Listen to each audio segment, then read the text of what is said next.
cross-embodiment, I think we can look at the kind of the landscape of robot learning and robots in general today, and we can see that it's extremely heterogeneous. Right? There is not an agreed upon form factor. We don't know what kind of robots we will end up with. And so the kind of robots that are existing today and that get built at a very much accelerating rate all look quite different. And if we buy into the fact that the robot ecosystem is heterogeneous, as it is today, and if we also agree that the way that we can get generalizable policies is by training on a lot of robot data, then basically the easiest and fastest way to scale robot data sets and to make use of as much data as we can is to be able to train on cross-embodiment data, which is basically data from all of these robots out in the world today. Okay, so this whole kind of direction, I think, got really accelerated quickly by the release of the open cross-embodiment data set, I think pretty much a year and a little bit ago at this point, which is this large data set that has a lot of different types of robots. And I think following that release, there has now been a lot of great work where people have essentially used that data set and other data sources, including human data, most recently at this CoRL, to show basically what is possible when you're able to train on as much data as you can, training policies that are very generalizable, well, modestly generalizable, that can control multiple different robots at the same time. And I think there's lots of potential basically to improve that further. I think we have only seen the beginnings of that. So that is kind of the topic that we're interested in today. I want to briefly go over the schedule and the plan for today. We have a pretty exciting schedule of speakers and discussions and poster sessions and so on. We will have a slight swap in the schedule. Shuran will actually go first, which is very nice. And so we will swap the first and the third talk. But otherwise, basically, we have a big lunch break in the middle, which I haven't put here, but we are basically just in compliance with all the other workshops.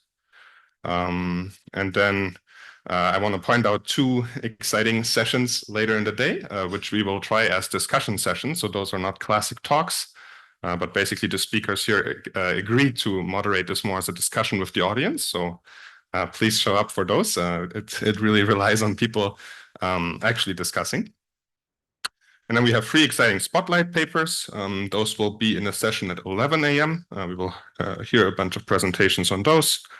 And then for the posters, I will also send this by email, but basically we were assigned posters on the first floor in the long poster hallway on this side, I believe. And so that's where we will have the poster sessions.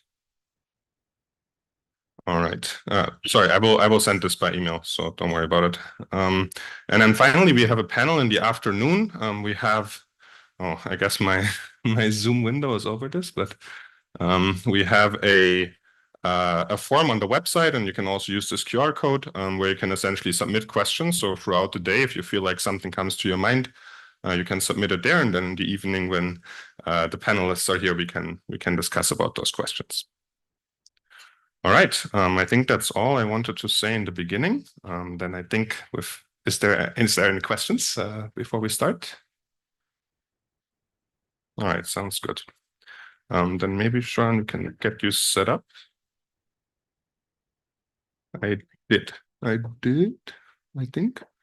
Oh, but okay.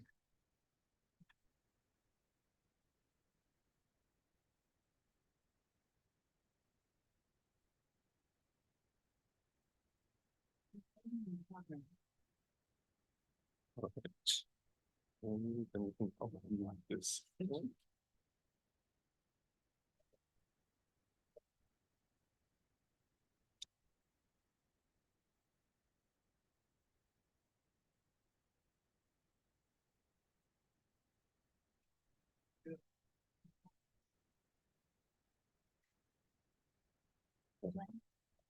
You don't need audio. You can use this microphone, and then you should be able to share your screen now.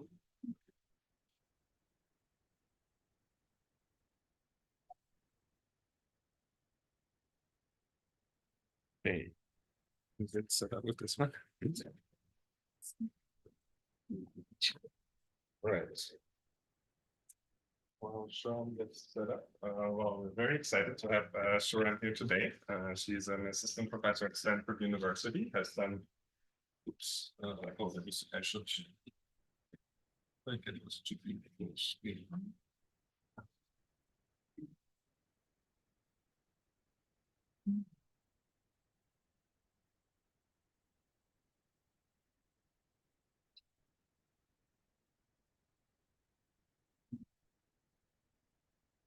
it's okay. It's big enough. Okay. Yeah. All right. Well, we're excited to have Shuran here. I think Shuran has done a lot of very great work, especially also in the cross-embodiment sense. I think her lab has released, well, exciting policy learning work, but also very exciting data collection work with the UMI interface, which I think many of you are very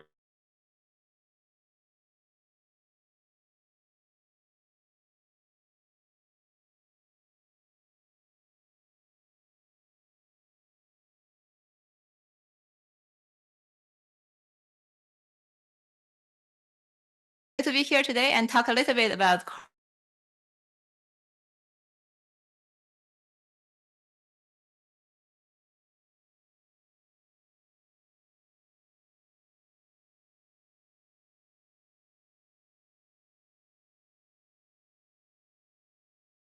I really want to ask these questions of why we want to do cross-embodiment learning, right? So I know that this workshop is all about cross-embodiment learning, but I think it's still like a valid question to ask, at least think about this question. The answer is actually not very obvious. Right? So why I want to have a policy that's actually control the robot dog, also able to control a robot arm, right? So I think to be honest, I think that's from a practical perspective, I think cross-embodiment learning is not always necessary. And actually, oftentimes you may have hurt your performance if you try to do cross-embodiment learning if you are not done right. But I think there's also indeed a lot of potential benefits in certain scenarios that cross-embodiment learning could be beneficial. And then I think that is something that I want to highlight today. Like, what are the reasons that's why you want to do cross-embodiment learning or consider this this problem? So I think the first most obvious reason is that you want to share data across different robots, right? So that's the reason that Carl also mentioned earlier, because you may have different type of robots, and also you may have different versions of robot. You may just change the robot design a little bit, and you still want the old data to be valid. So in that scenario, you want to kind of consider cross-embodiment learning so that you can reuse the data. And then I think another more subtle reason is that if you think about the most scalable embodiment, it's actually the human embodiment. Human is just so good at manipulation of a lot of tasks. And then if you want to make use of data that's collected by human or in human embodiments, you probably need to consider cross-embodiment learning, right? Despite that we have a lot of effort building humanoid robots, I think even the best humanoid robot is still miles away from human embodiment or human capability. So if you want to learn from human, inevitably, you need to consider the problem of cross-embodiment learning. And then another motivation, or I think a strong motivation of why we want to consider cross-embodiment learning is that it potentially could make our system more adaptable to new embodiment without collect a lot of training data. So it would be nice if your current policy can zero shots or few shots to adapt to a new robot design without recollecting a lot of data. And then I think that's particularly useful when your new embodiment is actually not a completely new design, but maybe potentially damaged hardwares or modified hardwares for your current robots. You probably want the system still kind of be able to function immediately without the need of stop and then recollect a lot of data. So that's another motivation. So now let's consider that we are convinced that for some scenarios, we do want cross-embodiment learning and policy. So then the next question is why it's hard, right? What makes it challenging? I think the answer is pretty obvious, that I think the biggest challenge is because it comes from the embodiment gap. But this gap actually comes from multiple domains. I think the most obvious one is that when you're considering cross-embodiment, the input observation space will be different, meaning that your different robot will look different, or your different robot has different camera setups. But I think that is something quite easy to handle, or relatively easier to handle. The hardest thing is actually the change of output space. Because if you think about neural networks, they actually are designed to handle different input data, but most of them are not designed to handle different output space. Oftentimes, the output is fixed dimension and trained for a particular type of task. But if you have different robots, you may have different number of action space that you need to deal with, has different dimensions. And then also, oftentimes, if you have different robot hardware, you really want the cross-embodiment policy able to fully leverage the particular hardware and then really derive different strategies, even for the same task. So here I'm just giving you a very simple example of like in the context of grasping. Like here is you want to grasp objects in the same setup, but if you have just slightly different robot gripper design, you may need very different strategies. So for example, for this particular finger, you need to squeeze into the gap between these two objects, but this gripper, because it's too wide, so it will grasp this object vertically. And then similarly for this three-finger gripper, because it's so big, it cannot use either of the strategy, it actually needs to grasp the triangles instead. So I think the ultimate cross-embodiment policy should not just able to kind of roughly control each of the embodiment, it should really able to leverage each of the embodiment to its full potential and able to derive different strategies for the same task. So that's the challenge.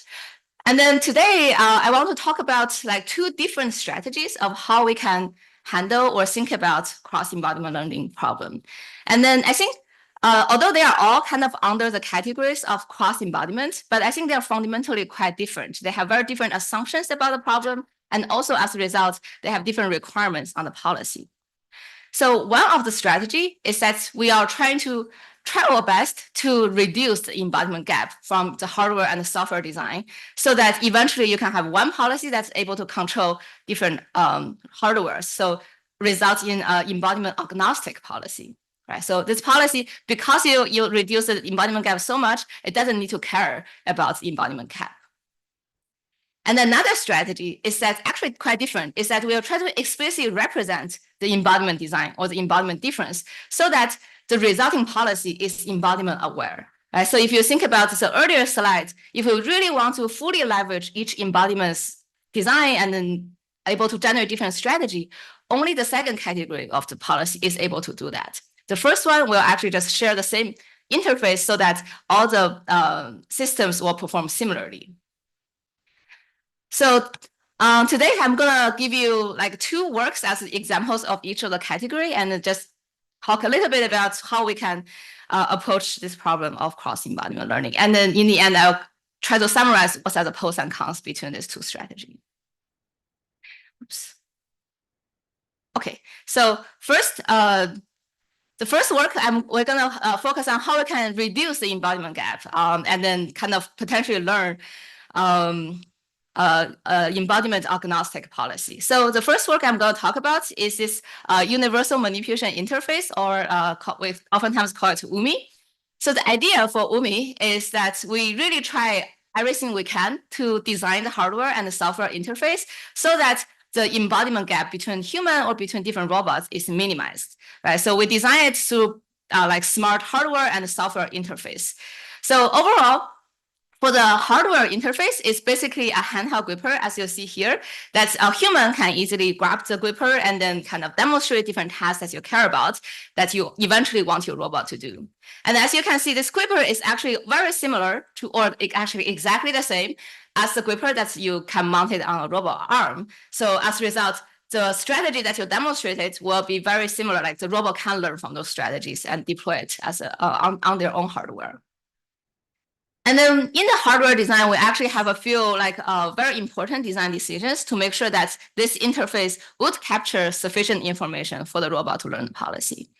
So for example, one of the important design decision is that we use a fisheye lens that has a very wide field of view in order to capture sufficient visual contact for manipulation tasks. Because if you have a wrist mount camera and have a typical field of view, oftentimes you don't see much, don't see enough context to infer the action. So fisheye lens is quite important. And then we also use SLAM to track the camera pose and in order to recover the robot actions, because the camera is rigidly mounted on the gripper, so the camera pose, it gives you the end effector trajectories. So that is the robot action that you want to infer. And then on the side, you'll also notice that we add like a little two small mirrors. And then those small mirrors is actually try to provide a different perspective for the robots to see the same environment from a different view. And then that can be used to help the system to gain a sense of 3D depth information without adding additional cameras. So that is what we call implicit stereo. And then in order to capture enough sufficient action information, we also add a small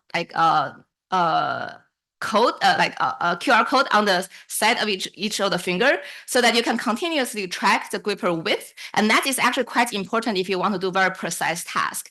You don't want to just have like open or close command. You want to know precisely control the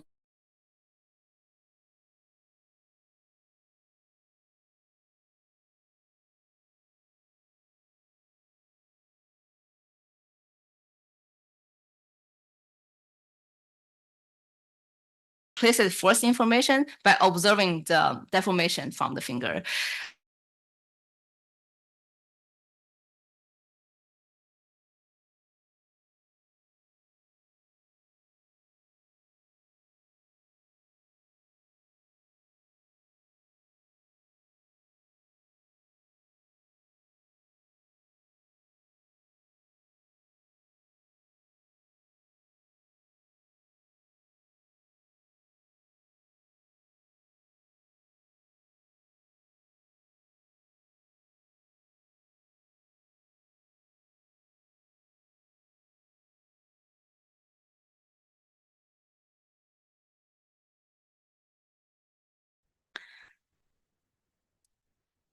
So in the end of the day, all the data that we collected just stored in a single MP4 file.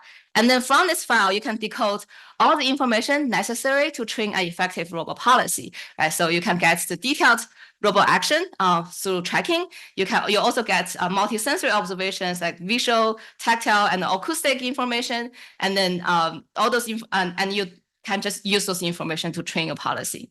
And I think this very simple MP4 file data format could potentially be this like unified file format that allows us to share data. Question?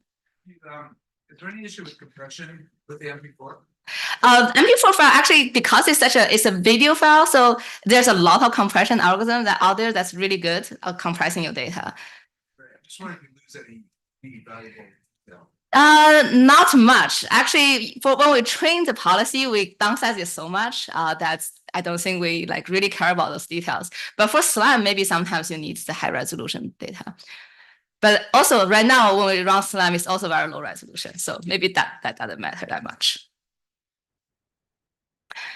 Okay, so that's the data that we get from this data collection interface. And then the next question, after we have all this data, is how to design the policy so that we can make it cross-embodiment or embodiment agnostic. So the policy here, we actually just represented as a diffusion policy, like everybody else. So the input for diffusion policy is just a visual observation from the wrist mount camera. And then I think what's important or kind of you need to think a little bit about is the output action representation.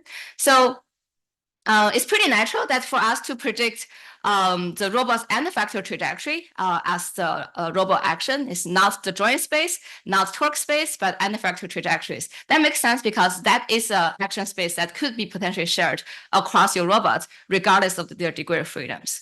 Right? And another small detail is that the end effector trajectory is relative to the current camera pose. That means that you don't need a global frame for your robot. So it's not based on the robot base, but based on the current camera observation. So that's why it's called relative end effector trajectory.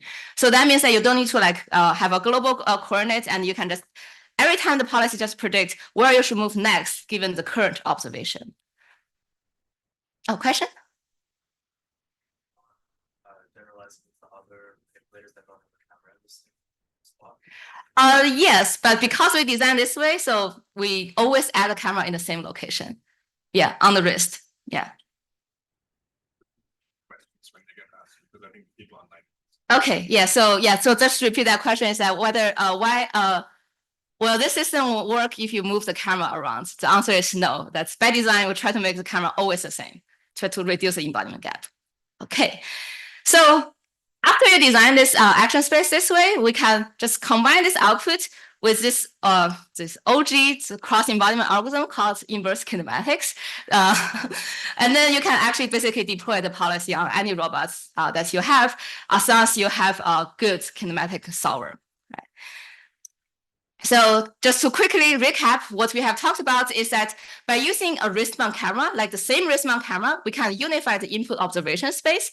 And then by using the end effector trajectory as an action space, we can unify different action space across different robots, regardless whether you have 6-stop robots or 7-degree freedom robots.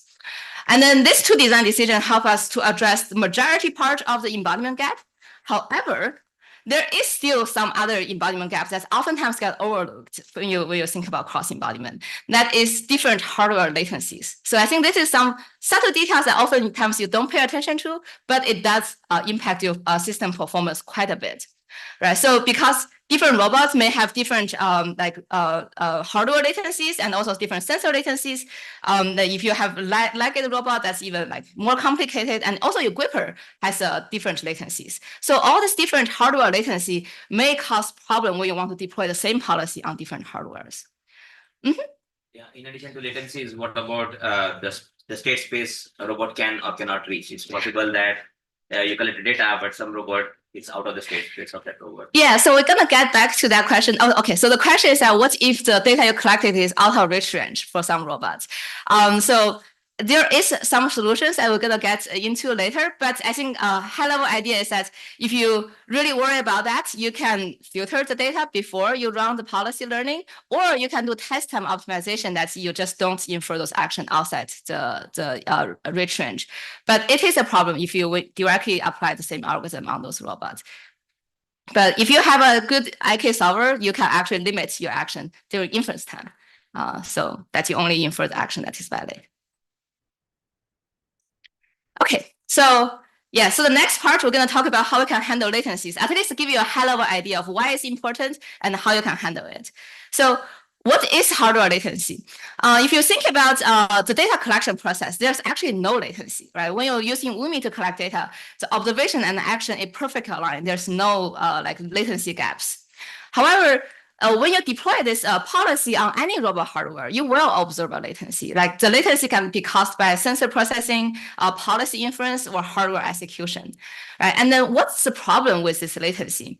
And also if you do tally operation, you actually won't really observe this latency because the latency is already baked in your data collection process. But the problem is, in particular, when you collect data with UMI, then you will observe this mismatch in latency. So the problem with the latency is that if the action is inferred as if that you're observing an image earlier, and then if you're just directly executing this action, you will actually result in a mismatch in terms of the current observation, because for a certain time, your observation is already changed, but you're executing the action that's inferred based on past observation.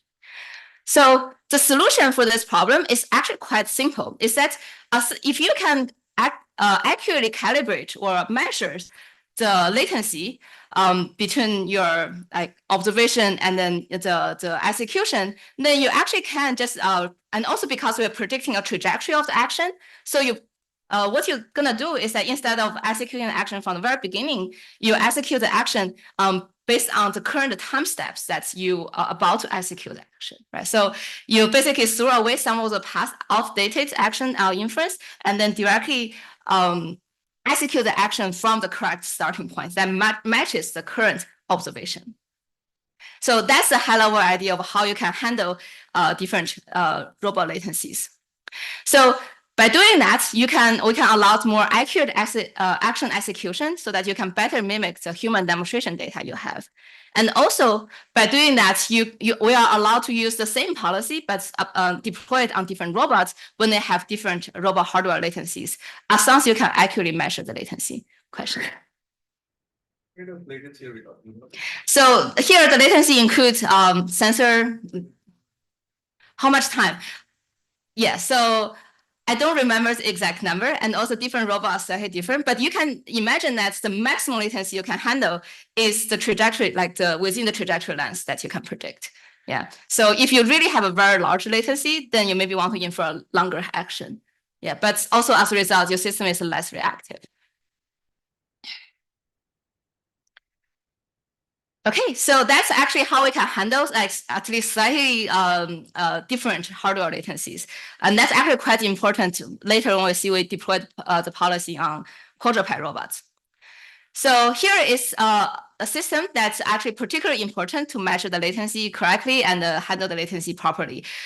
So this is a task for tossing different objects, and we basically sort different objects to different bins. So as you can imagine, in order to execute this tossing action, it really requires very precise and smooth action.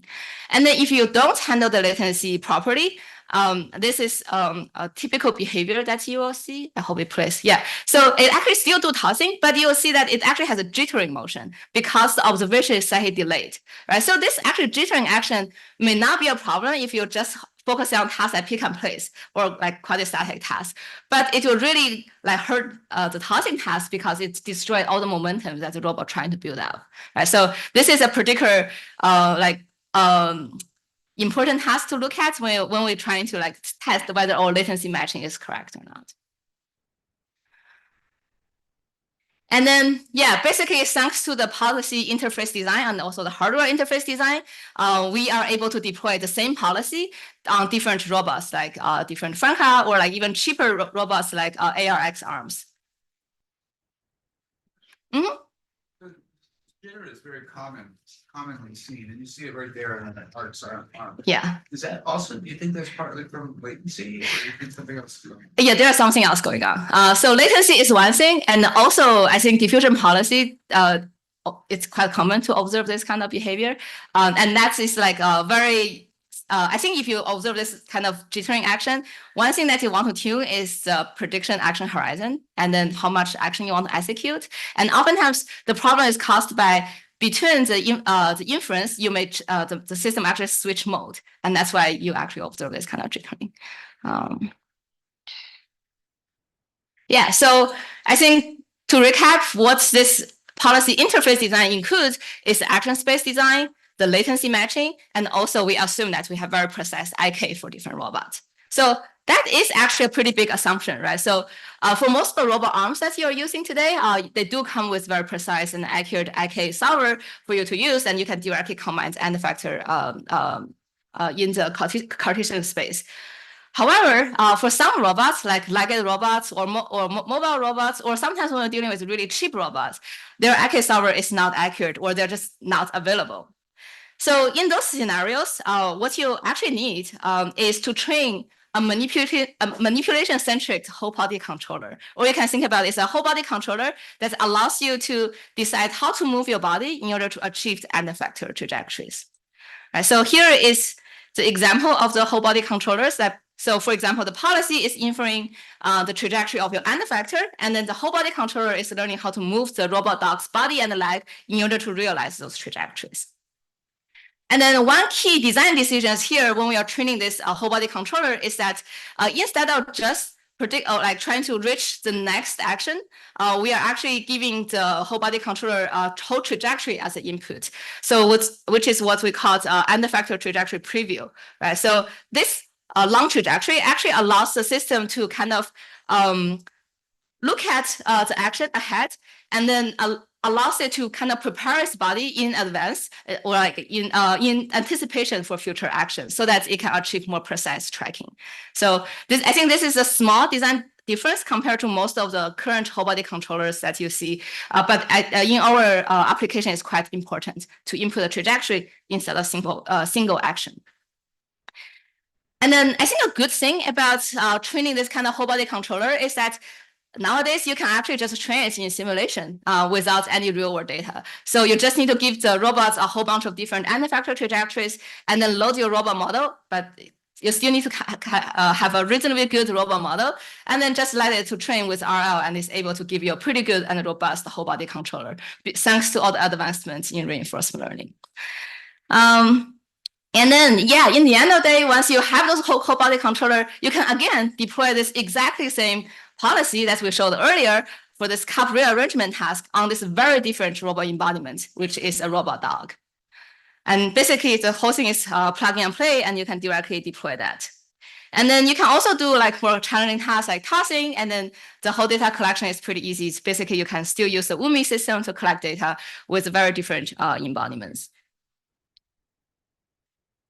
And then here is just another task for pushing, and then you can see the robot is able to kind of adapt its like whole body controller in anticipation of the different weight of the object.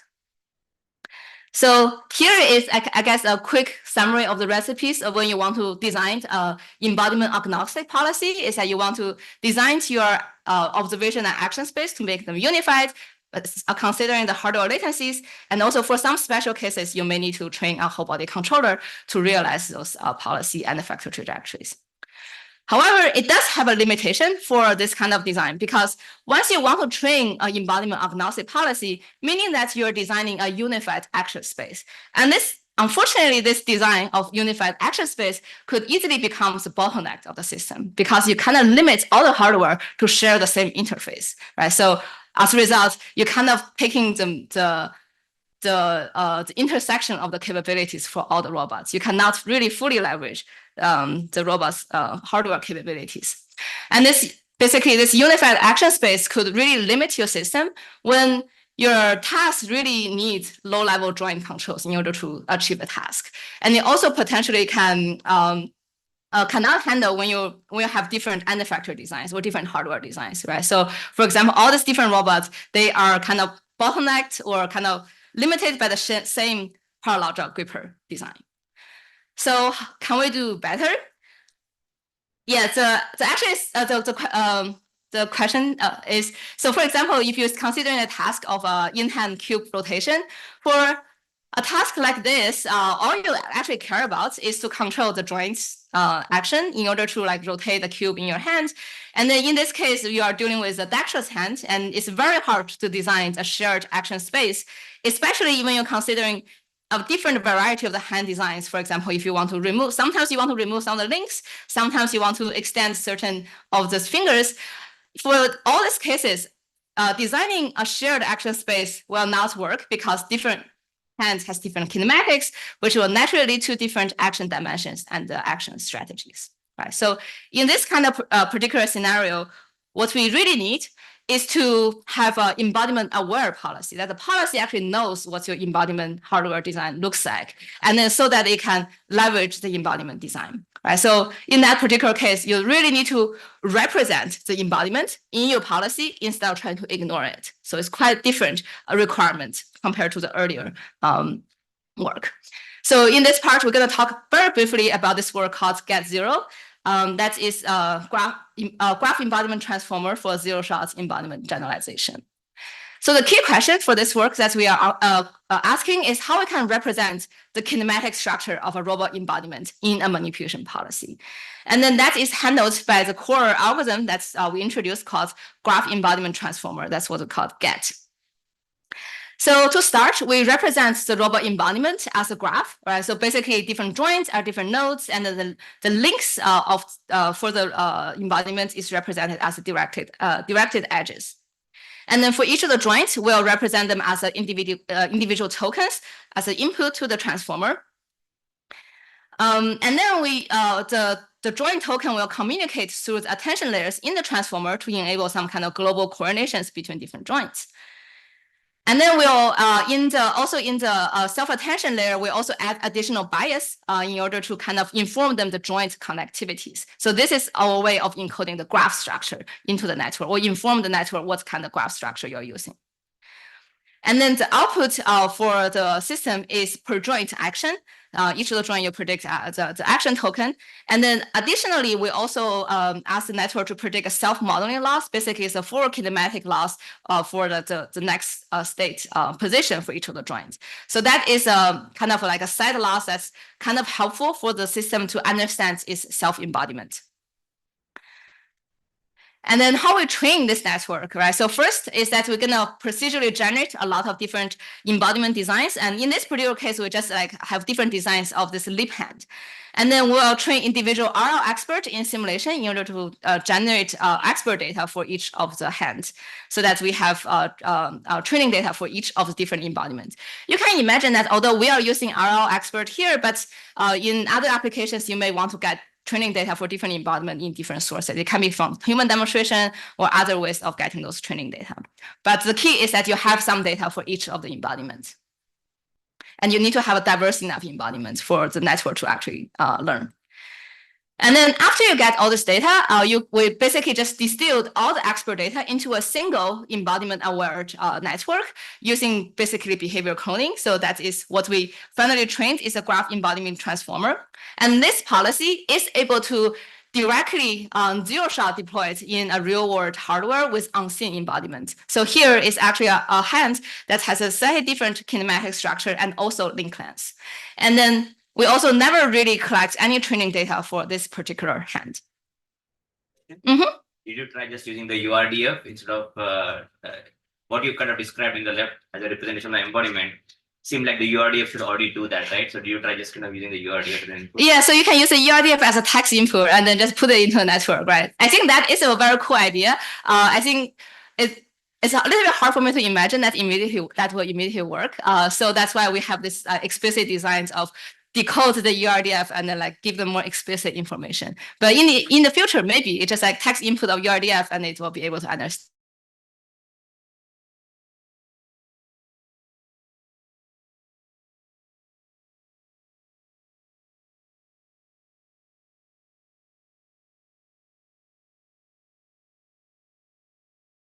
Embodiment. So to summarize, I think today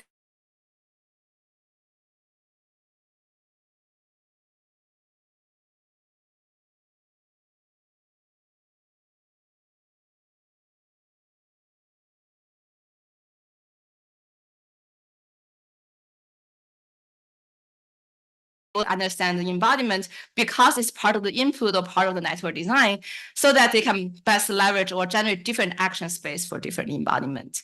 Right. So I think ideally, if you don't remember anything, I think hopefully you can remember these two categories. So next time when you see a paper on cross embodiment, you can put them into different categories, right? And then also I want to just highlight that both of this design actually has these pros and cons, right? So for example, for embodiment agnostic policy, it's actually much easier to learn and deploy. For example, when we are changing from the UR5 to this robot dog, we don't need to retrain the policy at all. We only retrain the whole body controller. And then the only thing you need is an embodiment specific controller. Either it's like the IK provided by the robot or you train it in simulation. But the downside is that you do get bottlenecked by the shared action space or the shared end effector space. And then for the other one, embodiment aware policy, I think it has more potential. Like eventually, I think it will give you much better performance in the end. However, I think today it's still much harder to train embodiment aware policy compared to the embodiment agnostic one, because it needs to understand different action space and different robot designs. But I think it will eventually will has a better chance to give you better results because it actually learns to leverage different embodiment designs, and therefore not limited by the shared action space. So I think that's my last slides, and happy to take questions if I have time.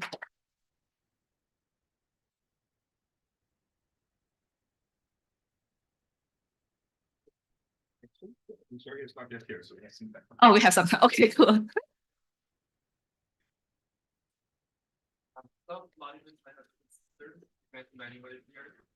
So what happens if your future data collection has new sensors, or the robot moves the sensor in the middle of the point? Yeah, so I think that is something that I'm really interested in. So that probably means that, for example, the naive across embodiment agnostic policy will not work. So that's why I think that in the future, we really should think more about like this kind of embodiment aware policy. For the scenario, just that you have more or less sensor, I think maybe we can still get away by designing the policy that's in a way that's more flexible, that you can take in additional input or not. I think that can be handled.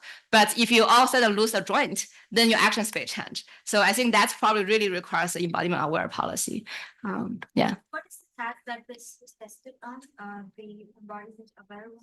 So for that one, we test on the in-hand rotation. So we want to rotate the cube. So the policy to output the joint angles for the robot hands in order to rotate the cube. Yeah. We have also set up UMI in our lab, and that's great. When moving UMI across embodiments, do you ever encounter cases where the expert trajectory is not dynamically feasible anymore? And if you do, how frequent is it? Yeah, that's actually a very, very practical problem. Oh, yeah, that's the question. Yeah, the question is that I think it's also we got this question slightly earlier, is that when we collect the data, well, there inevitably will have data that cannot be replaced on your new embodiment, either because of the kinematic reach range limits or the dynamic limits.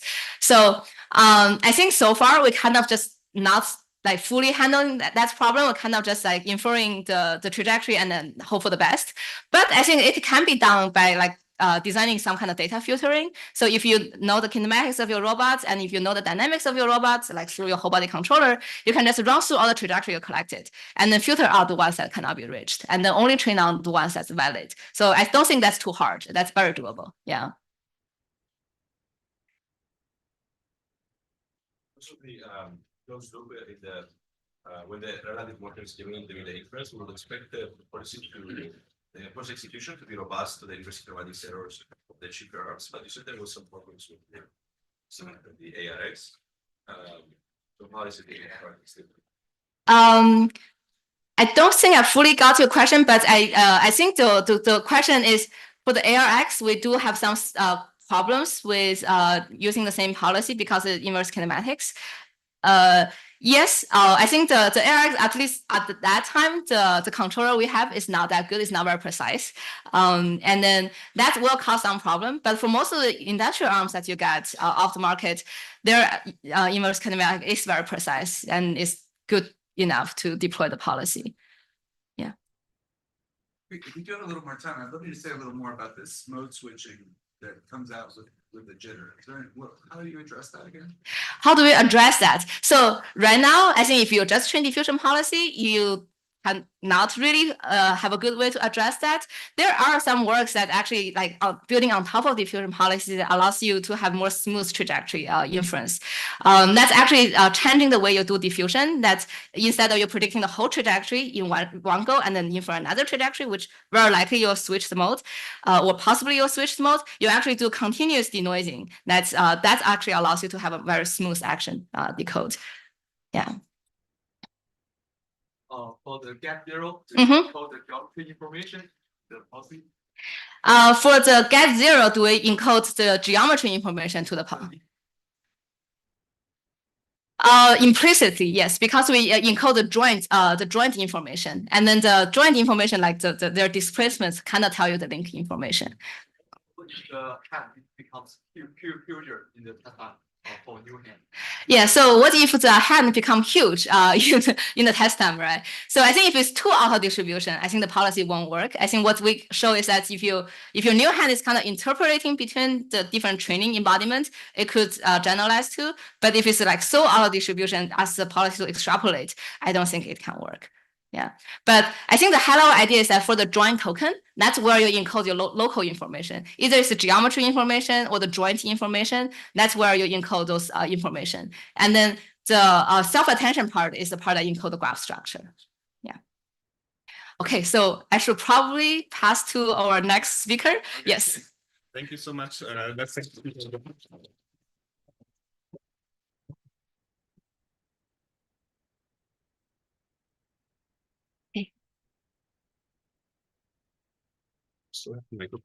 Yes.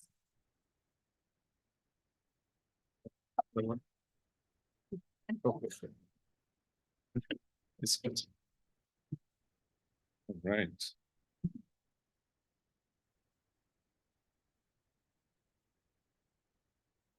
Focus that we can connect to wire. That's the internet. And then you want me to connect to some Zoom? Yes, I sent it by email. I'm just connecting to Zoom. Thank you so much. Sure, baby.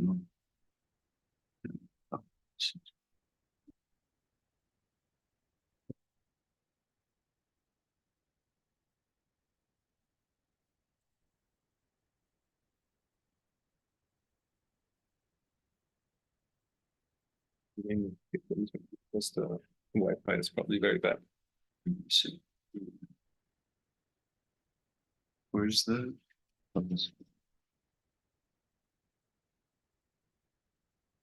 And then is there a HDMI connection to the projector? You just share your screen on Zoom and you get the microphone here.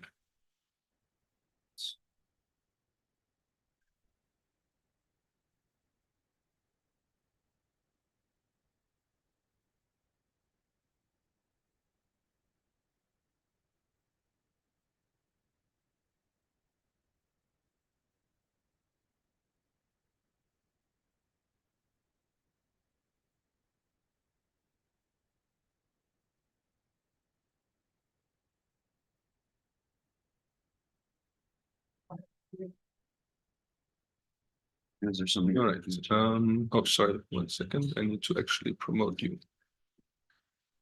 Right. And then now you should do it.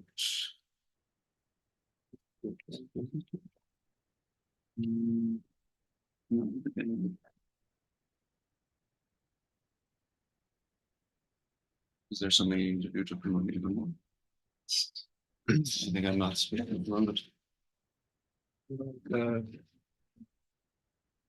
I'm not sure. I'm clicking on it, but it doesn't want to. Can you try to join again? I'm sorry.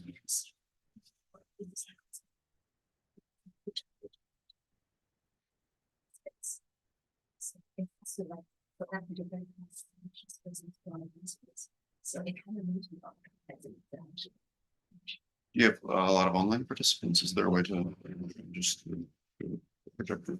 I well, let's see. Other.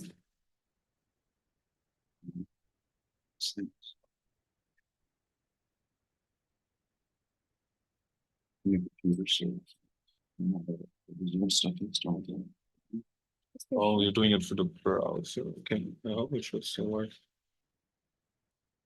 You can share the slides with you.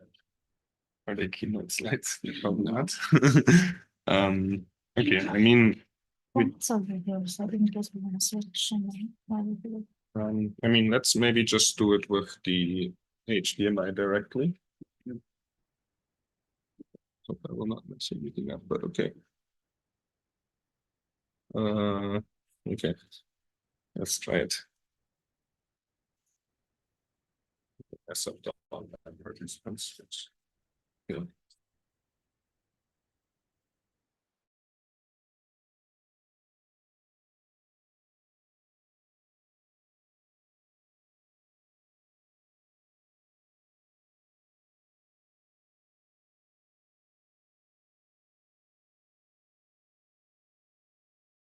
Thank you.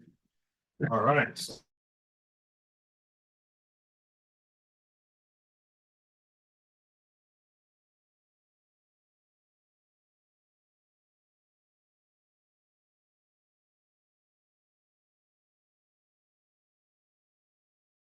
Tell us more about that today.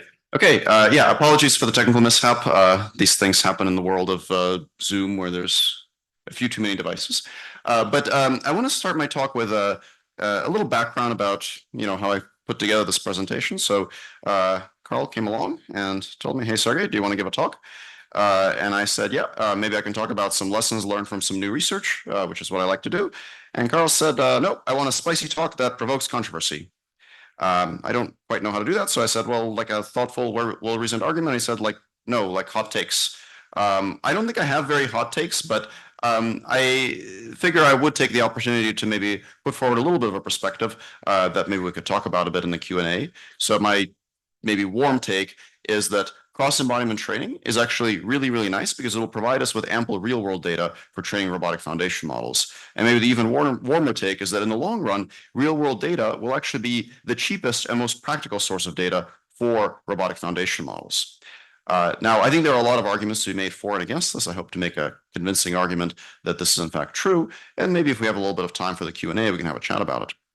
All right, so first the setup. What are robotic foundation models? These are models that are able to perform a wide variety of robotic tasks, these days typically with a wide variety of different robots. Here is a a little video from one of the earliest robotic foundation model experiments. This was an experiment that was run over the network with a model hosted at Google DeepMind and a robot at UC Berkeley. This was the RT2X cross-embodied VLA model. Kevin Black, who's sitting there at the back of the room, I'm going to embarrass him in front of everybody. When he ran this experiment, said it's unstoppable. Now, of course, Kevin was very, very familiar with this task because he had been working on it as part of his research for quite a long time. How unstoppable it is depends a little bit on your worldview. But what was this model, and why was it so exciting for us to run to my knowledge, the first network API call for a robotic foundation model with this? The model was a vision language action model, and the way vision language action models are trained is that we start from a language model. That language model is then trained to take in visual inputs. That's typically done using web scale data for things like question answering and image captioning. And then it's further trained to essentially take questions of the form, what should the robot do to do something, and output, instead of captions or answers, actually the actions that the robot should take, encoded as tokens. VLA models are very powerful because they inherit semantic understanding from that internet scale pre-training. But what makes them even more powerful is when they're trained on very diverse and general data sets. So the particular model that was used in this experiment actually used a data set called OXE, that stands for Open Cross Embodiment, which used data from 34 different research labs, many different embodiments, and a huge variety of different tasks. And the ability for this model to master tasks on robots like this one was actually quite dependent on this. One of the really exciting things about that work was that the model that we trained as part of this project, we could actually send it to a number of different research labs that had contributed data and ask them to test this model in comparison with whatever method they were developing for their own tasks. What this plot shows is the important bar here is the leftmost bar and the rightmost bar. The leftmost bar is the particular method developed by that lab for their particular task. It's a different method in each case. And the rightmost bar is the cross-embodied model. And almost always, with one exception, the model performed better, and on average, it performed 50% better than the specialized individual models from each lab. And that's really, really interesting because that shows that in the same way that for language models, the general purpose solution often outperforms more specialized systems, here the more general purpose cross-embodied model outperforms the specialized models. Okay, so that's the story about robotic foundation models. A more recent example is Pi0, which we recently developed with physical intelligence. Pi0 is a robotic foundation model that's also trained on many different embodiments, and it is specifically designed for highly dexterous and complex long horizon tasks, like, for example, doing the laundry, taking it out of the dryer and folding every item, as well as a variety of other tasks. Now, what these models have in common is that they're all trained on data from many different robots. They're also trained on very large data sets.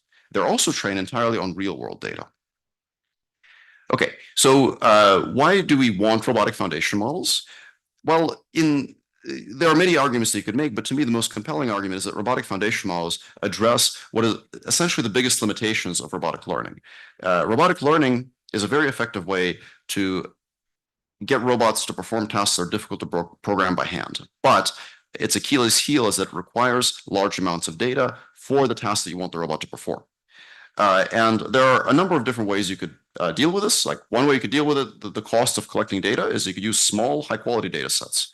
And there's quite a lot of really excellent robotic learning research that focuses on models and algorithms and uses smaller data sets specialized to particular domains to prove out that method. But for real-world applications, small, high-quality data sets are very limiting because you can imagine the world is really big, your data only covers a little piece of it, and while that might be effective for performing complicated tasks in that little piece of the world, it's not going to get you a model that works everywhere. Another choice is to use large data sets, but they are low quality in some sense. Typically, the sense in which they're low quality is that they have distribution shift versus the test distribution. So this is the case, for example, if you're using large amounts of simulated data. That data is easier to get in very large quantities, but the picture then looks something like this, that you have your test distribution, the kind of settings your robot will really encounter, and then you have the distribution where you can collect your large data set in a cost-effective way. So both these approaches are quite suboptimal. The way that robotic foundation models allow us to bridge this gap is that you can pre-train on large diverse data sets, and that provides the model with general knowledge. And then you can use your more narrow data set to fine-tune the model much more efficiently. But because you have that pre-training phase, you actually have a model that understands what to do in that large distribution of all those real-world scenes. Now, of course, I haven't fully, I've kind of dodged the question in the sense that you still require large data sets for the pre-training phase. So where do we get that? And that's really the big question. Robotic foundation models kind of relax the requirement that at least now you don't need your big pre-training data set to be highly specialized to the particular task you want to solve. Maybe it'll cover lots of different things, but you still need to get the data set somewhere. So which data do we use and where do we get it? So the internet is not yet full of robot data. And there are different schools of thought about where this data should come from. One school of thought is to use simulation to generate lots of synthetic data. Another one is to use videos from the internet in lieu of robot data as a way to basically cover all those different situations for pre-training and then specialize to robot data. And the third one, which no surprise is the one I'm going to argue for, is to get lots of real data. So my position on this is that we should use real data for a few somewhat reductionist reasons and some more subtle reasons. So the most obvious reasons are it's actually what's worked well in the past. So the idea of using large amounts of simulated data for perception, for all sorts of other problems has been around for quite a long time. And yet all the most effective models that we use in practice are trained on real data. It's a thing that works because it's what allows training to match test. But I think there's actually an even bigger reason, which is that in the long run, I think that real world data is going to be the easiest and cheapest option. And that's where things like cross-embodiment are going to come in. The short version of this argument is that if your robot is doing something useful, then there's a good incentive for it to exist in the real world. And if your robot is doing useful things in the real world, there's probably going to be many of those robots, and they're going to be collecting lots of data. So once you can overcome the bootstrap problem, real world data might actually become by far the preferred and cheapest option. But let's dig a little bit more into those different schools of thought. Let's talk about simulation data. Simulation data is a really appealing proposition because you can collect simulated data for free, essentially just for paying for compute, and then train on your server. So that's appealing because you're basically converting compute into capability. For example, if you want to fly a rocket, you can write down some equations of motion, implement a simulator that simulates your rocket, and then use, let's say, a reinforcement learning algorithm to effectively invert that simulator and figure out a control law that will fly the rocket on the desired trajectory. Wait a minute, that's not what we usually do with sim-to-real. But this maybe gets us thinking. What I described here has nothing to do with machine learning. This is a very classical way to think about controls. You write down the equations of motion for your system, you invert them, usually using lots of algebra, and figure out a control law. Sim-to-real is essentially doing the same thing, but in the age of machine learning. So sim-to-real works very well when we can characterize our system, and maybe the requirements for that are greatly relaxed. We don't have to characterize our system in terms of closed form equations of motion. We can do it with a piece of code that implements a simulator. But at some fundamental level, sim-to-real approaches are basically inverting a known dynamical system. It's just that now we get to have a very complex dynamical system, maybe that involves some complex rendering algorithm and complex simulation algorithm. But taking this view of the world actually gives us a really good hint as to what the strengths and weaknesses of such approaches are. So sim-to-real in some ways is a repackaging of conventional model-based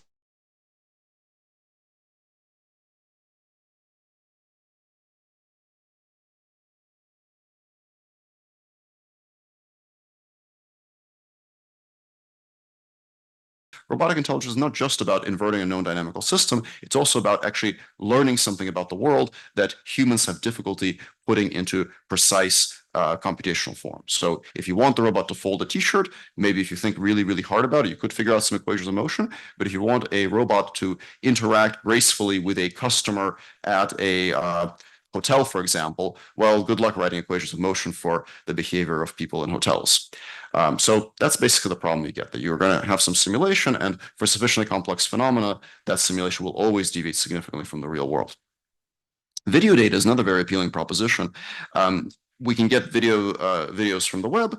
There's no robot, there's no simulation, and we can use the internet, finally, just like all the cool kids that are doing all the other foundation model research outside of robotics. The trouble with this is that this is basically the couch potato solution, that you get to sit around and watch videos and hope that you become really good at motor skills. And you might wonder, is it the best of both worlds or the worst of both worlds? And my thesis here is that we should use video data because it's really useful, but if we rely on it too much, then it could be the worst of both worlds in that it has distribution shift like simulation, but isn't high quality data that's really specialized to your task the way that you can specialize a simulator. The other possibility with video data is that vision pre-training might already squeeze most of the benefit out of internet scale video and image data. Now, this is a little bit of a loaded statement because if you show me an algorithm that uses video data, I'll say, well, maybe you can just develop a better vision pre-training method that would get that benefit. At some point, the line becomes moot. But there is something relevant here in that the computer vision community has gotten extremely good at squeezing lots of power out of vision pre-training. And I think there's not really much reason to suppose that they won't be able to figure out how to use video data for effective pre-training as well. But perhaps more fundamentally, can you become an expert tennis player by watching Roger Federer? I think for most of you, that's probably not the case. And I think the more nuanced view here is that video data is potentially really useful, but in combination with ample amounts of physical interaction, just like it is for people. So what about real world data? For real world data, I would posit that it's actually a very practical way to do both pre-training and post-training. For pre-training, it seems very expensive, but it only looks impractical if you really need data from your robot. And that brings us back to the topic of this workshop. Once you have many robots doing stuff in the real world, this actually becomes very easy because every robot will produce tons of data insofar as it's useful. And if you can combine data from many robots, then you're not so concerned that your particular robot might not be the one that has been deployed very widely. So cross-embodied training here is key because that allows us to really do this for robotics, what all these large data sets and internet scraping did for computer vision, which is combine all the different sources of data that we can get our hands on. And I think it's useful, especially in fundamental research, to really solve for the long term rather than the bootstrap cost of the short term. So in the long term steady state, if we are optimists, if we believe that what we're working on in robotics is a good thing to work on, then we're probably supposing that there will come a day when there are millions or even billions of robots out there in the world, at which point this becomes by far the easiest way to get data. So at that point, real world data will be cheap and easy. Now, of course, pre-training is a funny thing. Pre-training doesn't require your data to be extremely good. Pre-training requires it to be diverse and cover lots of situations. Post-training is another beast that really requires data that is good for the particular task you want to master. And therefore, that data also needs to come from the real world because that's how you get it to be the most representative of the test case.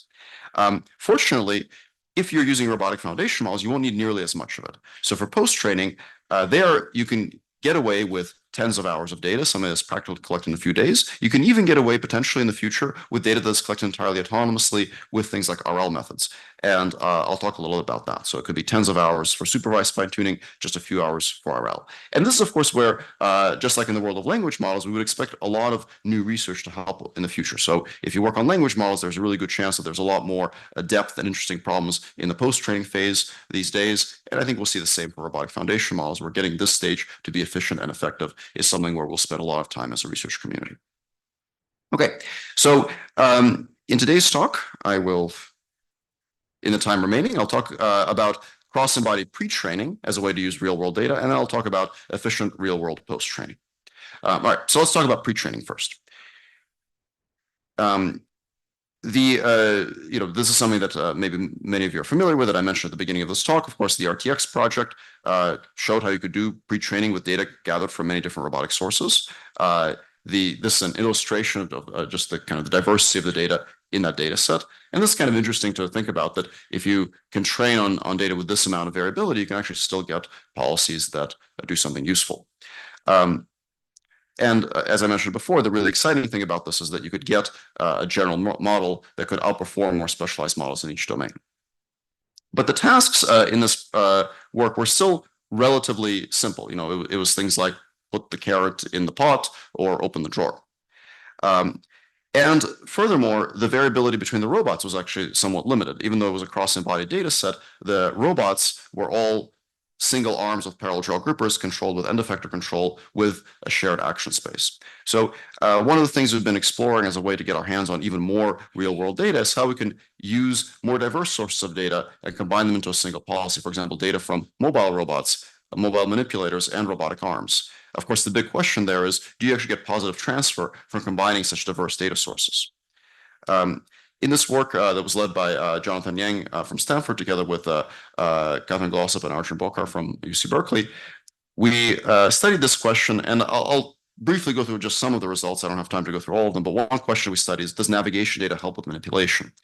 So these are the kinds of manipulation tasks that Jonathan set up, and these are the experiments. Now let me explain to you how this was done. The model actually outputs variable types of action representations.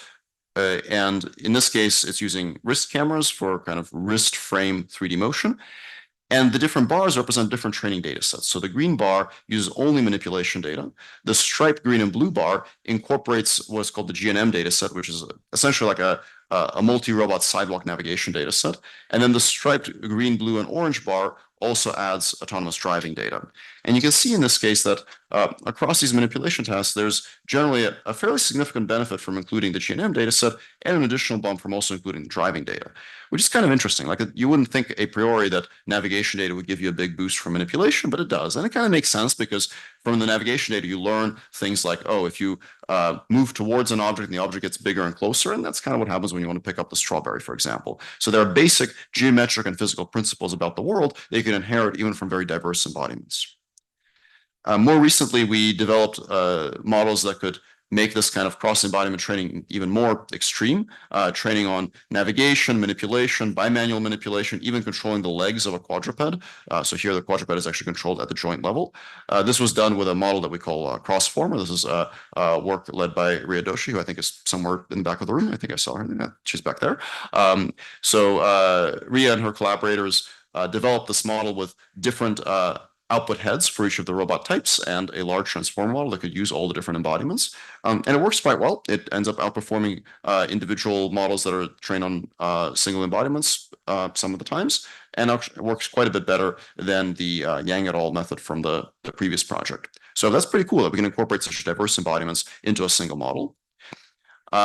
And then, of course, the other big question here is whether we can get very intricate and dexterous tasks. And that's something that we've been studying in physical intelligence. So we recently developed the Pi0 model, which uses this kind of real world pre-training and post-training recipe. And it also gives us some nice experimental evidence for the efficiency of the post-training phase if you do pre-training properly. So this model was pre-trained on a variety of different robotic platforms, including dual arm manipulators, single arm manipulators, and mobile manipulators. And it could perform fairly intricate tasks like taking all the laundry out of the dryer, putting it into a basket, taking the basket to the table, and then folding all of the laundry. This actually combines data from multiple different tasks. And the robot is far from perfect, like it sometimes makes mistakes, but because it has that very diverse cross-embodiment pre-training phase, it knows how to handle a variety of different situations.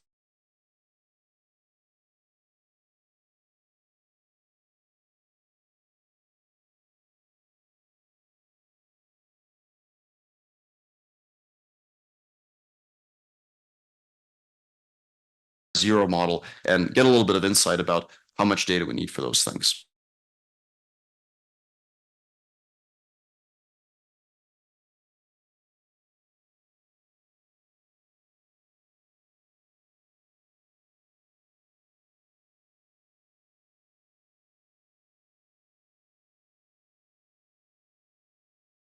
To take a box that was flattened on the table and then fold it into a completely folded configuration. This is pretty difficult because the box is very wiggly and you have to like hold parts of it in place while you fold the other parts. If you try to teleoperate this yourself, it's pretty tough. Here's a video of Suraj sternly evaluating the robot in its ability to fold the box. And you can see there's some interesting strategies that the robot adopts. It's really the job of the post-training phase to teach the robot the particular strategy and the job of the pre-training phase to get a general physical knowledge. But you can see here that it will actually brace the box against the table in order to fold it correctly. And then it will fold each of the flaps in turn. It has to hold them in place and actually slot them into the little hole for the flap so that it stays there. Make sure that it's firmly in there so it squeezes it a little bit more. And then once it's confident that that flap has been squeezed properly, then it goes in and tries to do the other one. And in this case, it actually doesn't make too many mistakes, but if you actually run this policy multiple times, it will make mistakes, like the flap will slip out, and then it has to go back and correct and do it again. So the policy works across many different trials. The full results for the quantitative results are in the paper. But the point is that this kind of stuff you can fine tune in tens of hours of data, much less than what you need for pre-training. And those numbers are actually then practical to collect for your particular application in your particular target domain. We can also think about doing fine-tuning autonomously. So this is a project that was carried out by Paul Zhao and Pranav Atreya. It was actually presented at this CoRL earlier in the main conference, where we collect additional data autonomously by using a VLM to actually propose tasks that the robot could practice in a new environment, generate images, goal images for those tasks essentially, practice them, and then add that data for additional fine-tuning to specialize the robot to a particular domain or even improve its generalization by including autonomous data from many domains. So the nice thing about this, of course, is because it's autonomous, you can just run it while you sleep, while you do your homework, while you write your research paper. So the complete system, as I said, uses this VLM to propose tasks. And so the tasks are actually semantically meaningful, uses image generation to propose goals, and then the goal condition policy collects additional data. If you actually test the robot on the domain where you collected autonomous data, you get about, on average, about a 2x improvement in performance. So that's a really good test that you can actually specialize to new domains autonomously, again, using just real world data. Now, this was for improving generalization. We can also think about using real world training to improve performance, robustness, and speed. So this is a project called CoRL' that was led by Jianlan Lo and Charles Shu and collaborators. And here we're looking at using RL to actually get very precise and very robust behavior. So this is an electronics assembly task. It's initialized with demonstrations, about 15 demonstrations in this case, and then trained for between 30 and 2 hours of data. For this task, I think it gets pretty good performance after 30 minutes. For more complex tasks, it takes up to 2 hours. But still numbers that are very practical for real world collection because we're just trying to specialize it to a particular environment. Pretty robust, so you can cover the camera, and then you uncover the camera and the robot recovers, and you can do other tasks like insert cables into clips. Quantitatively, the RL procedure gets you a success rate of 100% across the 3 tasks that were tested in these experiments, quite a bit better than the imitation learning baseline. The imitation learning baseline is actually provided with additional data to bring it up to the same level as RL. So if RL gets 30 minutes, VC also gets 30 minutes. And the RL policies, of course, is faster because it's actually optimizing for performing the task quickly because of discounting, and it's about 2 to 3 times faster than the BC baseline.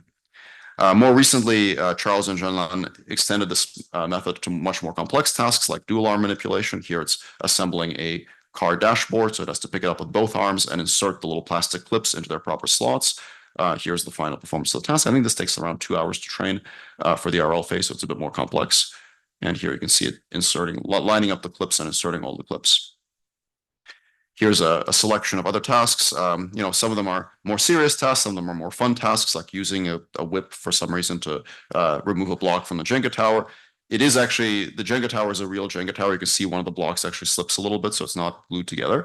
And complex deformable tasks that are maybe more practically useful, like putting the timing belt on the cogs here, or assembling the IKEA furniture. The robot doesn't use a screwdriver yet, so Charles comes in with a screwdriver, but the robot positions all the parts in their proper places. Here's another more complex multi-stage task. This is actually showing multiple controllers triggered in sequence, so each electronic part has a different controller, but we can run them in sequence and have kind of a mock-up of a more complete computer assembly task. So this is the solid-state hard drive, then there will be a RAM stick and a USB plug.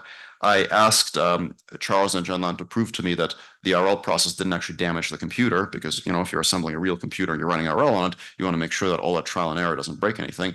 So after they assemble all the parts, they're actually going to turn on the computer and prove to you that in fact the RAM stick is actually making electrical contact and the hard drive wasn't damaged when it was inserted.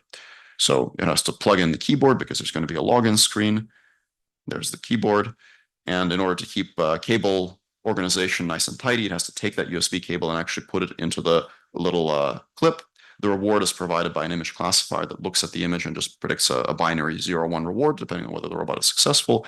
And then at the end, it's going to push the button and turn on the computer. And there you can see the fan spin, and there's the boot screen. So it did in fact assemble it correctly, and the parts work.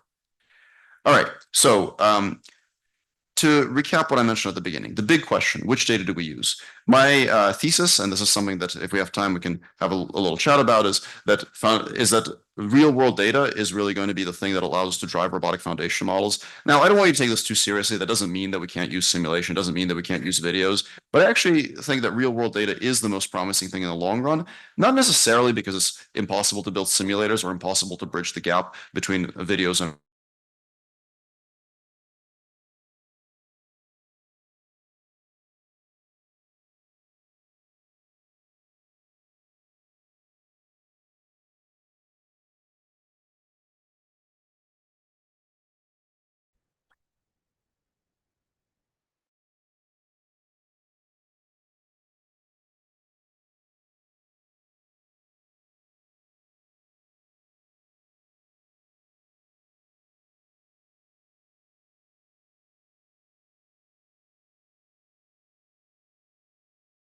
about instead of doing sequential visual language pre-training, post-training, and then robotic pre-training, post-training, but like lining them up parallelly to do vision language action.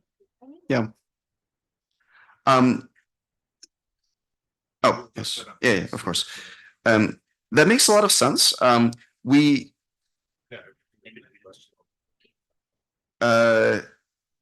okay, there's a long question, so I'm not sure I remember it word for word. Could you say it again?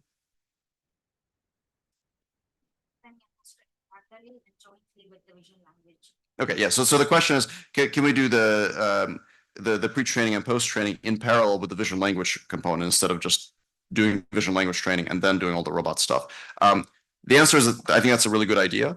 For practical reasons, we didn't do that for the Pi0 model because we took an off-the-shelf VLM that's already been trained. I do actually suspect that that'll be more effective because that would allow us to avoid like some of the forgetting issues with the vision language stuff. And it would also allow us to like experiment with vision language post-training methods that are more suitable to robotic tasks. So I think that's a really good idea. I think it's a bit harder to set up, but I think, yeah, very, very reasonable thing to try. Yeah. So talk about like a lower quality pre-training data set and a high quality post-training data set. So can you expand a little bit on what that actually means? And in the like in the LLM world, they put a lot of effort into like dedupe and all these filtering strategies. So yeah. That makes a lot of sense. Yeah. I think so first of all, I'll preface my answer by saying these are the big open questions. Like I think when we talk about methods, I think we have like a bias towards models and algorithms, whereas for actually getting models to really work, the big questions are usually around data curation and that kind of thing.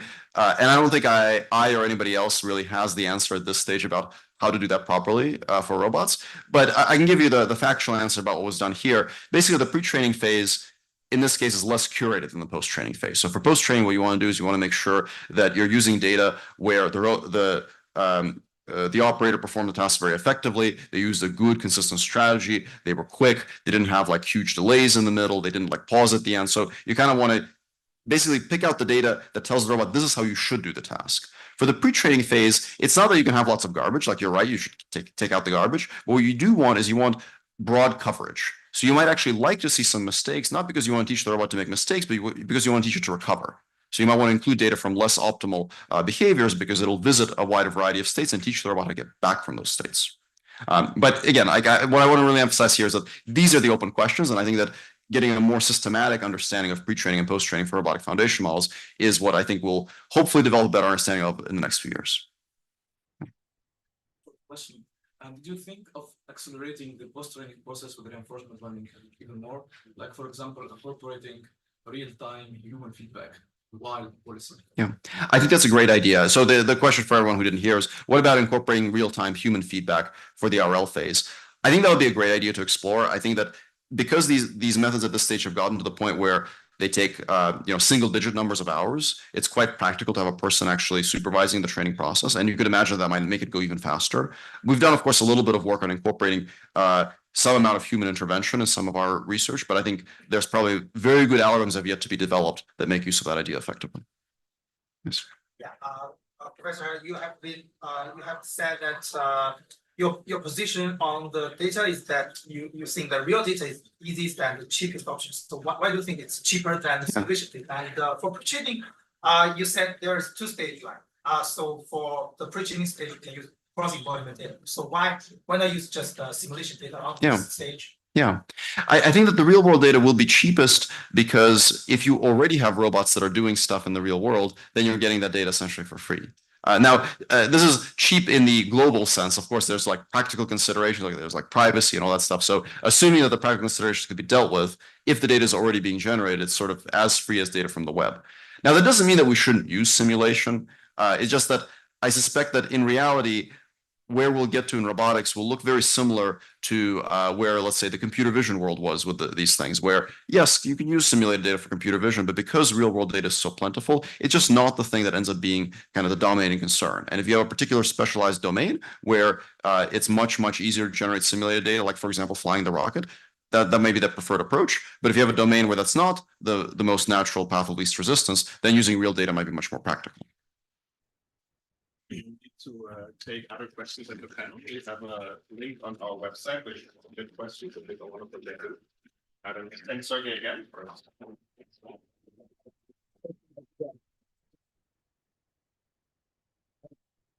running a little bit after schedule, but I think there's a coffee break after, so we'll probably just take a few minutes of that. With that, I'm very excited to introduce our next speaker. Julian is a senior research scientist at Google DeepMind. Has participated in many of the large Google papers that you all know, the whole RT series, most recently the various Aloha unleashing efforts, and I think he will tell us today about the boundaries of the cross-embodiment problem. For all folks online, you weren't able to get the slides shared, so I'm sorry, you will still hear the sound, but maybe we can get the slides shared after. Excellent. Okay, thanks, Carl. Thanks for introducing me. Yeah, so as Carl said, I'm a senior research scientist at Google DeepMind, and I've participated in a lot of these large-scale projects. And today I'm going to do something a little bit different. I want to talk about the problem of cross-embodiment, not so much solutions. We'll talk about some solutions, but I really want to focus on the problem.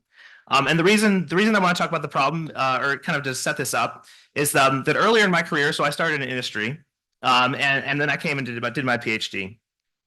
And so, starting in industry, I really loved solutions. I really want to think about solutions all the time, and I still do. I still love thinking about solutions.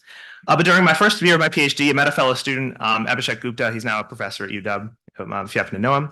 And I was very excited talking to Abhishek about all these solutions. And Abhishek says to me, Ryan, these are all great, but great research is about great problems, not about great solutions. So today I want to talk about a great problem, which is the cross-embodiment problem. And I want to kind of use this we're kind of still in the beginning of the workshop, so I want to use this to help frame up the workshop as we talk about many possible solutions to the cross-embodiment problem as we go through the day. So workshops about exchange of new ideas. It's an opportunity to let our hair down, talk to each other about all these different ideas. So let's kick this off. So I like to start every presentation with this question, which is why do we care? Why should you care? So why should we care about cross-embodiment?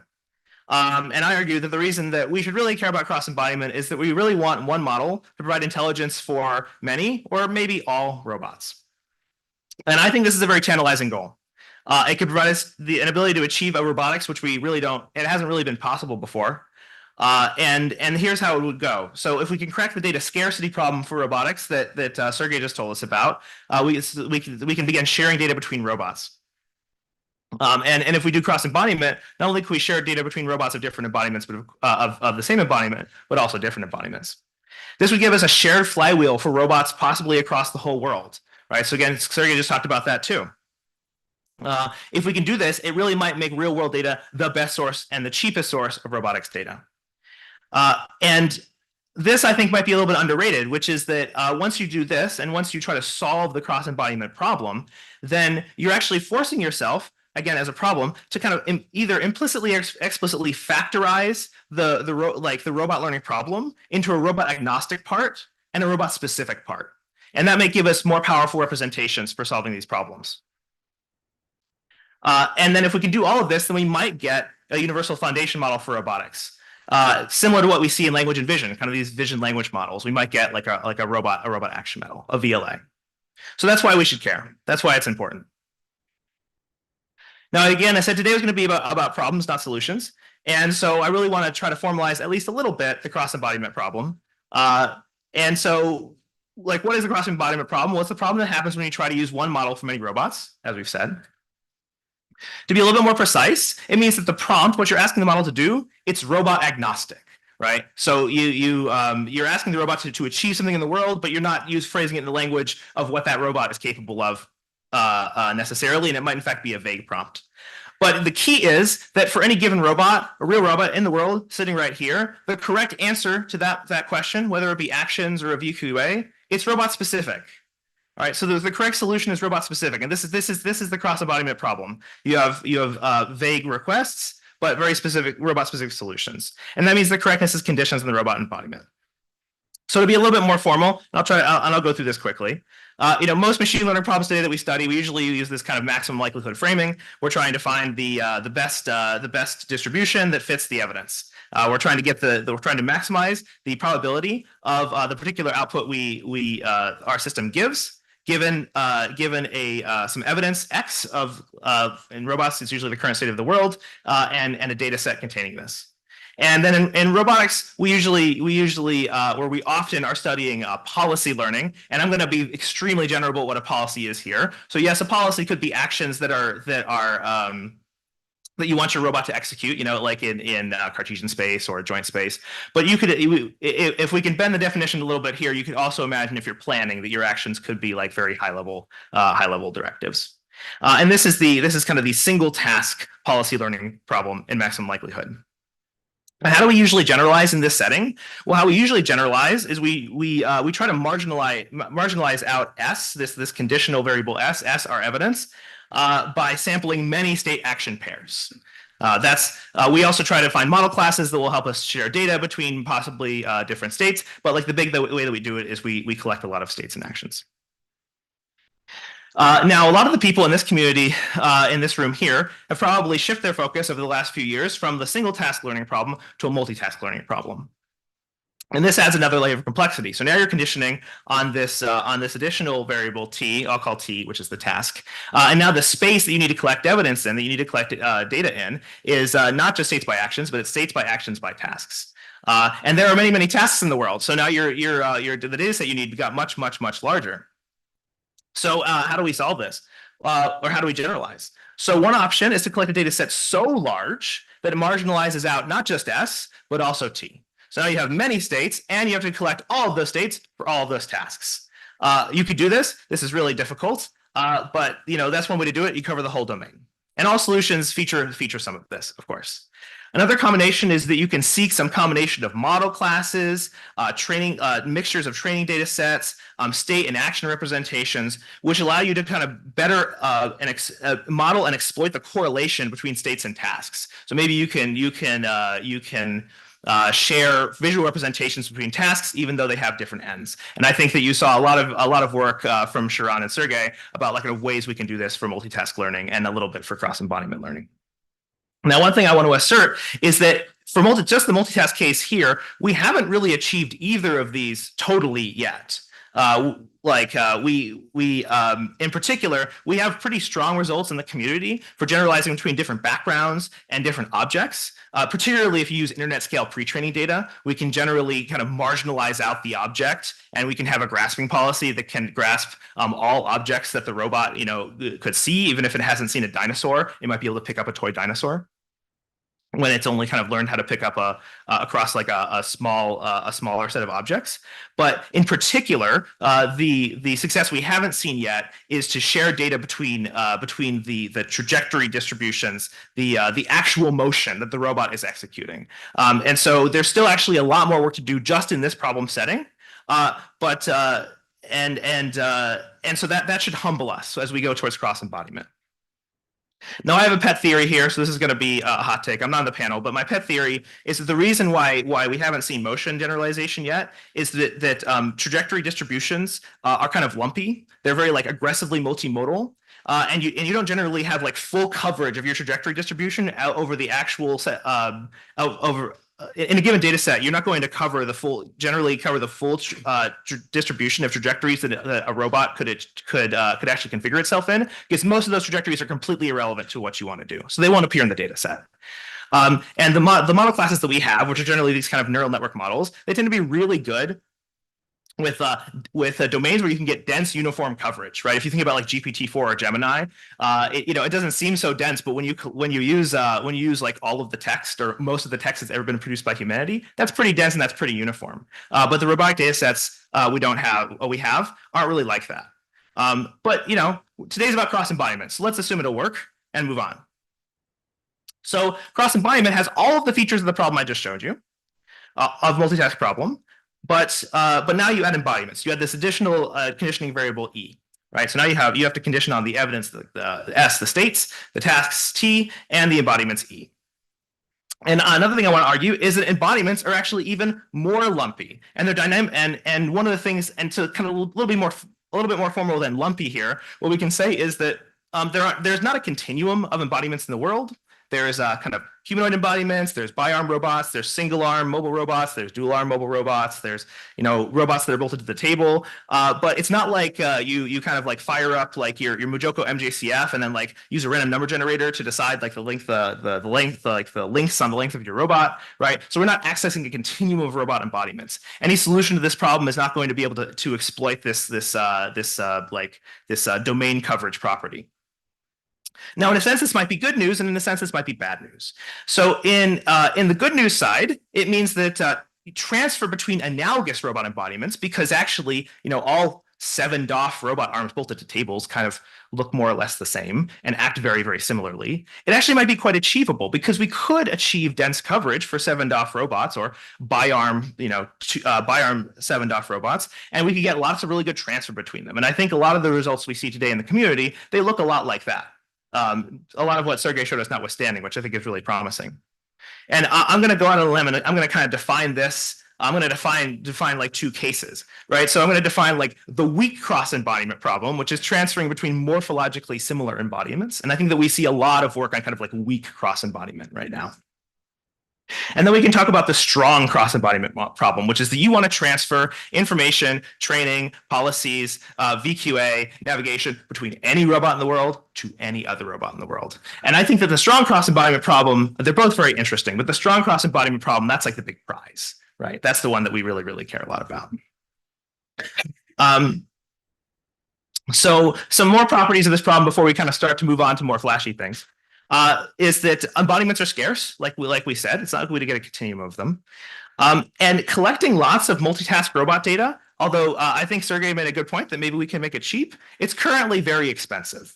So if you were to try to do it across all robots, all robot embodiments, and all tasks, then you kind of get expensive times expensive. It's like we truly can't afford to cover the domain. We haven't shown a lot of progress on generalizing across these data domains below internet scale. At internet scale, we've shown great progress. You see like OpenVLA, but also RT2 and Octo, and particularly like RT2 shows that if you're at internet scale, you can get some of this generalization. But we don't have an internet of embodiments, so we're probably not going to have an internet scale data set of embodiments. Another couple things that make this really difficult is that, and which is distinct from the multitask problem, is that the state and action domains are very different. And kind of Shuran pointed this out. We're not just saying the state and action spaces are different, although they are, but you can trivially make them the same by just kind of taking the union of them. It's that the actual domains you can access with different robots are different.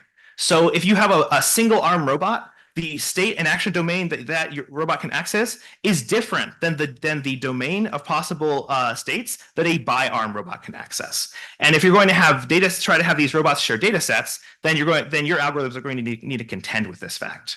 Similarly for the action domains.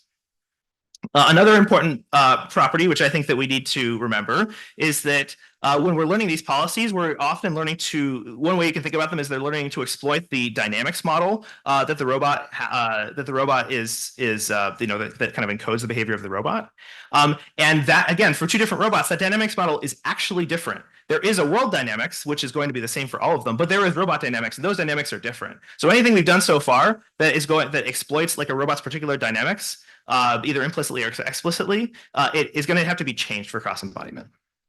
All right, that was a lot of text, so let's move on. And I'll just kind of summarize everything I just said. Is it's really hard to take the robots out of robotics, but that's kind of what we're trying to do with cross embodiment. We're trying to take the robots out of robotics. Yeah, so one thing I want to convince you of today is that about the strong cross embodiment problem is that the cross embodiment problem is actually everywhere as soon as you start looking. So I think most of the people in this room, like many people in this community who are interested in cross embodiment, probably interested in robotic policy learning for manipulation. So a very specific problem, generate motion. And again, we usually think of the cross embodiment problem as being narrowly defined this way. But I'd like to open your mind and expand the definition of cross embodiment to actually be much broader than this. Because while we may be able to solve the weak cross embodiment problem in just an action space, I think that you need a wider framing to think about the strong cross embodiment problem. And this is where I'm going to start to motivate this with some of the work we've done at Google DeepMind over the last several years. a general trend for the work that we do at Google DeepMind is that we kind of we've started with specialist models to help us do many of these tasks: embodied reasoning, planning, navigation, locomotion, manipulation. And over time, kind of from the top down and bottom up, we started to merge these models. So we started to get larger and larger models with more capabilities in a single model. We're at fewer models overall. And if you take this to its logical conclusion, you can imagine that one day you just kind of have one big model. And hopefully that model works for all robots. But, we'll see. So I don't want to belabor this one too much since we talked so much about manipulation. But let's see how the cross embodiment problem, as just to illustrate, comes up in manipulation. So on the left, you have a single arm robot, and this is kind of a GIF from a work called RT2, which had a huge set of authors. And you see this robot is kind of picking one thing up with its arm. And on the right hand side, you have some works from Aloha Unleashed by Tony Zhao and Aizel Mahid and Jonathan Thompson and another big group of people. And you see this is a bi-arm robot. Now, if you look at the left hand side and the lower right hand side, you can imagine that these two robots could share their data because they're both kind of picking something up and placing it somewhere. But if you look at the top, there's probably not very much that is going that. The domain that the robot on the upper right hand side is occupying in state space and in action space, it is not completely disjoint, but that there are regions of it that are distinct from the robot on the left because this robot has two arms. And so this is what we talk a lot about in cross embodiment for manipulation. So an interesting thing to note here is that between the left-hand side and the lower right-hand side, these robots can do many of the same things because the robot on the left has one arm, the robot on the right is only using its arm. So both of these robots could do that thing, but they might do it in different ways because their grippers are different. And so this is kind of a form of the weak cross-embodiment problem. But there are some tasks that are just not achievable by both robots, and that's represented by the upper right. Now, one way that our group has explored trying to maybe solve parts of this problem is to use data representations which are embodiment agnostic. So in this work here called Archie Trajectory, and this is by Jiadian Gu, Shankramani, Ted Zhao, and again, another large team. What we're doing is that we are using a drawn trajectory representation to try to provide instruction and training data for the robot rather than just direct teleop control. And what this allows us to do is allows us to use a human as an embodiment to demonstrate what to do. Or you can kind of use your mouse and you can draw on the screen for how to do this. So this is really cool because now it doesn't matter what the shape of the gripper is when you're doing the demonstration or how many joints the robot has. It's kind of similar to the UMI work in a way. You can still provide training data that will teach many different robots how to do this particular thing. But some demonstrations might not be realizable that you provide here. And I think we kind of talked about this, or Shuran talked about this during the UMI talk. If instead I took this demonstration and it was a demonstration of two arms doing something, then a one-arm robot is not going to be able to do that task. So that's cross-embodiment and manipulation, and I think we're all pretty familiar with that. So in a work from a couple years ago called SEICAN, one thing I wanted to say here is, one takeaway here is that when you get into cross embodiment, there may be some things that the robot that your target robot, it simply cannot do. So you're going to ask it to do things it simply cannot do, or there may be examples in the data set of things the robot simply cannot do, which implies that you might need to know what your robot can and cannot do to solve strong cross embodiment. And this kind of takes us up to embodied reasoning, right? Because I would imagine that we would use an embodied reasoning system to tell us this. And in a work a few years ago called SEICAN, again with a large group of authors from Google, the robot was showing that we showed that we can automatically learn and use affordances for our robots. So we already have manipulation policies that can possibly do these affordances, but we need to automatically learn what the robot can do and how to use those things to achieve longer horizon tasks. If you'd like details on how this works, I'm happy to give you happy to answer any questions. But the kind of the takeaway here is that the correct answer for what to do is, of course, conditioned on the robot's embodiment. So, for instance, if the instruction that we give the system is to, retrieve me a Coke can from the kitchen, but the Coke is in the fridge, if you have two arms, then the answer for how to open the fridge might be different than if you had one arm. right? So if you have one arm, you might have to walk up to the fridge and start opening it, and then kind of like move your mobile robot, kind of move your body around so you can kind of get in like this. But if you had two arms, you might take one arm, kind of like lean to the side, push with your other arm, and then reach the Coke. Of course, that's on the action side, right? But one thing I want to point out here for embodied reasoning is that we don't actually have to have actions at all for the cross embodiment problem to come up. So let's assume instead that the query we're asking the robot to do is to clean this table as quickly as possible. If I have if I have two arms, then what I should do is I should use both arms at the same time. So I should start picking things as fast as I can. One arm picks things, puts it into a bin. Second arm, and they're kind of doing this simultaneously. And you might use an embodied reasoning system like Saycan to generate those subtasks that you're going to do.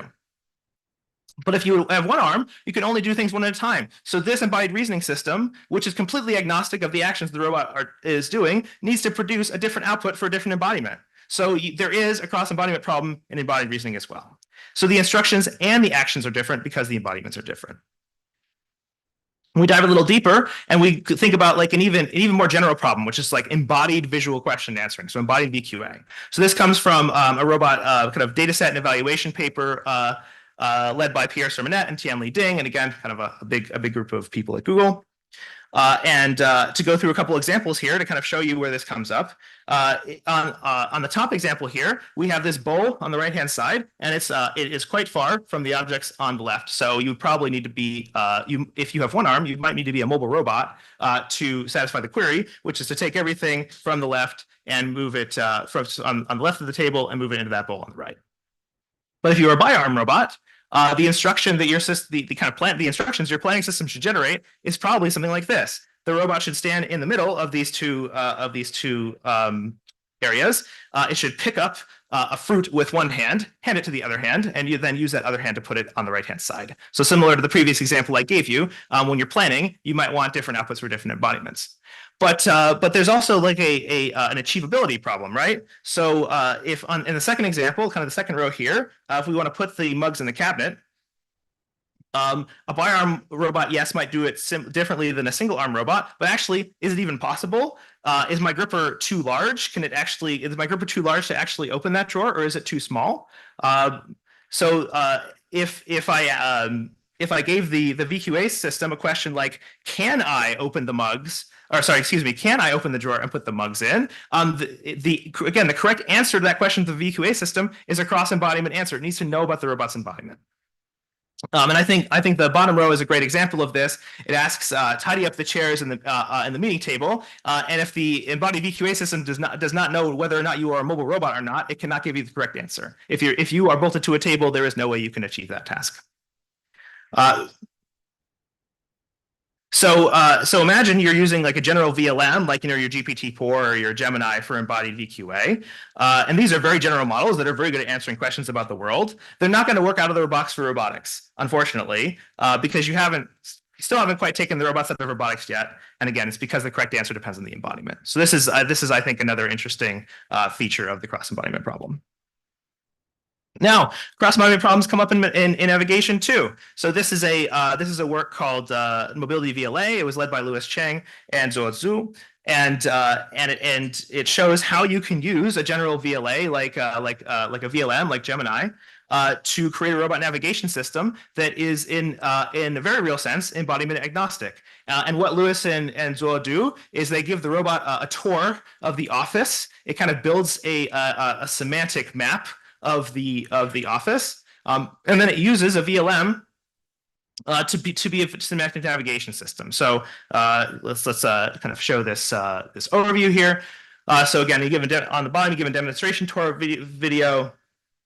You use kind of some structure from motion. You build like a little bit topological graph of the office, and then you can give a high-level navigation goal, such as like take me to the toys or take me to Louis's desk. And because we have this topological graph, which is again kind of removed from the robot's embodiment, you can ask the robot is assumed to kind of be a point in x, y, theta space, and the VLM can say robot go to this x, y, theta point, and then you get like a nice navigation system with very little work. So this is awesome. I think it's really great. But I want to point out here, there's still a cross-embodiment problem here because a lot of your embodiment is kind of wrapped into that demonstration tour video. Your robot has a width, it has certain capabilities, and so you're actually encoding the embodiment during this video. If you wanted to make this cross-embodiment, you would need a more intelligent system. The system would need to know how big is the robot. It would need to know, can this robot open doors? So if you ask it to go to a point behind a door and the robot can't open a door, then like a non-embodiment aware system would not be able to achieve this. What if I ask it to go down or up some stairs? Does the robot have legs? Does it have wheels that are large enough? These are all things that the robot needs to know. Could it interact with an elevator? So again, this is a great example of how we're starting to get close to cross-embodiment capabilities, kind of like weak cross-embodiment capabilities. But if you want strong cross-embodiment capabilities, then you need to be able to push cross-embodiment up and down the entire stack, not just actions. Okay, so I told you a lot about a bunch of problems, but I don't want to be a huge downer. So let's talk about like some possible solutions. And one that we've already seen a couple of examples of, and I have one here too, is being flexible about data collection. This work was led by Homanga Bardawaj and Debadita Dwebi, and it uses generative video models as kind of cross-embodiment action generators. So there's kind of two pieces to this method. The first is you have a video model which can generate a hypothetical video of a human achieving a task. And the second is a mapping from a human to the robot. So now we're starting to see this kind of factorization. And of course, we would try to use human data because it's more plentiful and easier to collect, and we would expect that video generation models would have a lot more of it as opposed to videos of robots doing things. So this is a way we can this is a way that we can more easily generate robotic policies where the data that we're actually using is again embodiment agnostic, but that still has a weakness, and that's that it is possible to request trajectories which cannot be mapped to our robot. So if we wanted to make this system kind of truly full, strong cross-embodiment, it would need to answer the question: is this possible with my robot's embodiment? And I think we saw another example of how we might do this from Sergey's talk, which I think is really really promising, which is that maybe we marginalize out that embodiment term not during pre-training but during post-training. We say like, okay, so maybe I'm not going to create one giant network all ahead of time that will serve all robots at all times, but maybe I have my pre-training network encodes lots of general information about the world, about robotic control, about things that I can do. And then when it comes time to specialize to a new embodiment, I get a little bit of data on that embodiment and I fine tune. So this is a paper that myself and Carol Hausman, Chelsea Finn, and Ben Swanson worked on. Actually, this goes way back to 2019. Right, so we were doing it before it was cool. And it shows that you, with a large pre-trained manipulation network, which was in this case trained to pick up objects and from a bin, that you can change the robot's embodiment after your pre-training.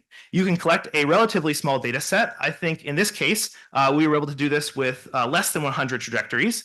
And then you can do a very vanilla, boring, completely standard fine-tuning procedure using that data.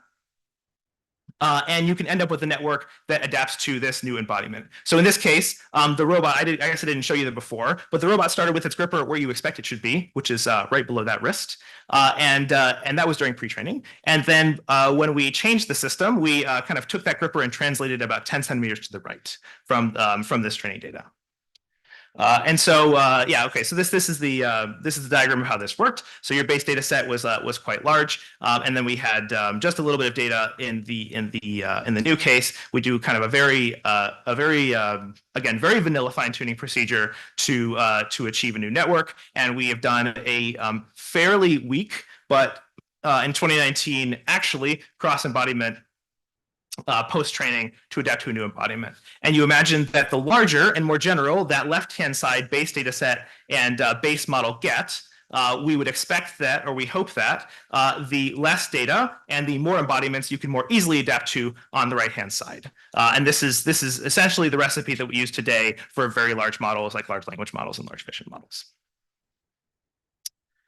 And another just cool quick note about this work is that we showed that you can actually do this continuously. So you can have one base network, you can fine tune it once, and you can fine tune it again, and you can fine tune it again with the same. You're taking the same set of parameters and you're repeatedly changing with a fine tuning process.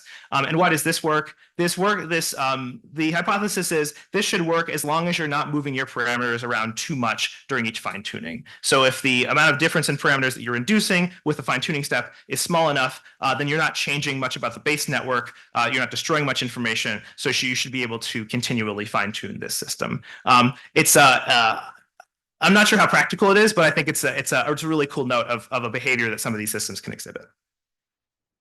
Okay, so I think I'm almost right at time. So some more ideas for how we could solve this to kind of start to seed your mind for the discussions and panels and other talks that are going to happen. I think Shuran actually talked about one of these, which is other things that I didn't show. We could explicitly condition on the embodiment variable E. We could use embodiments for which the world already has lots of data, like hands and humanoids. So to kind of break that data bottleneck. We could exploit internet scale data, and this would be particularly useful for learning task-centric representations. There's no internet of robot data, but there is an internet of data of people and things happening in the world. So we could kind of learn task-centric representations. And another one, which we should always remember,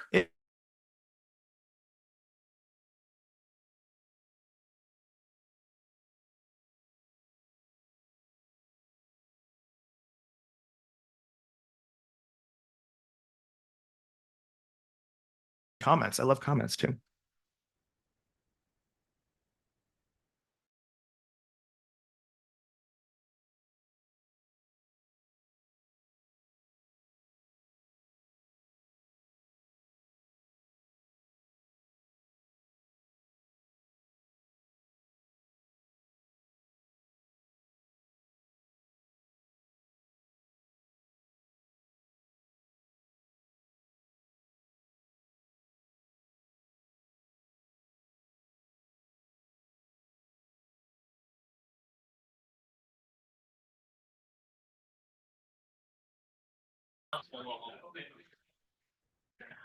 So the question is, I'll summarize as he says, you do a lot of stuff with data at Google and people say it doesn't actually work. And then could you, but what actually works? And then can you restate the second part of your question? Yeah.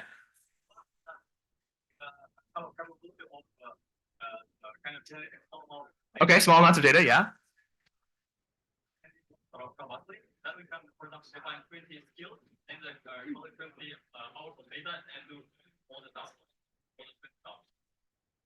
Are you? I'm not sure I understand your question. So you're saying we can collect a small amount of data, and when we can train skills. Yes. For instance, diffusion models are really good at this. And then, yeah. And then what's the rest of the question? Yeah. So my question was like, if we can do, if we want some specific task, we can collect small amount of data that task and train robustly. Yes. Then, as someone has said, like, you can also define 20 different skills. Yes. Then for each skill, we can collect like small amount of data yes. an hour.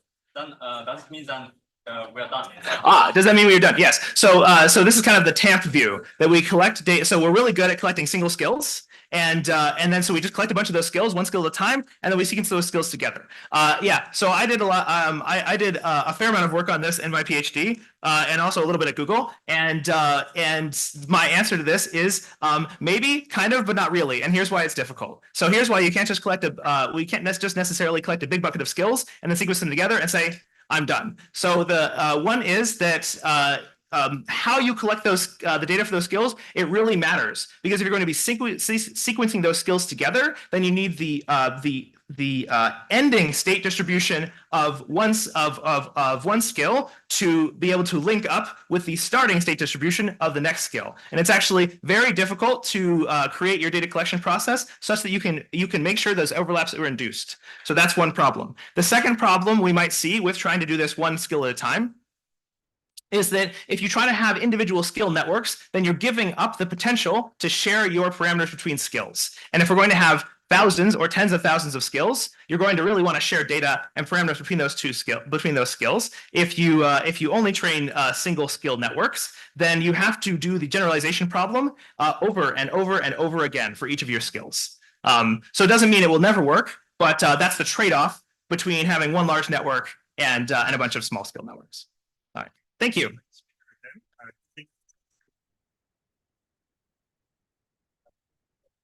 The spotlight's at 11. I try to stick together. People argue there are only 20 skills to learn. That is fair. That is fair. Yeah, You yeah, could like argue. that just means your skill is like, that's like big pop out. Like, I'll make it's it- like a skill is like everything. I'll make it even better for you. There's one skill, and that skill is to take the state of the world as it is right now and to force it into the state you would like it to. But if you have this issue of you have Zoom on your laptop. not being in the right, Yeah, we have a wire even when you connection. don't recognize The individuals, USB-C connector. you kind of learn everything together. Yeah. You probably are The only first learning presenter will from be one online, so or if you wanted, one the state second of is one already object connect your or laptop another, to the right? setup. You have to do multiple things, execute multiple skills in a sequence, whether you Yeah, standardize or not. because we had some issues with people connecting before. You have to, you have to sample all of those. Thank you for the wire things. Yeah. Yeah, and that. Brian, I will move your laptop. Oh, yeah, feel free. Yeah, that's one of the big challenges. So, which I was kind of mentioning to the lecture. Congratulations. So it's in that work safe man I showed you. Those were not. The whole lineup works. That is Skill true. That elements is of true. one skills, but they were individual skill data sets. Okay, so And I what we think found is that the ideally, biggest, if you want, we can put it over to element that of side. the system was that if you collect and open again all day long.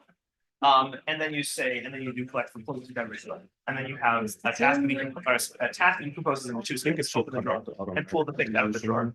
That if at the end of the drawer opening routine, drawer opening skill, you end up in a state that the pulling things out of the drawer primitive has never seen before, then your policy will fail. And our solution to this was, well, then just collect all of the skills together in one sequence.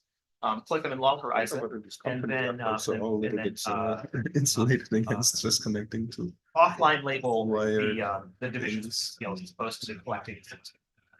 But but how would you augment the data?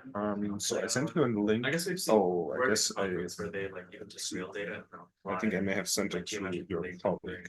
Yeah, so yes. I am not sure here. Right, so this, you definitely. If you just tell me the ID, I can join in. And so the only I'll thing, just forward you. and I think it's a great example, and this is the divide between like capabilities. Real data is that you have to pick like where you want to deal with the company. Okay.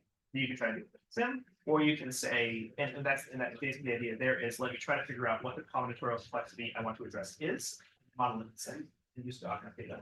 I send it to the AllenAI.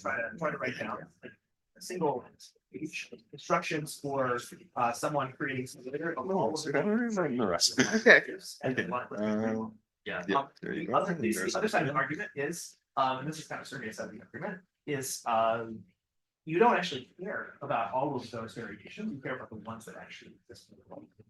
Just go into the world and find them. All right, now I will promote you. Is it a way to somehow represent our embodiment in a different space and give it as an input for the model? Yeah. So Shuran's talk was talking about this, how they So I think so basically we'll start with online presentation. joins the bones and condition of But then you can just start showing the screen right after. Okay. And you will not. I think that's actually quite promising. No sound because you can use this. We don't need to lean Okay. into the Yeah, full so we will need to connect it to this thing and then like that's zero what I wired shots, for my all laptop robots to at all my times, system. Okay. all places. And also There's, the you know, audio. Are you doing that for all the spotlight tests? you kind of already do that Unlacing in kind people? of classical, right? Like They that. didn't give us Like, a you handout. put it, I asked for a like, handout. it's like, This is what we got. the Can I just model hold it? first classes You and can, ROS for a reason. It's a little bit finicky. Like, everything. Right? You are everywhere. That seems Stanford schematics or schematics. Thank you. Okay. And so, you know, maybe you don't have to. Manga, are you here too? Yeah, I'm here. Yeah. Okay, excellent. So you can just start. So we will start with your presentation. The connection seems good, so I think you can then just start your screen when we start at 11. Oh, yeah, great question. Gotcha. And sometimes when I was watching the live stream and the previous sessions, I found that sometimes it gets stuck for like 10 seconds, but it's not very often. Yeah. So in case like it gets stuck, could you please like tell me that where I get stuck and maybe I can just get back. Yeah. Yeah, we haven't experienced the stuckness here yet because everybody's in person. But yeah, I will let you know if something messes up. Okay, thanks so much. All right. Yeah, and we'll start at around 11. Thank you. Charles. Probably the. No. Charles wanted to help. You, I guess, have any like. Yeah. Yeah, so I think it really comes down to how diverse your. Are we expect screen?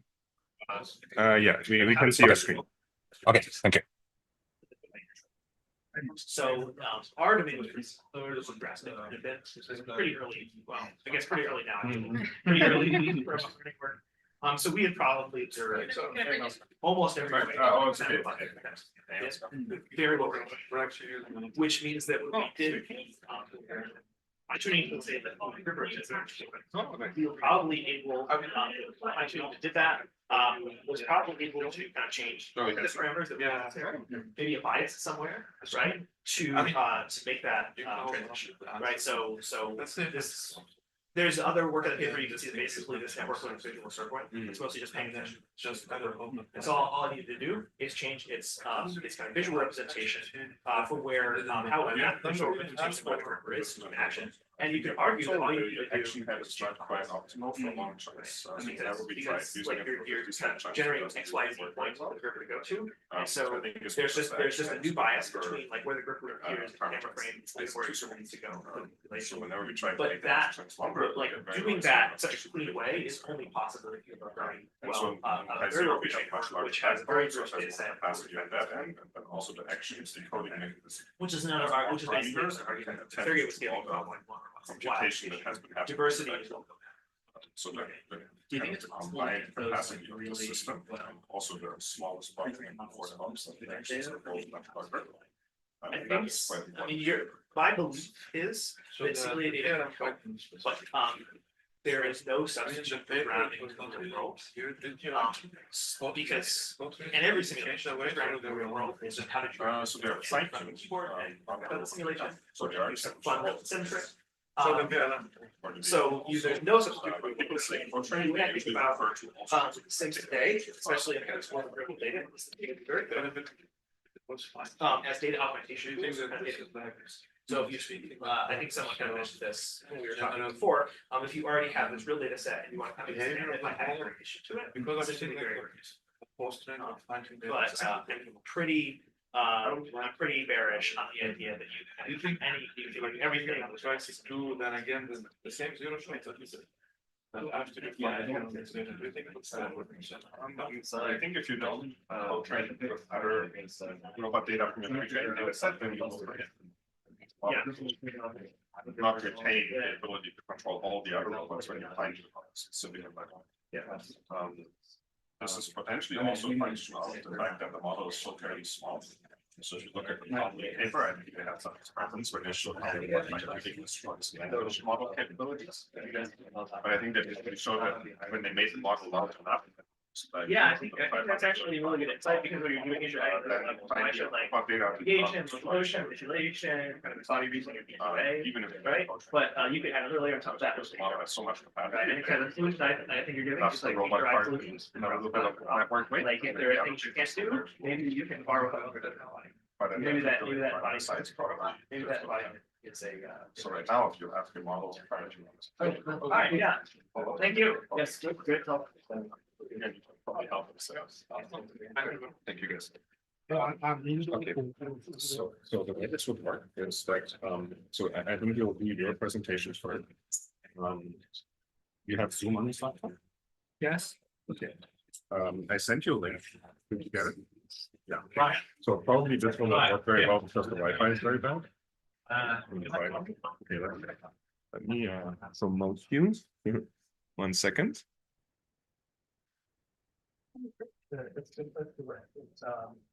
Okay, it asks you to rejoin. Yeah, so now you're a panelist, so you can share your screen. So you'll do it after, like basically we'll go online presentation first, then Rose will give a presentation, and then I think we can meet him. Okay, he's online. Yeah, and then we will need to use this microphone. Okay, and then if you want to have a more stable internet connection, there is a wired connection here. I'm not sure whether the remote thing over Wi-Fi will work well. Are you using Wi-Fi or hotspot? Wi-Fi. Okay. Yes. Probably it's safer to then switch to this wired connection once Rose is done. So she needs to do her talk first, but then We can unplug and plug into yours.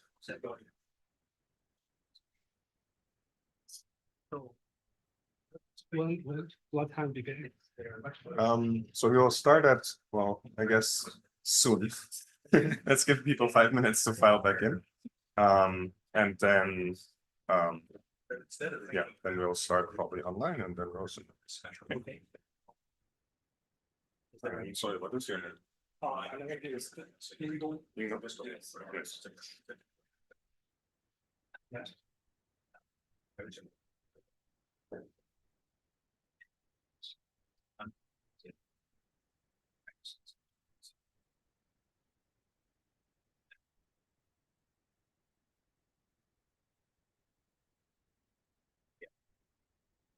So I think you're right on where it my breakdown is that you're gonna link these words.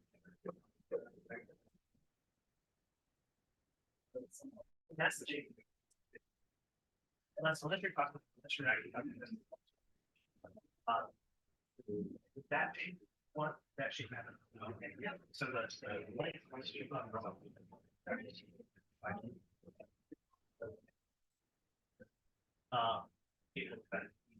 capacity of that, what its work and current work relationship is, how much is drained to the head of the chain, right? So that's where motors and robots and things. But it'd be very useful to, especially if you're going to achieve robots.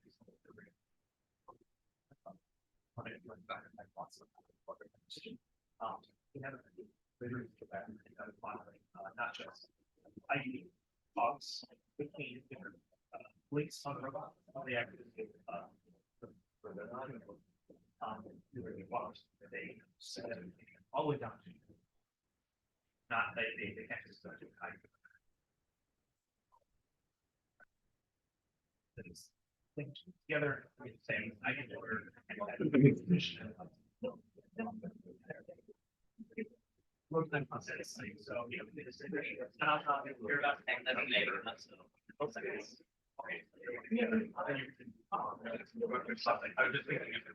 yes, it's all right.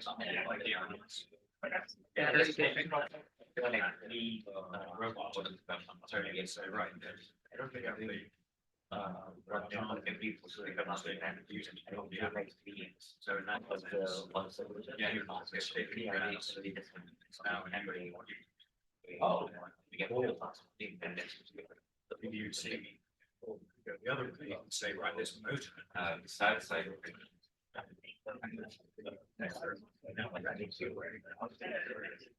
Yeah, because there's obviously so many signals. I think that was my question. Do people think it's next? Yeah.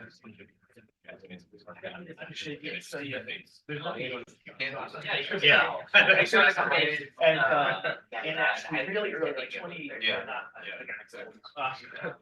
Well, really early. Well, there was if you think people when something someone's merging you can't simultaneously hold conversations. People need to wait to allow finish. So estimate the cognitive load of the person so that you one of the ways that how your existing specific. All right, Menga, are you ready? Yeah, I'm ready. All right, maybe you can start sharing the screen. Sure.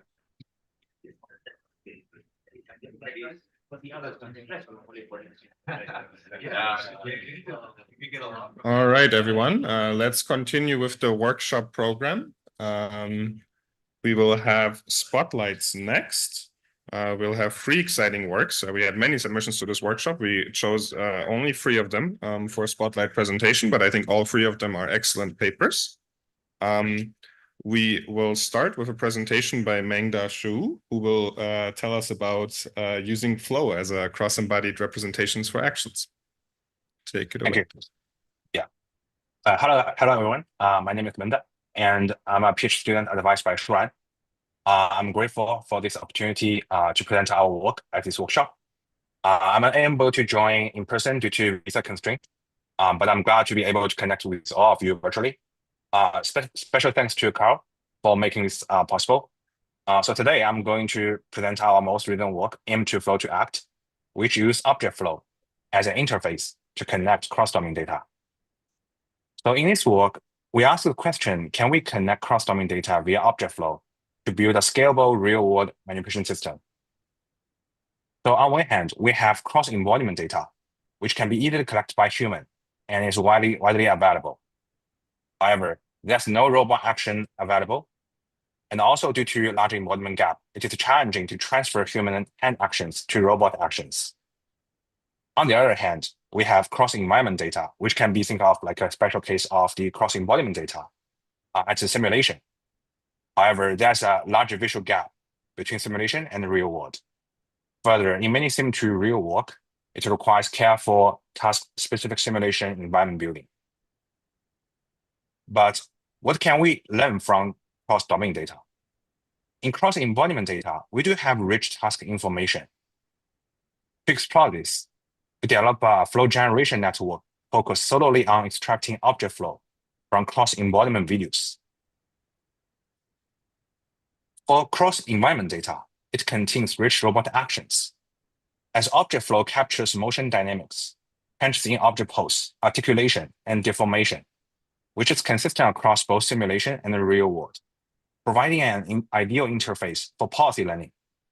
Our flow condition imitation learning policy is learned entirely from simulated exploration data. So in this work, we utilize object flow as a manipulation interface to bridge the domain gap between both embodiments and environments, resulting in a real-world manipulation system, but without the need of real-world robot training data. So before we dive into the details, let's first look at how our final system works in real world. To begin, our system generates a task flow from an image and task description. We use grounding dyno to obtain bounding box of the object of interest. We then uniformly sample the initial key points inside the bounding box.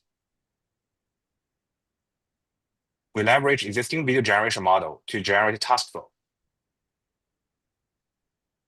Then the generated flow is then passed into our flow condition diffusion policy for robot execution. So our framework comprises two components: an open loop flow generation network, which runs only once at the beginning of the task, and a closed loop flow condition imitation learning policy acts based on the current state. During inference, the flow generation network first generates a complete task flow, condition on a set of initial key points at the beginning of the task, and then the policy executes the action to reproduce the generated flow. Let's take a look at the flow generator first. In our work, we aim to leverage existing diffusion-based video generation model, AnimeDiff, as flow generator. The key idea behind AnimeDiff is to insert additional motion module layer into the original stable diffusion and convert the image generation model into a video generation model. The motion module performs self-attention on each spatial feature along the temporal dimension to incorporate temporal information. In our work, we would like the motion module learning to capture temporal variation in key points location in the image space, which constitutes the motion dynamic in the object flow sequence. However, image is highly structured tensor with strong spatial information. Flow is permutation invariant. Our main idea is to form permutation invariant object flow into a sequence of structured rectangular flow image. We obtain a bounding box of the objects of interest through grounding dyno in the initial frame, and then perform uniform sampling within this bounding box, resulting in a rectangular flow image. The first two channels represent the coordinate of object key points in the image space, while the third channel represents their visibility.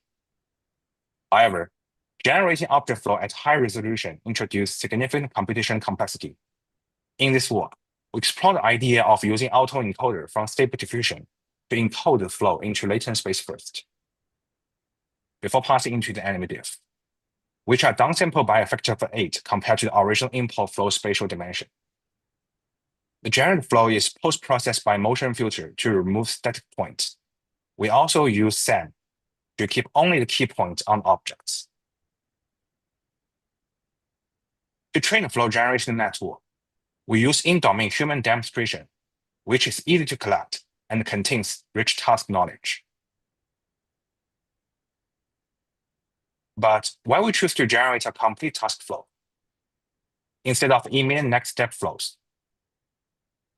This design choice is made to minimize the embodiment gap. In the training data, humans often contact and occlude objects. This conditions the model on visual input where the embodiment and objects are closely attached. However, during robot deployment, the robot gripper will contact objects, leading to a large visual gaps and out of distributions. Prior work require additional real-world robot to train along with human video to reduce this embodiment gap. In contrast, generating complete flow from the initial frame avoids this, as the embodiment need not be in contact with objects. It reduces the visual gap during execution.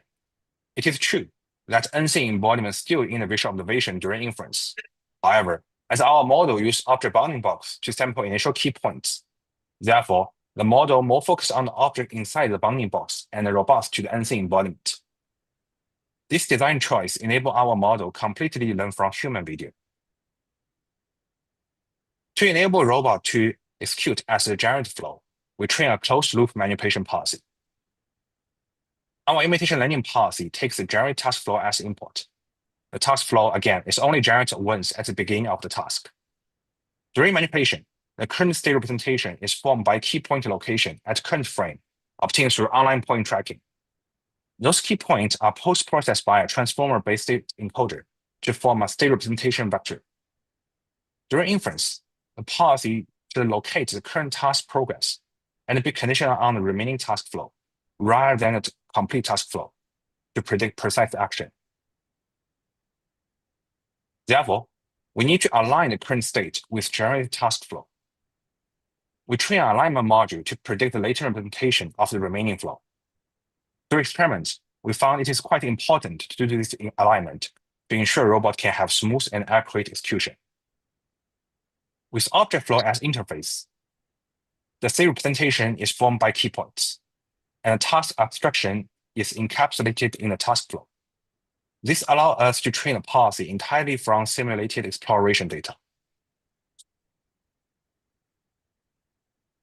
We use predefined heuristic action to generate exploration dataset, which is easy to collect and ease the difficulty to construct simulation environment. With object flow as interface, we have minimum sim to real gap, as motion dynamic is consistent. During inference, our system generates a task flow from an image and natural language description. The flow is then passed into flow condition division policy for robot execution.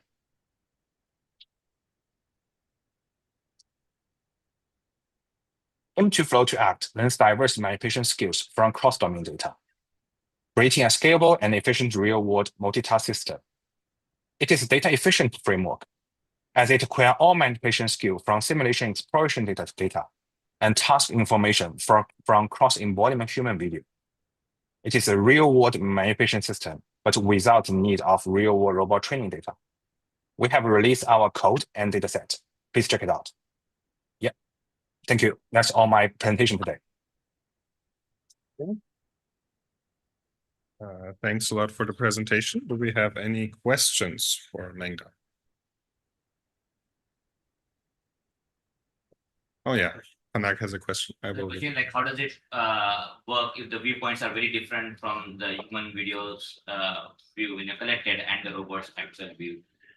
The question, to repeat, is what happens if the viewpoint between the human collected video and the robot execution setup is very different? Yeah, thank you for the question. I think this is a great question. I think one of the limitations of our work is that we actually require the same camera view for human video and robot executions. And I think this is something future work we would like to resolve. For example, we would like to deploy our model on the moving camera, and also the camera has a different view. Right now, we need to actually calibrate the camera in the real world in order for it to have the same position in simulations. That makes sense. Thanks a lot. Let's thank the speaker again. Thank you. All right, thank you. And then we'll move on to our second spotlight talk. This will be presented by Rose Hendricks, and it is about a paper called FLAIR, Achieving Masterful and Adaptive Robot Policies with Large-Scale Reinforcement Learning Fine-Tuning. All right, take it away. Thank you so much. I'm Rose. I'm presenting on large-scale reinforcement learning fine-tuning. So brains are flexible, brains are adaptable, brains are very performant. How do we build an intelligent robot brain? One idea that's been very powerful is to collect a large data set, use behavior cloning, and then use a high-capacity transformer model or some other high-capacity model and train this on this large robot data set. However, the out-of-distribution cliff is always waiting for you, and we find that these they're very powerful, but they have insufficient performance, and they also have insufficient adaptability. But they're very powerful. So what if we could use this good base policy from behavior cloning and then add to it a mechanism to adapt and improve over time? This is what we're presenting in FLAIR, where we're able to get state-of-the-art performance with efficient training, cross-embodiment transfer, and even learn novel tasks. So we achieve this with 3 different design choices. First, again, we're starting with a large multitask base model. These learn good representations, good priors. They solve a decent chunk of the task. In this particular work, we are using the base model from Spock, but conceptually, you can use other base models in this work. Next, we apply large-scale reinforcement learning fine-tuning. This was presented and honored yesterday with Polyformer. Broadly speaking, we are able to use large-scale training fully in simulation in a very, very large scale of environments generated procedurally with many, many assets. We then transfer these models zero-shot into the real world. We handle this by using frozen, high-capacity pre-trained vision encoders. In this particular work, we're using Dino. We also very aggressively randomize the domain and augment the images during training, and we find that this does handle sim-to-real transfer. Finally, we find that we need to make specific algorithmic choices in order to stabilize the transition from behavior cloning to reinforcement learning. So first, we need to use on-policy methods to avoid the deadly triad of off-policy methods. We need to separate the actor and critic so that their gradients cannot interfere with each other during training. We need to disable the entropy bonus because early in training, it can distort the actor gradient. And we also need to use an extremely low learning rate, 10 times lower than what you might expect to use when training reinforcement learning from scratch. Furthermore, we find that you need to use all of these solutions. If you remove any one of these, the training collapses during the transition to reinforcement learning. In our experiment setup, we evaluate in fully unseen houses in simulation and in the real world. We use RGB camera observations only, and we use sparse rewards. So we find you can achieve state-of-the-art performance on some relevant tasks. For example, object nav, this is the task that Polyformer was shown on. That 55% is not the Polyformer number, that is the imitation learning base policies performance. We find you can get from 55% to 85%.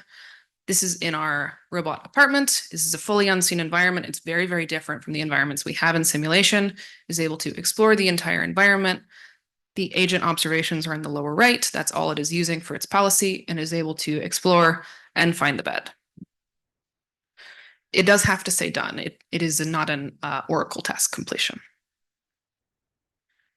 We also get benefits from pickup, which is similar to tabletop manipulation with an arbitrary background environment. On fetch, which is mobile manipulation, object nav plus pickup, we do get also large performance gains. Here's an example. Again, totally unseen environments, objects. And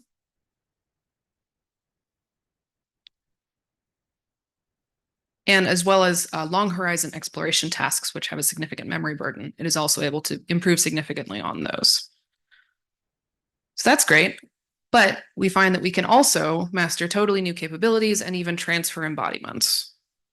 So, for example, here is a policy on Locobot. This is the base policy, was trained completely on stretch data.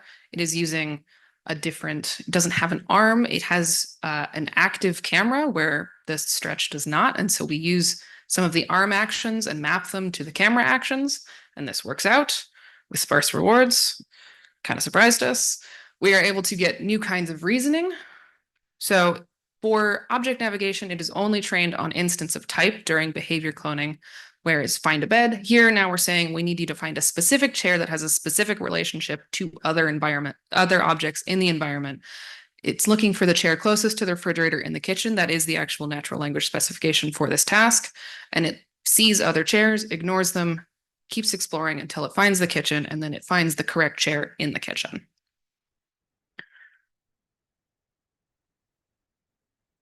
We can also do affordance reasoning and find instances of room type. Again, not seen during behavior cloning. And this is, thank you so much for your attention.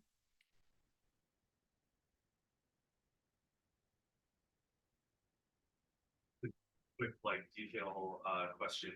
I know that in the original Habitat object nav task, the action space was just like turn left 15 degrees, turn right 15 degrees, move forward, stop.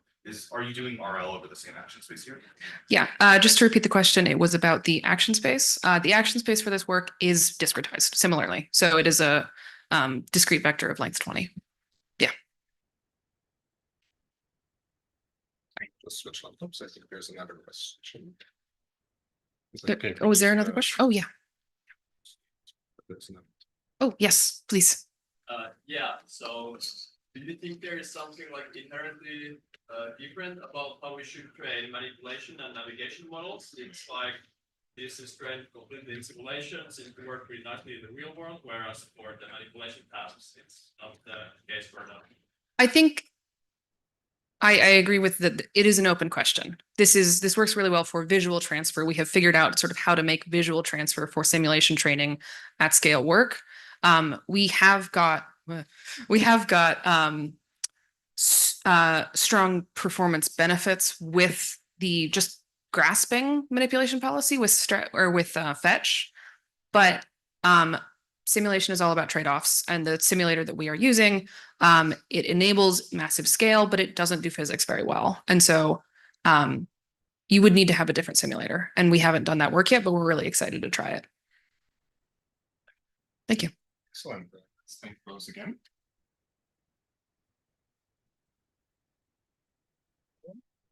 Right. First spotlight of the day will be presented by Yuke, who will talk about data scaling laws and imitation learning. And I think it's the first kind of larger scale study on that topic. So it's really exciting. Yeah, thank you. And hello, everyone. I'm Yingdong Hu, and I'm excited to share our latest work, data scaling laws in imitation learning for robotic manipulation. And we began this work with a really ambitious vision. Can appropriate data scaling produce robot policies capable of operating on nearly any object in any environment? And let me illustrate our goal with a concrete example. Imagine a robot walking into a Hopper restaurant it's never seen before, and it can work as a waiter, ordering drinks for customers while they focus on enjoying their meals with their friends. Of course, our vision extends beyond just Hopper restaurants, and we aim for robots that can generalize to different real-world environments, cafes, parks, or elevators, without requiring additional data collection in these new settings. And through our research, I'm excited to show you that we are getting remarkably close to this goal. And let me first introduce our definition of generalization dimensions. And we categorize the generalization into two key dimensions, environment generalization and object generalization. For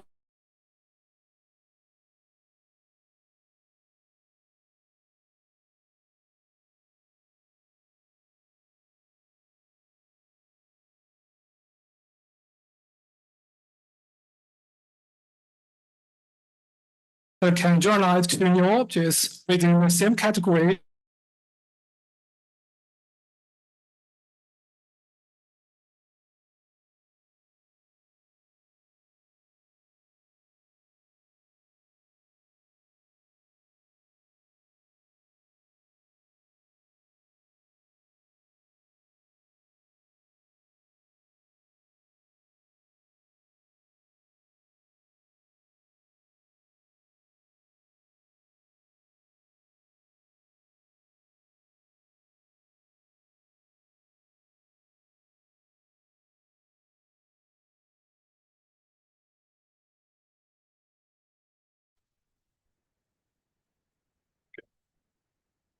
Okay.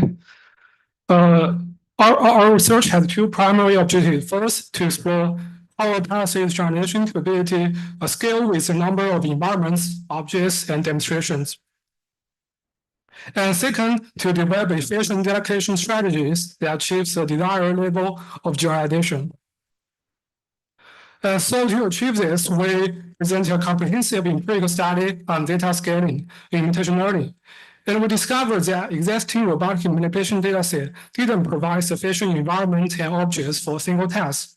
So we utilized the Universal Manipulation Interface, UMI, to collect over 40,000 demonstrations.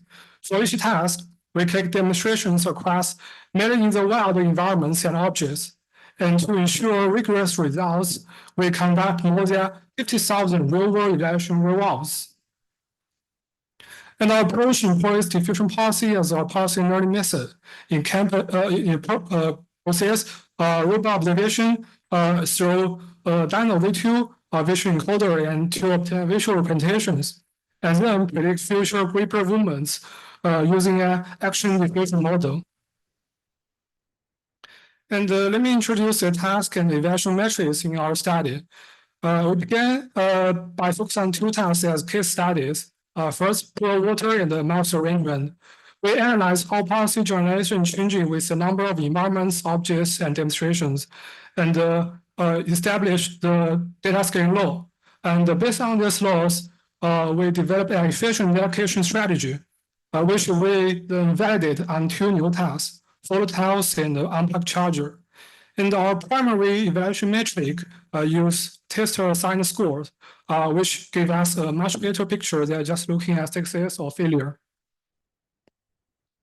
Let's dive into our first goal. How does the policy generalization ability depends on the number of environments, objects, and demonstrations? Okay, let's start with object generalization. In our experimental setup, we use 32 different objects with the same environment, collecting 120 demonstrations per object. And looking at this figure, the x-axis represents the number of objects used in training, while different lines represent different amounts of demonstration usage. There are a total of 21 policies. Each policy is tested on 8 unseen objects in the same environment, with 5 trials per object, and the results show the average normalized score across 30 trials for each policy. And there are a few key observations here. First, as the number of training objects increase, we see a clear improvement in performance on unseen objects. And second, fewer demonstrations are needed as the number of training objects increase. For instance, in the pool water task, training with just 8 objects and using only 12.5% of the available demonstrations led to much worse performance compared to using all the data. But when we train on all the data, the gap nearly disappeared. And moving on to the environment generalization, we employ a similar approach. Using the same object across 32 different environments with 120 demonstrations per environment. In this figure, the x-axis also represents the number of training environments with different lines showing very demonstration usage levels. And each policy was tested in 8 unseen environments using the same object that was used in training with 5 trials per environment.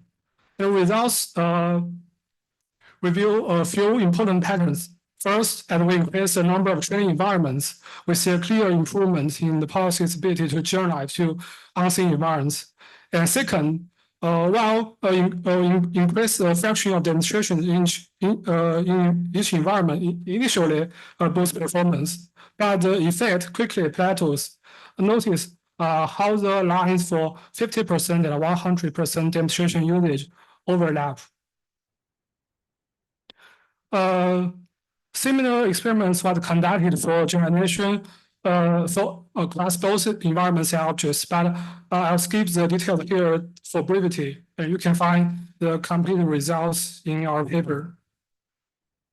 Next, we explore whether our results follow a power law scaling pattern, which has been observed in other domains.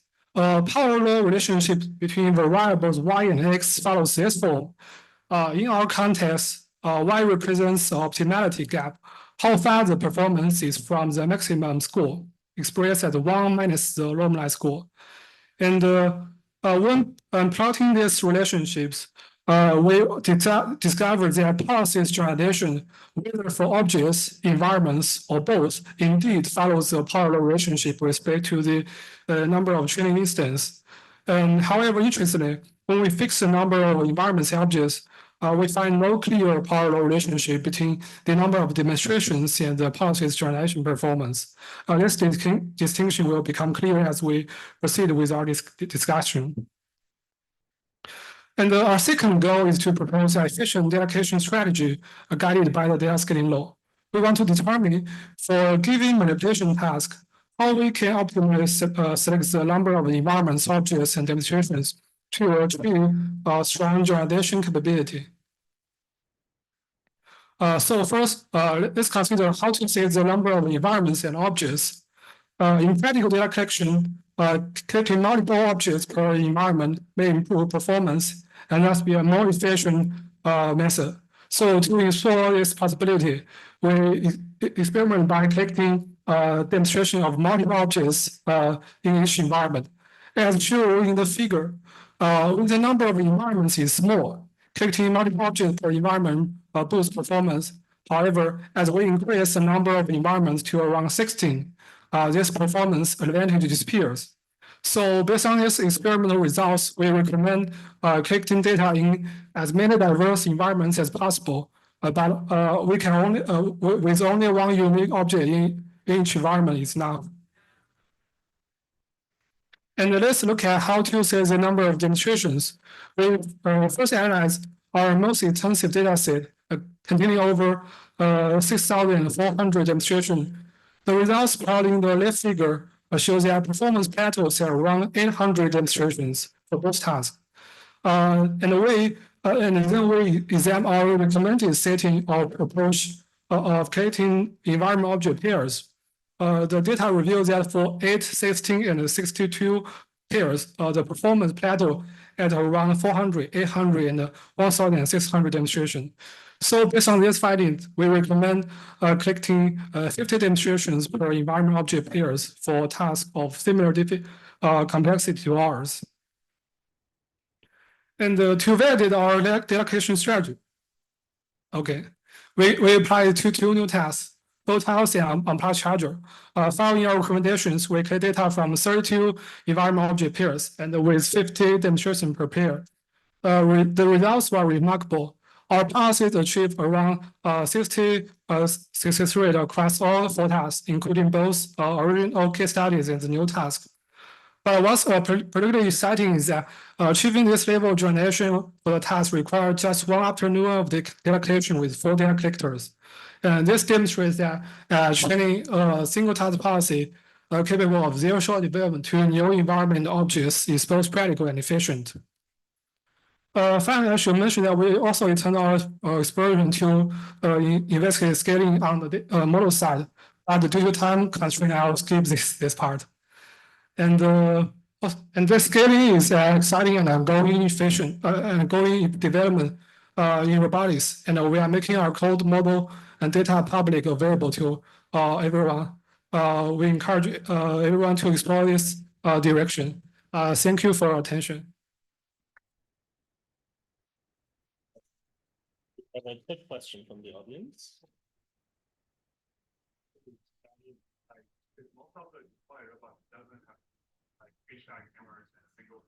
Yes. That's the main benefit of the computer study, like not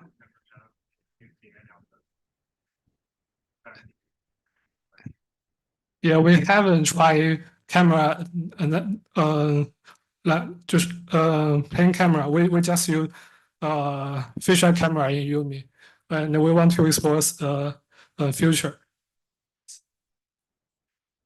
We probably are already a bit over time for the poster session, so I think we should move on, but feel free to discuss more questions offline. Okay. Okay, let's thank the speaker again. Thank you, Lino. All right. And then I think we will now go to poster session until the lunch break. Poster session is one floor up in the long poster hall. Posters number 61 to 77, I believe. So I encourage everyone to go up there. I'll go also, and then we'll meet here again after the lunch break. Yes.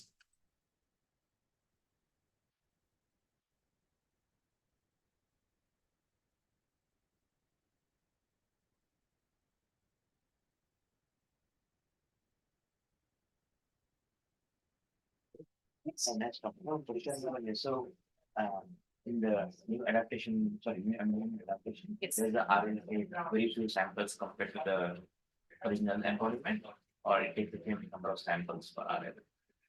It takes much fewer than training. Because No, so I think you're answering the same question. So if you start from a BC model, it takes much less samples. Significantly. But what about like a new embodiment? Say you had data into Lucy, new embodiments, and then you, well, I thought you showed a new embodiment also, right? Yes, we did. My question was, what is the delta in terms of sample complexity for in embodiment and output? Don't think that one on it, no. Okay.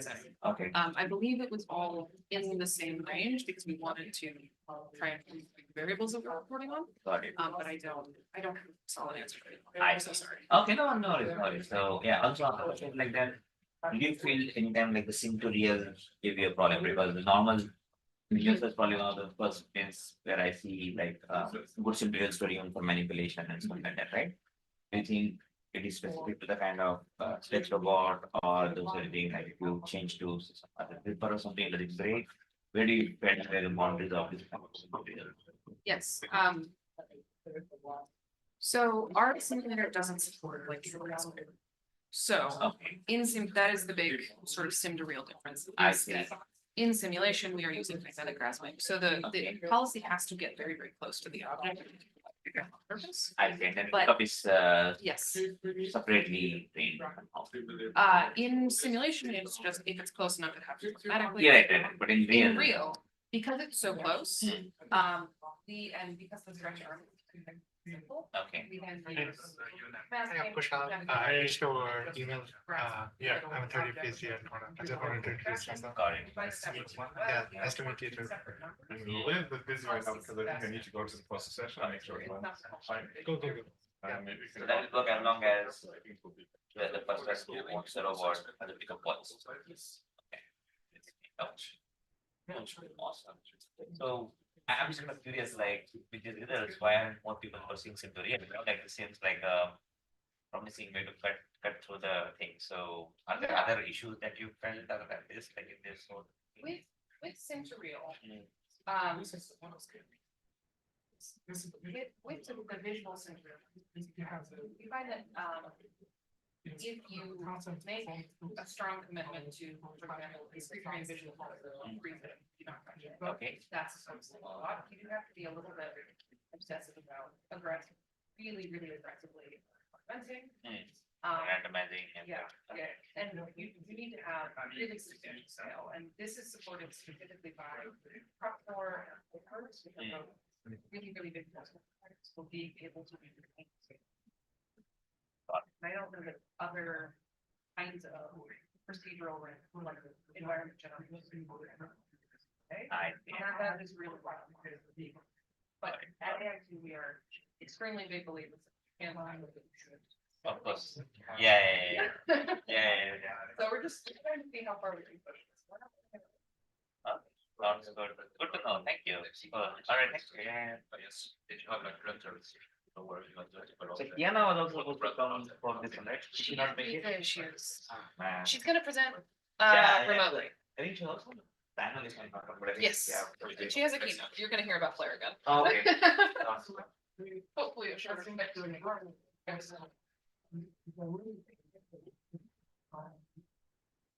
it's not only the fact.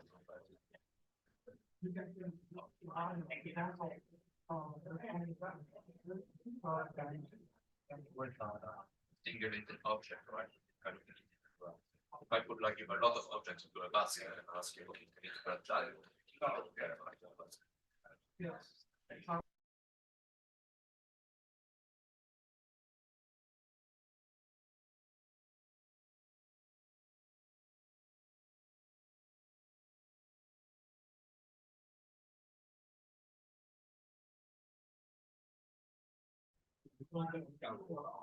介入的话，刚好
就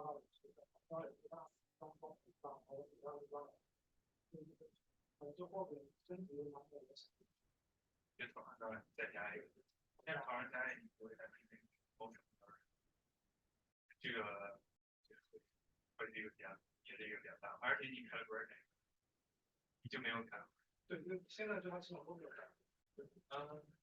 UMI那个是有 local 的看法，因为它两边你是可以装了两个 marker， 这个 marker 也是定 group。OK， 好的，他只是想知道两个 paper 的这个 infer 就是这样。对，我。但是你一共没有在这边，在这边，这个能控制，更好的。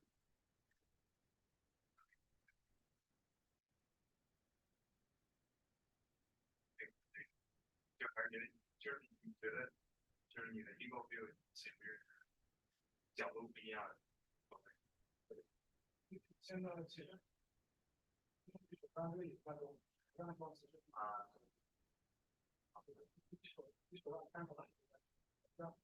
是，但是你是这样，但是你装在 robot 上，它那个你的 view 就是你从上面看到在你左右两个，因为你的对称，就是在静止状态，人装的时候看对，这个会 introduce 肯定的一些地方。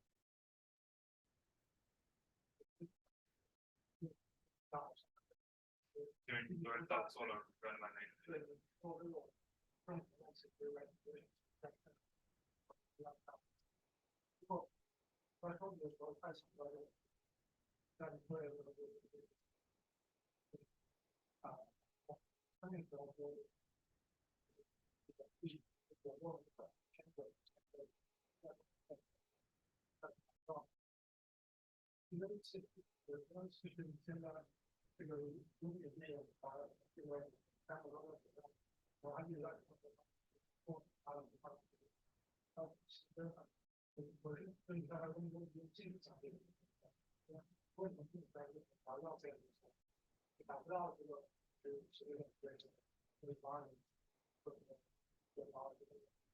那他们是对马上帮他这个他的那每个时候都把一个就报起来这个对，所以说其实他是这个方式减少对自己的。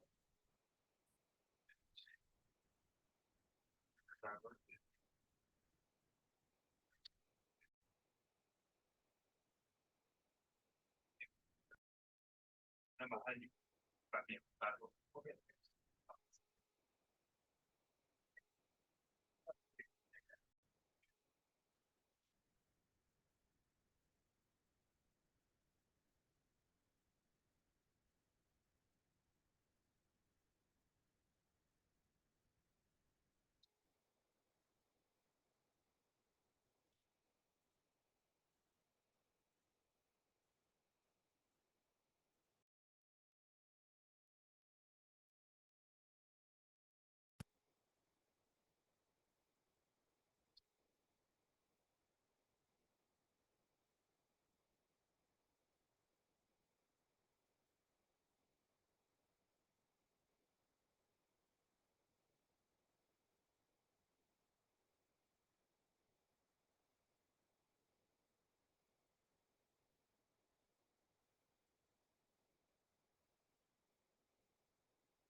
Aber du brauchst eine Waage. Der gute Waage, ne? Das wäre gut, ja. Das ist Problem. Der war der einzige Hund, den habe ich selber gelassen. Du hast. Jetzt ist der oben. Oben ist. Drittes Stock. Aber mach mal so, ja, mach so. Mach mal so, ja.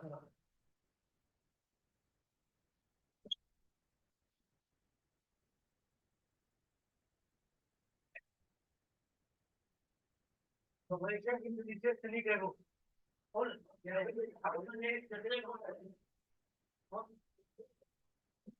Ich bin ja keiner vor dir.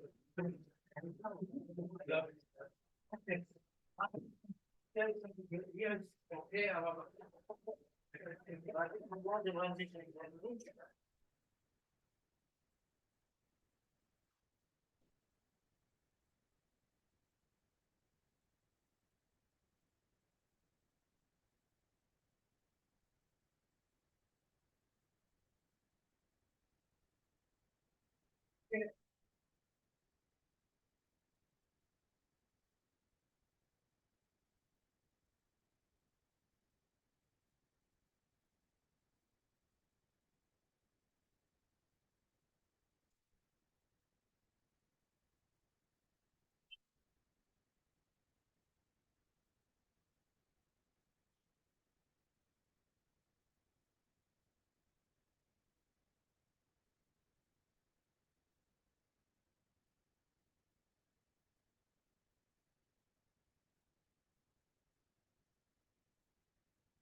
oh.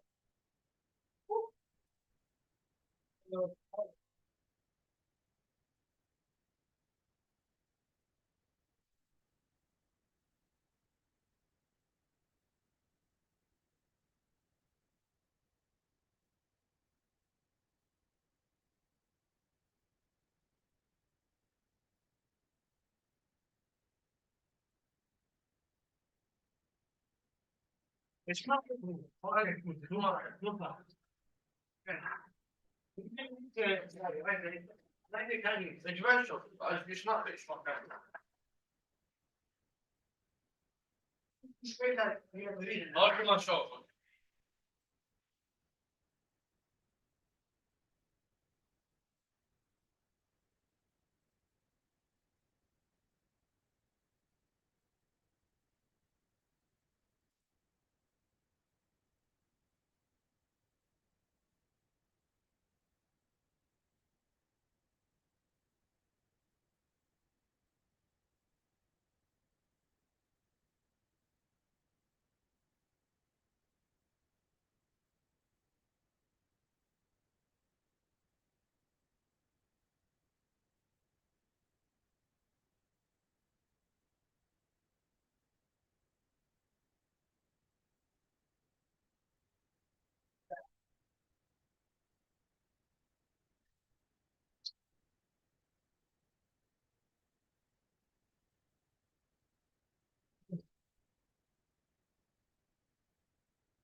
Have a nice day.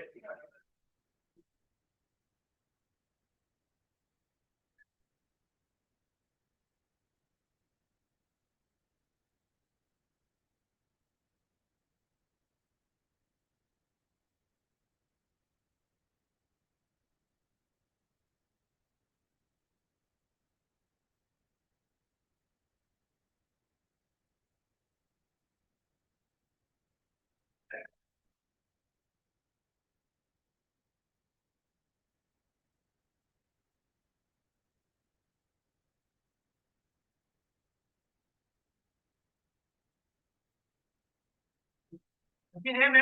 Steve, how are you? The coming speed of the talking about.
Fair way to do that.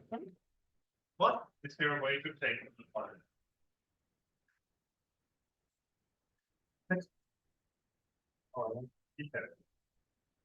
Oh, you want.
stand here.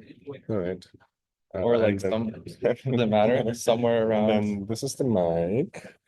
And to put it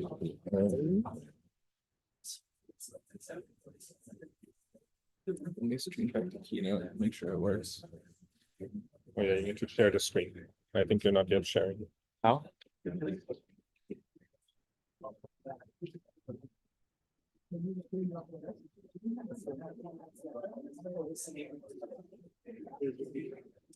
Am I sharing the presenter view on accident? Sorry? I think I'm presenting the sharing the presenter view. Well, oh, they're gonna see my notes. I see. Hold on, stop share. Do you need the notes? Share. I mean, it would be nice. Let me try this. This should work. I think. Okay. Yeah.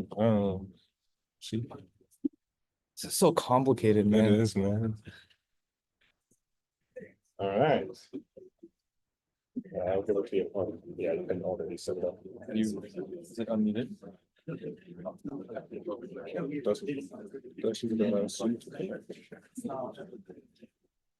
Oh, there you go. How do you write this? You just put this behind your ears. This should be a problem.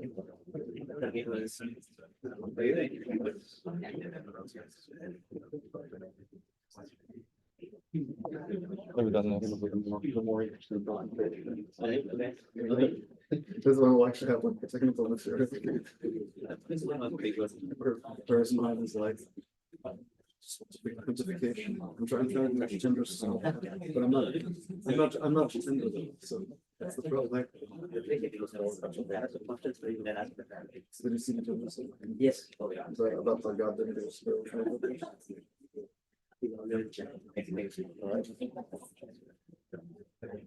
The work in the same. Hello? Hello? I think they'll be able to hear you. It's not working? I think it's working, no? Like when you tapped it, it's. Hello? Does it work better? Hello? It's not working at all. It's working when you are speaking. Hello? Oh. Okay. All right, then let's get started. Welcome back for the afternoon part of our workshop. I'm very excited to have Kevin Black here with us today. Kevin is a third-year PhD student at Sergey's lab at Berkeley. He also works in part-time at Physical Intelligence and has been very instrumental to the creation of the Pi-Zero model that you all are hopefully familiar with. And he has also before that worked on many other generalist robot policy projects, and I think he has probably some of the most hands-on experience actually building these models in the world. So I'm very excited for him to walk us through all the details of how to do that well.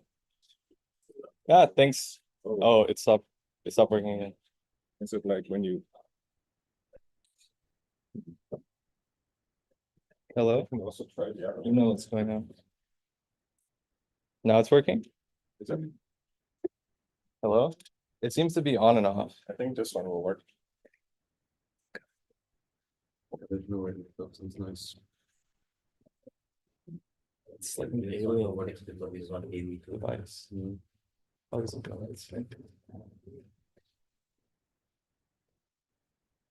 Hello? Okay. Is it good? Yeah. All right, thanks, Carl, for the introduction. Yeah, in this talk, I'm going to basically tell a story, but not the kind of story that you make up to get your paper into a conference. More like a real story, hopefully, over the past year or so about large-scale imitation learning, which is about how long I've been working on this problem. So yeah, it all starts with the open X-Embodiment data set. Most people are probably familiar, but it came out almost exactly a year ago. And this was like a huge data set for us roboticists because it was way bigger than anything we had used before. It covered 21 institutions, 22 robots. If you add up the time, it's something like 4,000 hours. And this was huge. I mean, you know, huge props to the folks at Google that worked on this. This was like a big deal. Everyone was really excited about what we could finally do because obviously with data-driven robotics, the number one ingredient you need is data. And we were like, now we finally have the data. The Google folks also released these pretty amazing results using this data set, of course. If you were at Sergey's talk this morning, you saw him also talk about this, but RT2 trained on all this data, achieved some pretty cool results across all these labs. It showed really great generalization. When I evaluated this model, I'm famously quoted as saying it's unstoppable, which apparently I'll never live down because Sergey uses it in all of his slides now. But I think if I had to criticize this model, the one problem would be that this 55 billion right there, because one, it means it will never be open source because it's based on proprietary language model. And two, even if it was open source, it would be very hard for the average person to use. I mean, most roboticists, I think, are not used to spinning up enough GPUs to inference or much less train a 55 billion parameter model. It's worth noting that Google also released a much smaller model called RT1. But for various reasons, like the training infrastructure wasn't open source and other things, that one also wasn't really used for fine-tuning much. So this is where some of my friends and I at Berkeley, we thought maybe there's an opportunity here to basically just train a model on all this data. It's not that deep. We started this project that we called Octo. The goal was to make it very flexible, first and foremost, because as we know, cross-embodiment learning is how do we support that? We're going to make it all open source, doing infra, just sort of like our big idea. We want people to actually use this. This will be the first time people actually use a model. Sorry, the Zoom internet is like stuttery, but I'll just ignore it. Okay, it kicked me out of the presentation. Are you back in? Yeah, but I think it's going to keep happening if the internet's not good. Oh, okay. Let's try one more time. If it happens again, we'll close your screen up directly. Okay.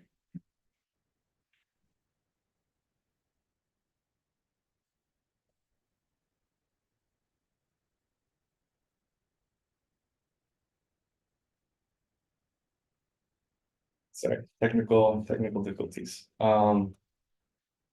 Oh wait, it's still not sharing the screen.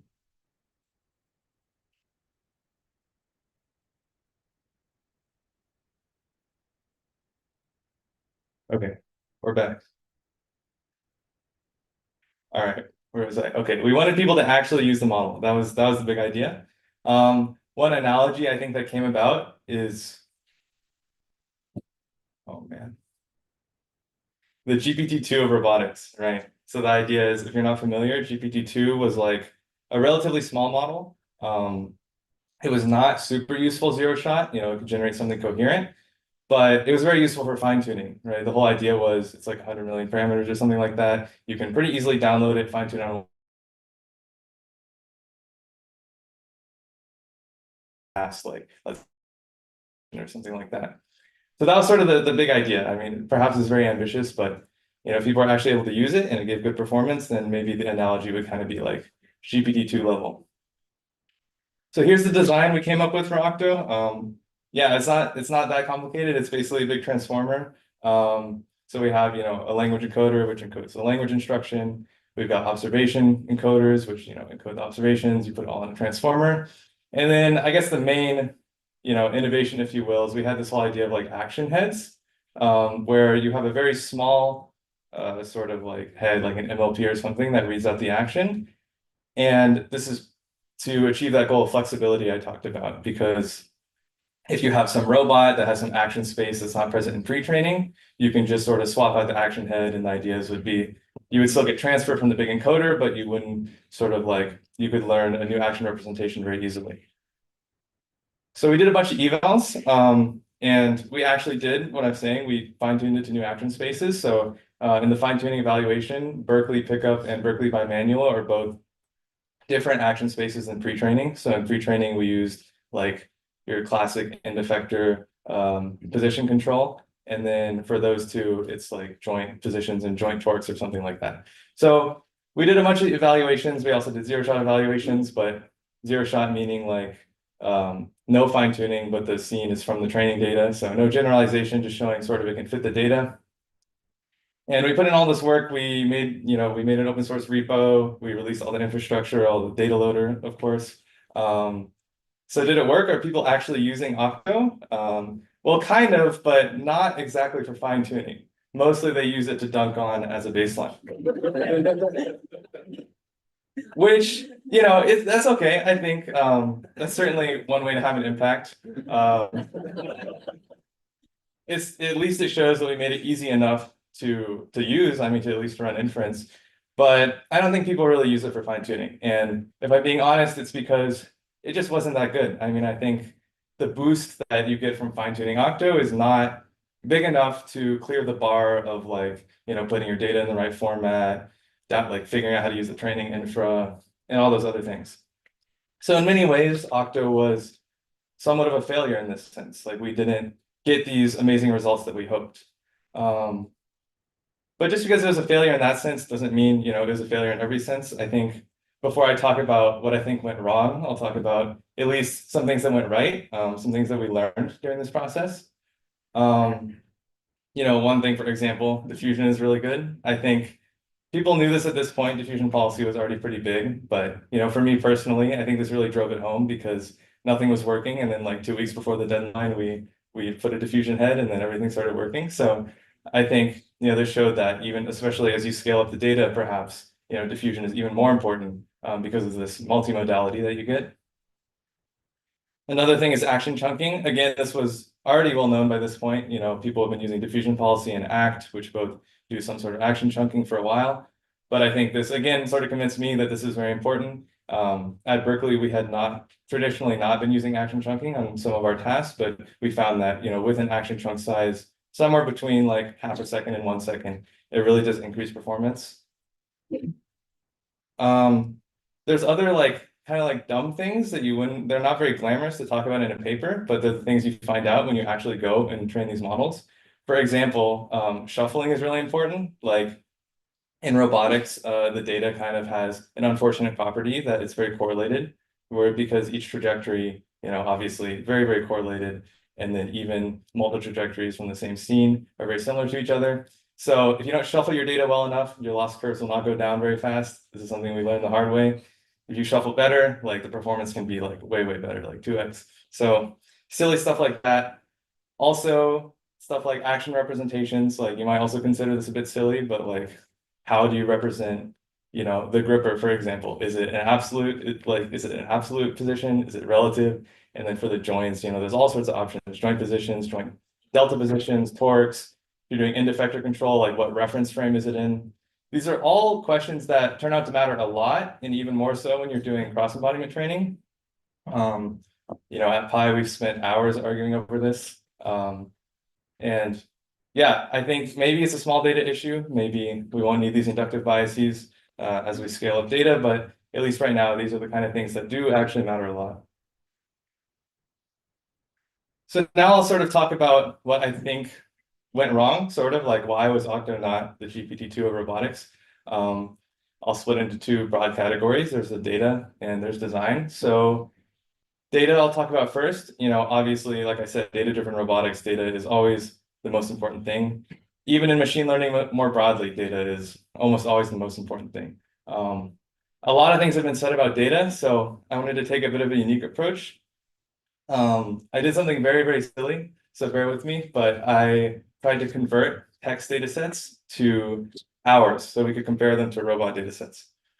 What I mean by this is, if you take the average reading speed and you multiply it by the number of tokens in a data set, you can basically get how many hours it would take the average human to read, for example, the GPT-2 training data set. Before everyone gets really mad at me, I know there are a lot of issues with this. Obviously, there's a lot more to a data set than the amount of time that goes into it. There's some notion of diversity, some notion of quality. These things matter a lot.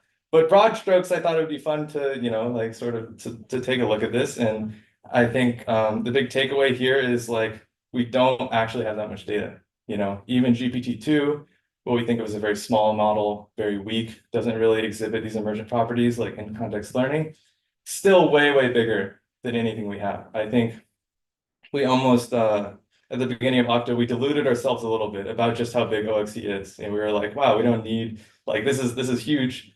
But compared to language, it's still really nothing. And even at physical intelligence, where we collect data like literally 24 hours a day, 7 days a week, right now we have about 10,000 hours. It's not that much more. And just for reference, here's like a modern language training data set, 790 million hours. Yes, it's to scale. So this is the largest possible circle you can make in Keynote, which is 20,000 points in diameter. But I guess, you know, I don't want to say like we'll never have this much data in robotics, but at least right now, I think another big takeaway is that, you know, we should temper our expectations. We're not going to have this like magic emergent like properties that we have in language models. We just don't have enough data. We don't have enough diversity. We don't have enough coverage of the state space to see that sort of magic property. So for the rest of the talk, I'll talk more about the design of the model and how I tried to go about fixing some of the problems I saw in Octo when I joined physical intelligence. Because data, you know, is always the #1 most important thing, which is a little sad for some people like me, because I think it's not as interesting as working on like algorithms or design. But I think design, you know, it's still at any given scale of data, it does matter a lot. And I think, you know, if we assume that we're going to get more and more robotics data, it still makes a lot of sense to do research on the right designs, and especially how they scale as we get more and more data.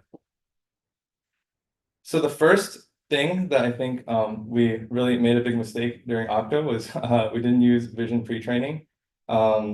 This is a nice segue from data as well, because, you know, if you don't have enough robotics data, a very easy way to leverage those huge amounts of internet data is to just use a pre-trained model.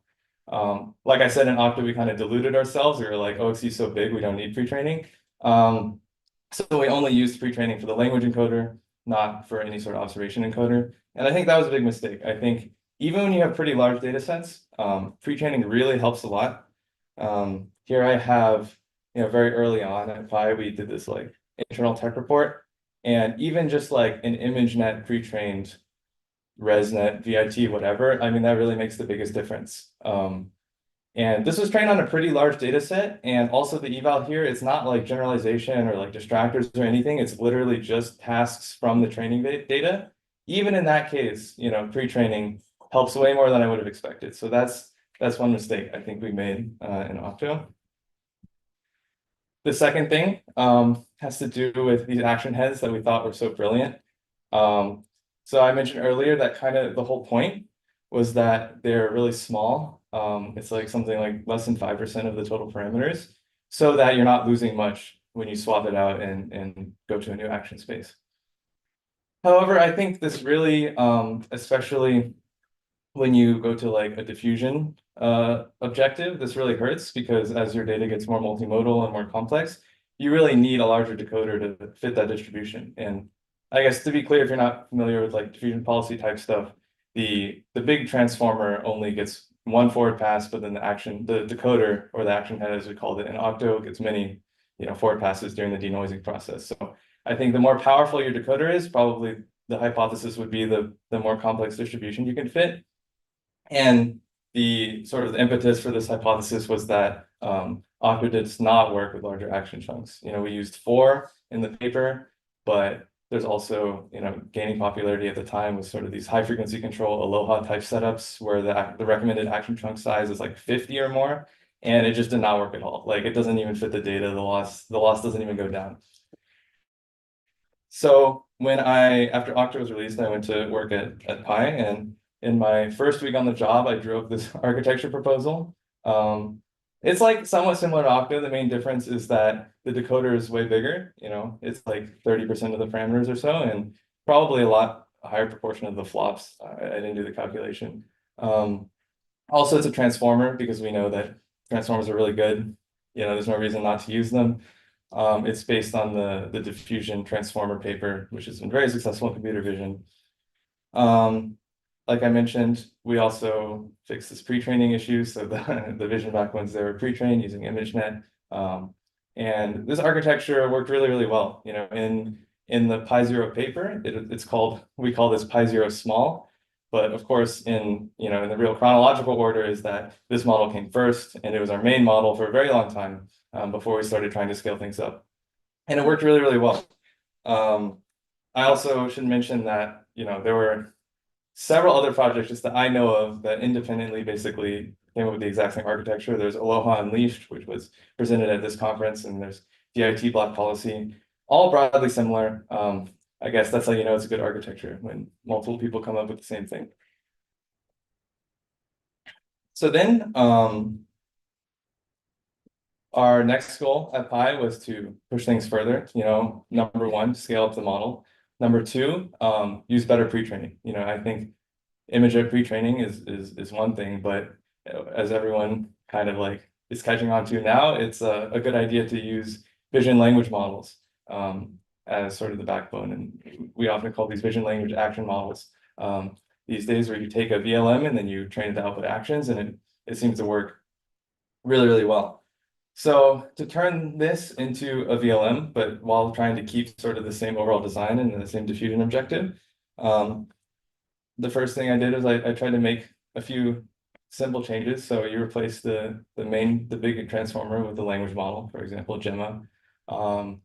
You can replace the vision backbones with a bit more powerful of a model. So for example, SIGLIP. And typically VLMs are these decoder-only language models. So you wouldn't put the language in using cross-attention, you would put it in using self-attention. This is all like very well known in sort of VLM research. At this point, you might recognize the PolyGemma model. This is exactly what PolyGemma is. It's a SIGLIP vision encoder plus a Gemma 2B backbone. It's a very good model, open sourced, again, by our friends at Google.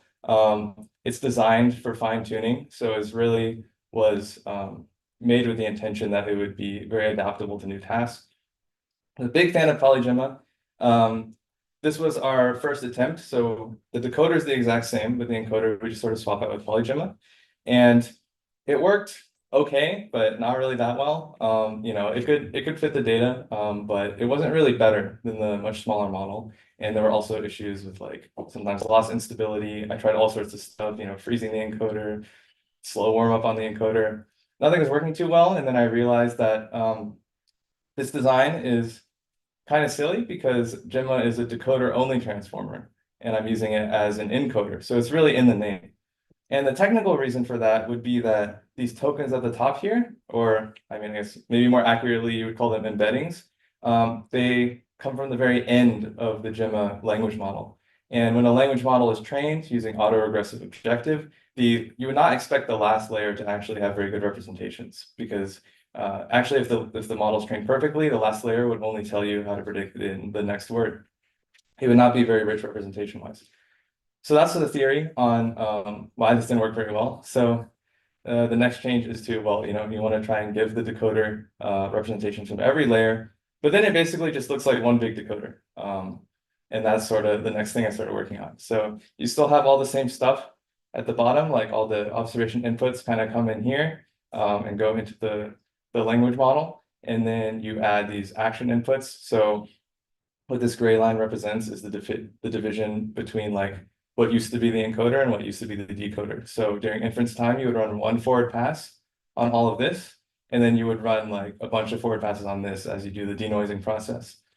And you can make this still efficient using KV caching. So you can cache the keys and values in this whole first section, and then this last section is going to be much, much faster because you don't have to recompute the attention layers for all the prefix.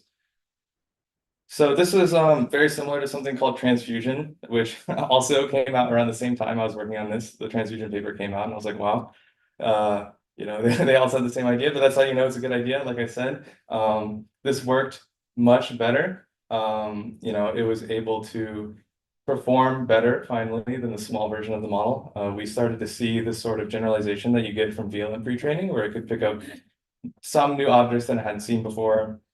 It was like somewhat robust, and it still worked with very high frequency dexterous tasks thanks to the diffusion type objective. There is still one more problem, which is that it converged really, really slowly. It was very slow to train. And I came up with a hypothesis for why that is, and that's because of distribution shift. Essentially, the VLM pre-training has only seen these things. then now you're suddenly cramming like uninitialized linear projection layers into it. And you might imagine that this makes the model very confused. So another idea for how to solve this is basically just use different weights for the new stuff. This is kind of similar to a mixture of experts architecture, if you're familiar with that from language modeling. So you have you can conceptually think of it as one transformer sequence, but different tokens use different sets of weights. So in this case, all the polygemma type inputs would use the original set of weights. So there's no distribution shift. They're only seeing what they saw during pre-training. And then all the new inputs use the new weights. So that would be the robot state, and then the noisy actions. And then you can initialize this from scratch. So if there's no distribution shift, it's learning how to generate actions.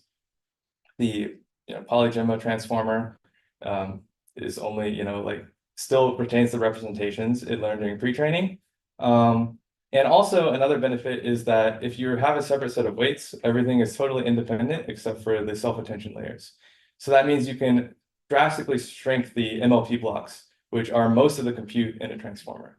So then what we did was we downscaled this part, which I'm calling the action expert after a mixture of experts, and shrunk the MLP blocks by quite a bit, which saves you parameters, it saves you training time. It also really saves you inference time because this section is the one that runs, multiple times during denoising.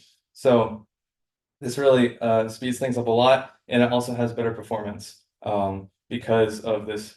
Well, I think distribution shift. It was able to converge much better, and this ended up being the Pi0 model. So this is the Pi0 paper. If you look at it, it's basically the same thing except a lot nicer, nicer drawing. And yeah, we trained the model on all of the Pi data. We trained it on OXE. We used polygemma for that internet knowledge, and then we trained it on a bunch of different robots at the same time that we have at Pi. So did it work? And to bring things full circle, the question is, is this the GPT-2 of robotics? Did we finally do it? I told you I fixed all the mistakes in Octo, so clearly it should work now. Well, these are the results that we have in the Pi0 paper. So what we have here is the x-axis is the number of hours for fine-tuning, and the y-axis is the task performance. And the idea is here, what you would want to see is that the pre-training on all the robot data is much better than training on only that task-specific data. And that's represented by the gap between the two blue lines. So the blue lines are both the Pi0 architecture. They're both based on polygemma. They both have this action expert. The dashed line is only trained on let's say 5 hours of data. And then the solid line is first pre-trained on tons and tons of data for a full week. And then it's fine-tuned on 5 hours of data. So, I mean, you can take this chart for what it is. I think it's promising. There is a gap, but the gap is not that big. So is Pi0 the GPT-2 of robotics? I'm going to say probably not, because, I think the whole lesson from the dataset comparison was that, we're just not there yet in terms of data. I think that's the biggest limitation, and we should temper our expectations. So time will tell how good Pi0 ends up being. I think it still has yet to prove itself. Just because it's not, the GPT of robotics, again, doesn't mean it can't do cool things. I think we have all these videos, all these super cool tasks it can do. You've probably seen them 100 times by now, but it still can do some very impressive things. And some of these, like the task in the top left, is one of the completely new ones. So it's not in the pre-training data. And it's uses only a few hours of data for fine-tuning. So yeah, that's pretty much all I have. I want to thank all my Octo collaborators, of course. That was a very fun project to work on, and everyone at Pi as well. If you want to see more videos and more information, you can go to our website. This is the easiest to type version of our URL. And yeah, that's all I have. Thanks for listening.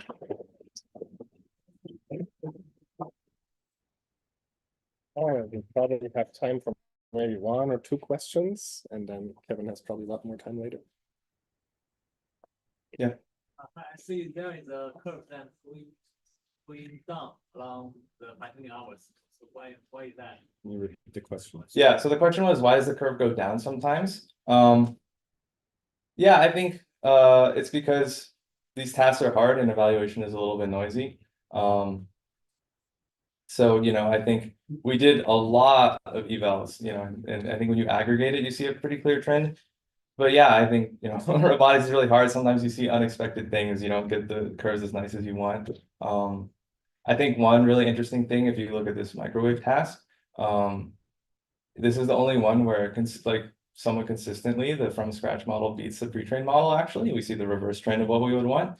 And we think that's because, interestingly enough, there are some motions in the pre-training data that are not as good at opening the microwave. So for whatever reason, when you have the pre-trained model, it gets stuck, whereas the from scratch model doesn't have such a bias. So yeah, I want to emphasize there's still a lot of work to do. I think we still have a lot to understand about how to really leverage this pre-training, post-training paradigm. Go ahead. We can take another, but I will disconnect your laptop. Your signal saying better now, especially when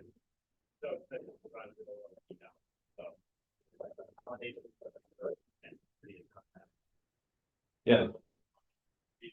Yeah, the question was to evaluate which model is better than another when we're doing architecture development. I think the gold standard is real world evals. Before we, let's say, put something into the expensive pre-training one, we have to show that it's good in the real world, that makes things better, or at least not worse. I think there are some times when you can look at trainer validation loss. For example, switching from the transfusion version to the one with the separate action expert. I saw a very dramatic decrease in the train loss, and that's a pretty good sign. Usually, of course, you need to validate it, but yeah, comparing two completely different architectures or different data sets, I mean, you just have to bite the bullet and do the eval. You take one more question, or okay, I'm gonna.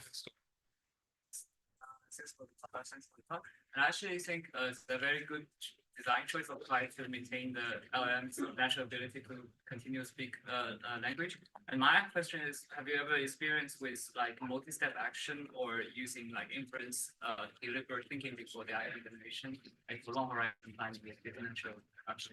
I see. So the question is, have we tried to do long horizon planning using language models, I guess, sort of iteratively producing actions in language? Not yet. You should check out the embodied chain of thought paper by Carl and others. But I do think that is one very promising thing about this mixture of experts architecture. I think the next step really is to co-train on all these things at once. You can train the language model, you can train I don't know, an image generation model, all the different modalities. They can all have separate weights, but you can train them all together. And I think that's I'm very bullish on that direction for sort of interleaving all sorts of modalities, including actions and language. Let's thank him again. Thanks, Kevin. Thanks, Doug.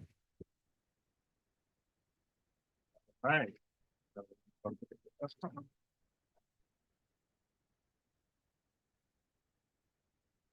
Your sketch. What is this one?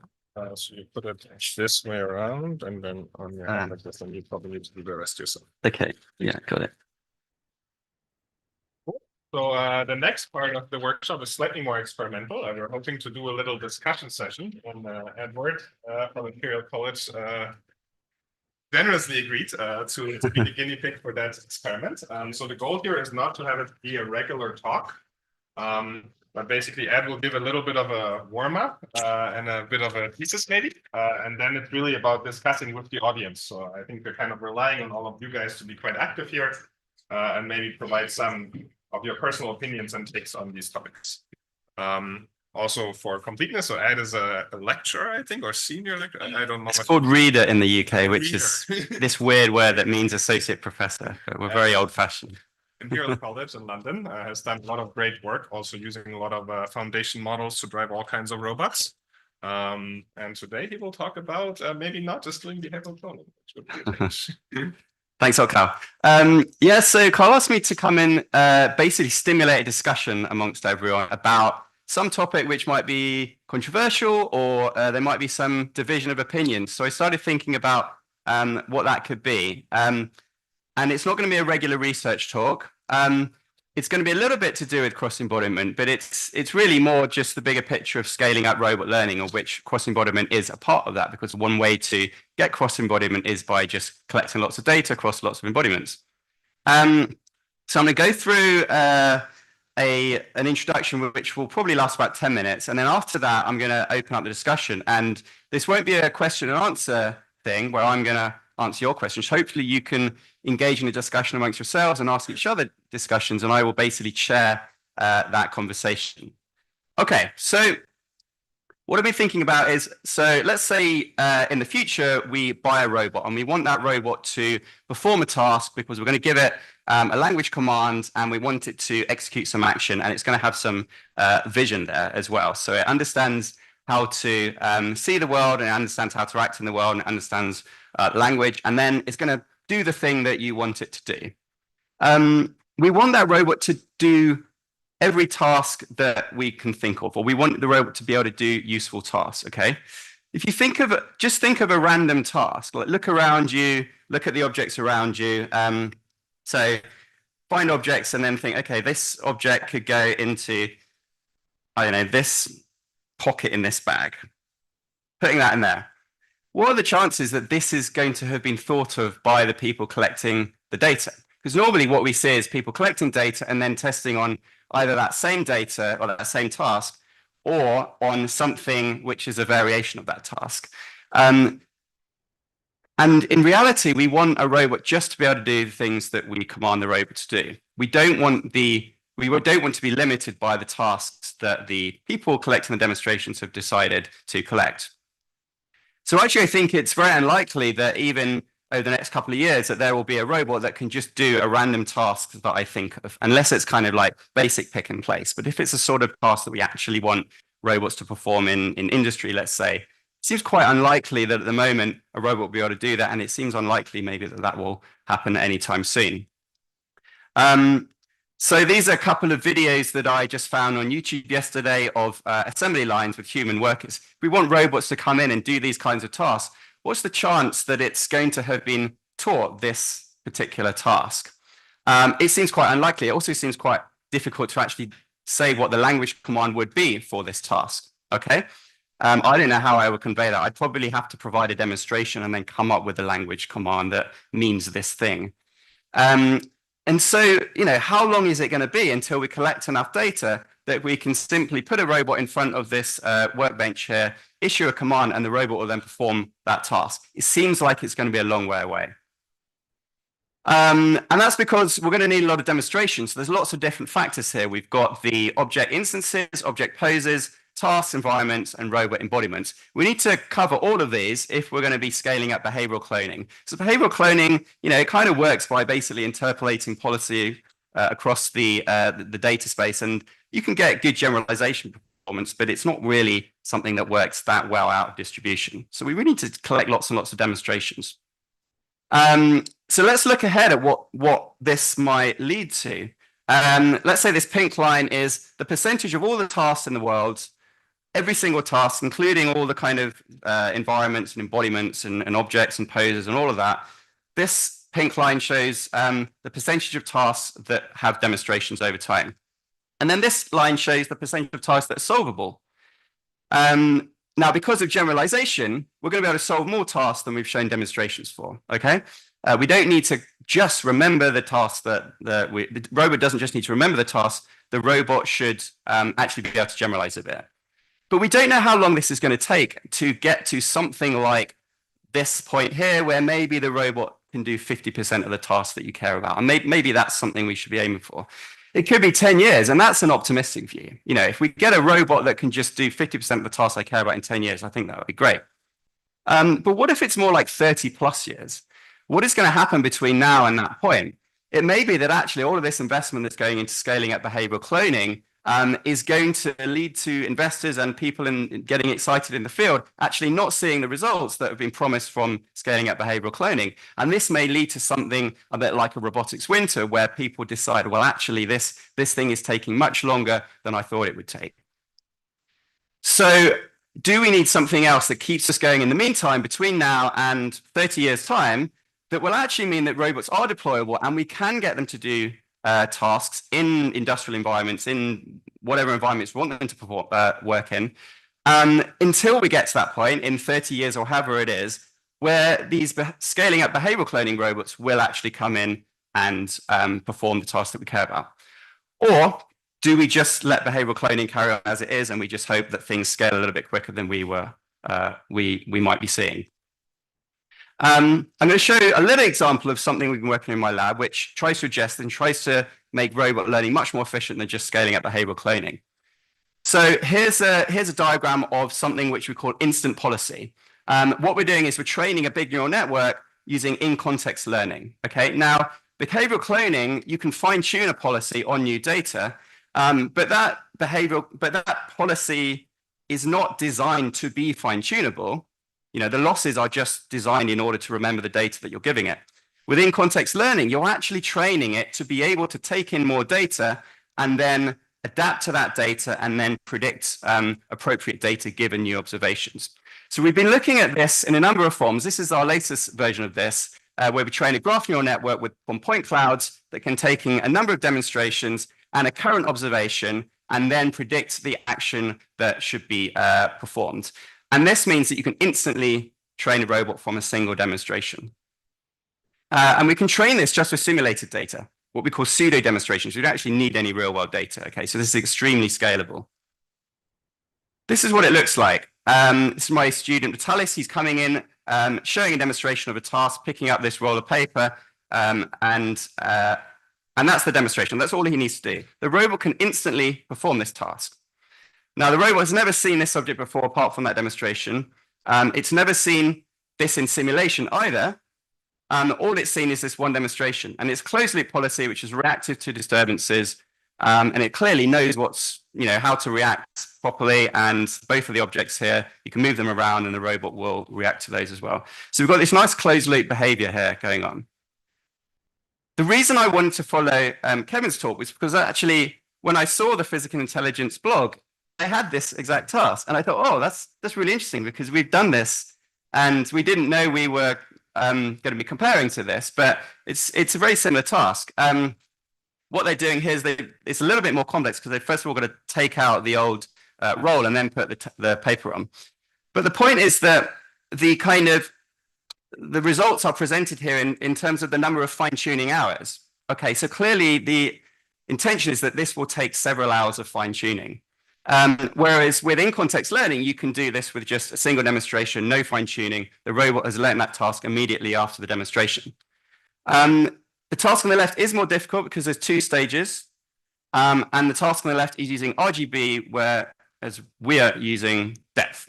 So ours is a little bit easier, but it's a similar task overall and is much, much more efficient because we're thinking about efficiency of robot learning rather than scaling up behavioral cloning. We can also do things like cross-embodiment from human hand demonstrations and language conditioning here, but I'm not going to go into too much detail here. I just wanted to bring the cross-embodiment thing because this is a cross-embodiment workshop, and I thought I should mention that. Okay, but there's also other methods, not just in context learning. We can think about self-supervised learning. So we have a paper here on the left at CoRL', which is called Miles, Making Imitation Learning Easy with Self-Supervision. This is where a human will provide a demonstration, the robot will build up its own self-supervised data set. There's not behavioral cloning. On the right, we have R+X, which is where we use key points and again, cross-embodiment from human hand demonstrations in order to teach robots. So there's lots of different ways rather than just behavioral cloning in order to teach robots. And that goes back to the discussion point. So do we need to do something other than scaling up behavioral cloning? And do we need to do that in general, or do we just need to do that over the next 30 years or so that people keep being excited and invested in robotics until we get to the point where actually these scaled up behavioral cloning methods are deployable? And that's the conversation. So I've kind of created a couple of columns here, the optimists and the pessimists. Now, I'm going to ask you in a minute to put your hand up and tell me which of these you are.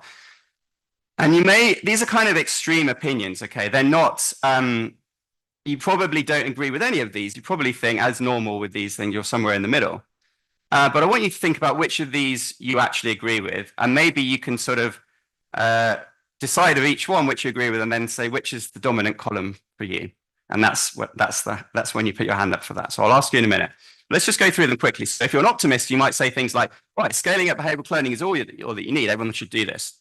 Investment's going to continue because behavioral cloning really, really works. It's clear that it works. And all we need now is to just get some money to get us there in the future. And actually, scaling up behavioral cloning might prevent a robotics winter, because without scaling up behavioral cloning, actually, maybe all of the other methods we're developing simply aren't going to work. So in the long term, we need behavioral cloning to be working. The pessimist might say, well, actually, we should put more emphasis on efficient robot learning and less emphasis on behavioral cloning. Investors are going to give up after realizing that actually behavioral cloning is taking too long to get a return on investment. 30 years is quite a long time if that's how long it is going to take to get usable robots. And actually focusing so heavily on scaling up behavioral cloning might actually lead to some negative impacts in investment and the community in general. So before we go into discussion, I'm just going to ask you to put your hands up and tell me which of these you actually agree with. So decide now so that you don't decide based on what other people do, which sometimes happens. Okay, if you are an optimist, put your hand up. And you have to choose one of them. You have to choose one of them. So, okay, and now put your hand up if you're a pessimist. Okay, so there are more pessimists than optimists, but I'm glad that there's at least some division here, because I was worried that it's going to be like, everyone's like, that's a stupid question. So there's something to discuss. That's good. We can have a chat now. So the next 15 minutes or so, we will just have a conversation. It's not a Q&A. I mean, you can ask a question about any of this stuff we talk about as well, but maybe we can just have a conversation between us about this topic, and let's see how that goes. So let's start with somebody who's an optimist and fancy sharing your opinion. Why are you an optimist, and why do you think actually we can kind of continue with behavioral cloning and that should be fine, and we don't need to put so much emphasis on other methods? We have a mic that kind of works, but it's a little unstable. So maybe we can just speak up a little bit, and it will be hard for the online audience, but I think you will hear. Maybe I got to repeat. I can repeat the question. Yeah, I can repeat what you're saying. Yeah. Does anybody have a... Yes, there's somebody over there. Yes. Hi.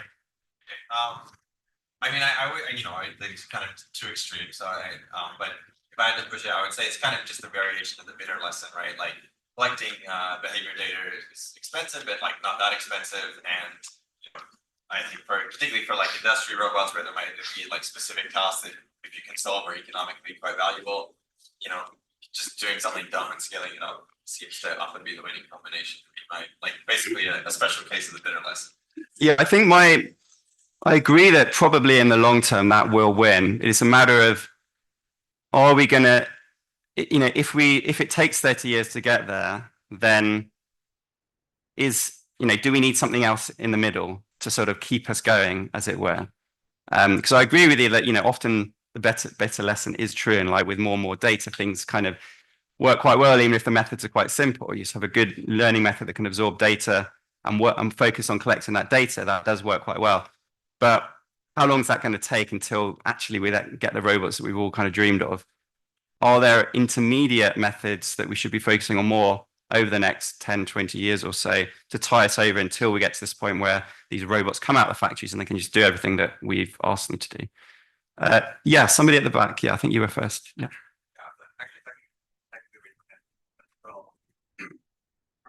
Second, I think like as a robotics community, robotics like have we sort of have this impression that, and I think it's true, that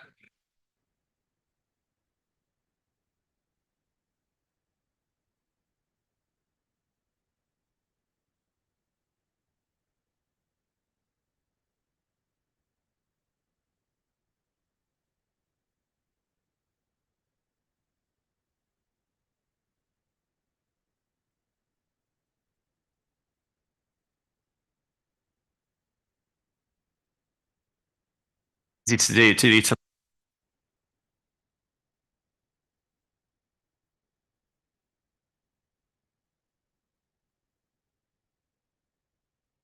It's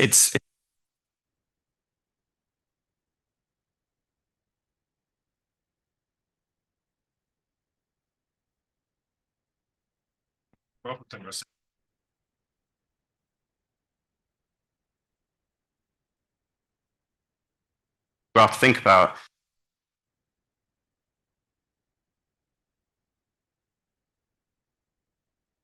Well, there's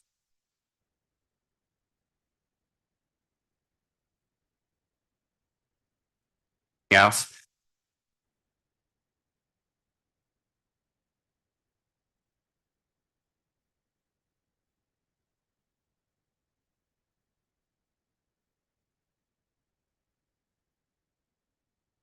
Maybe yeah.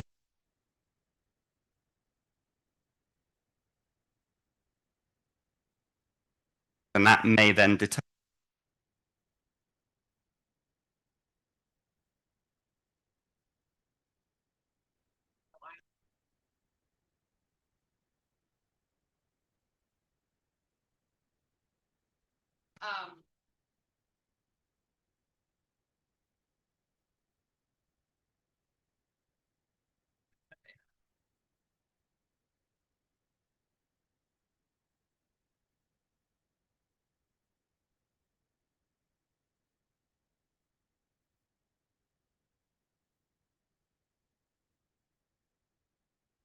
Yeah.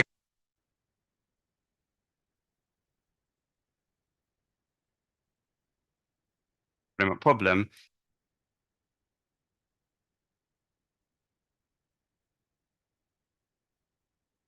By actually just collecting.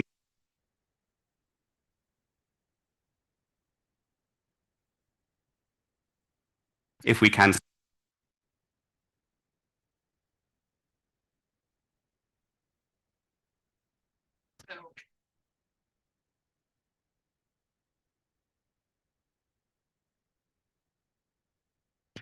Yeah.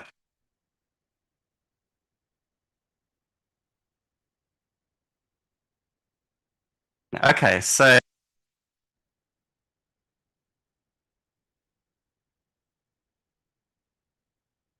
I mean it's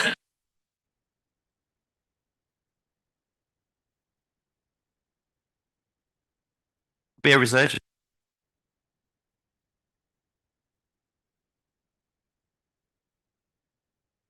Functions, yeah.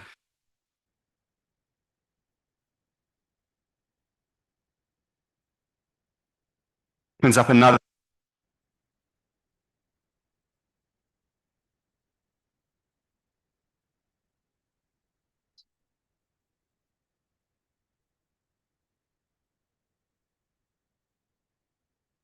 I firmly believe that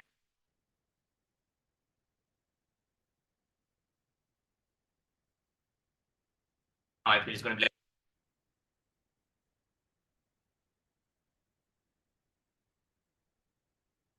get to some level.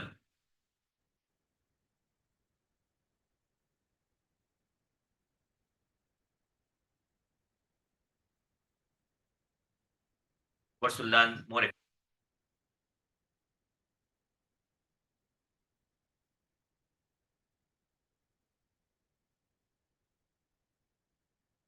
And I feel is that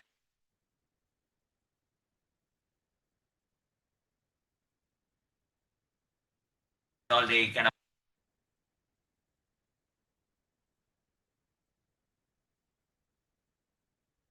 can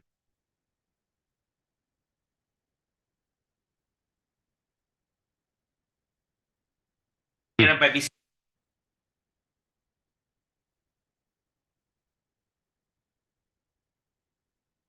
Yeah.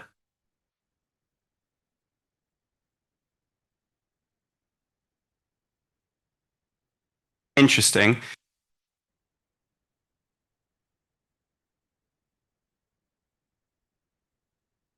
Come up with a new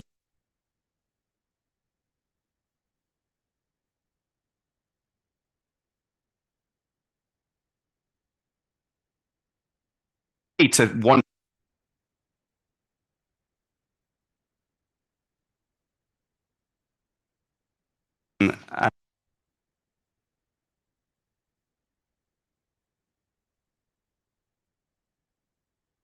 you know,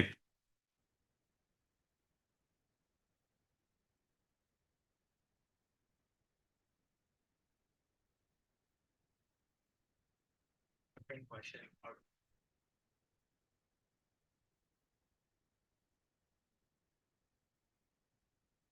Natural language.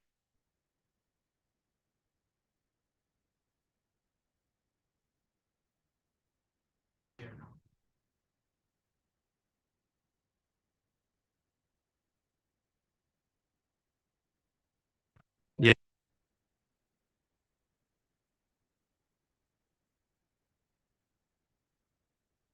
Working.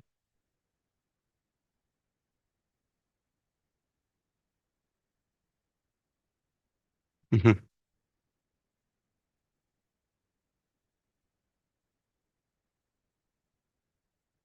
The means.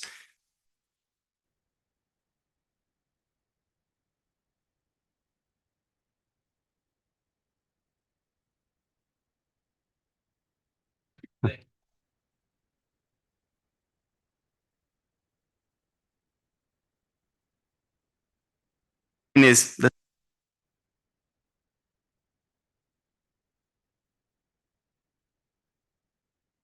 academic investment.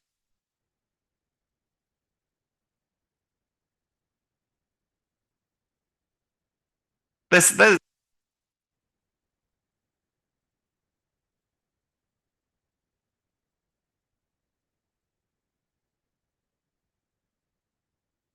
longer than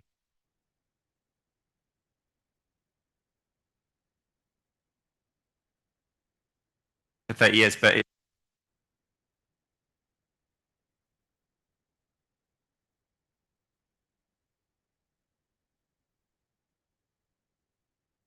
and you know, how long is it?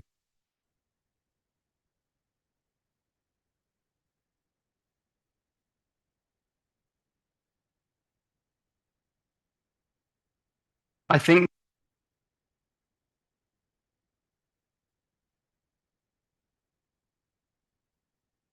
I showed you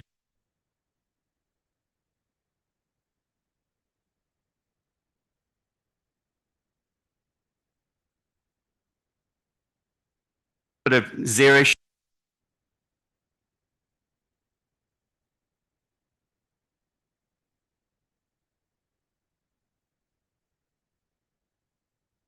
Or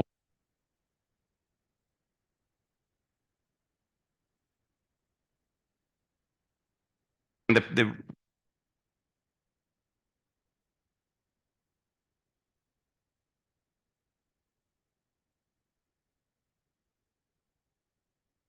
there's something that needs.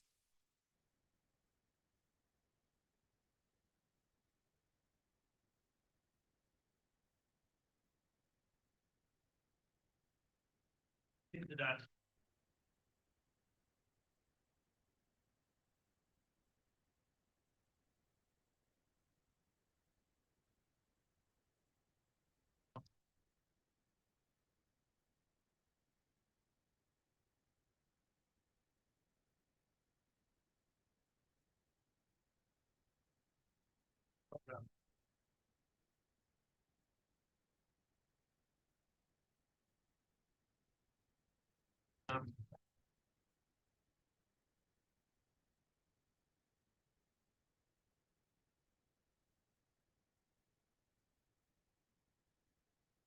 Selecting the wrong.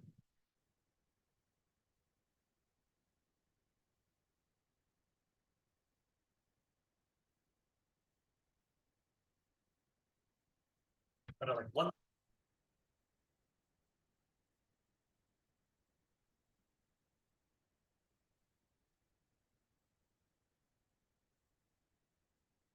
Within.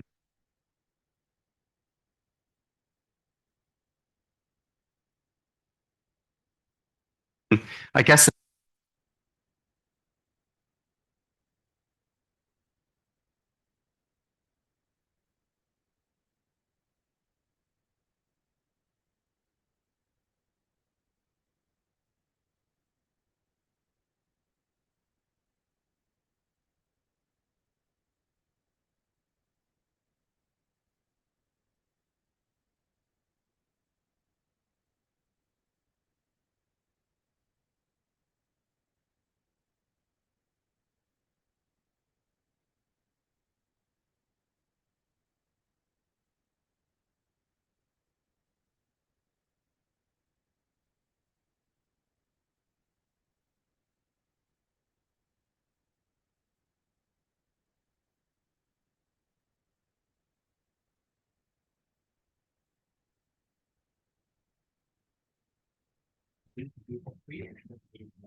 I say that because we actually have a game where actually we did that. We have some games that pay $100. They did some kind of Mario Kart and do like game.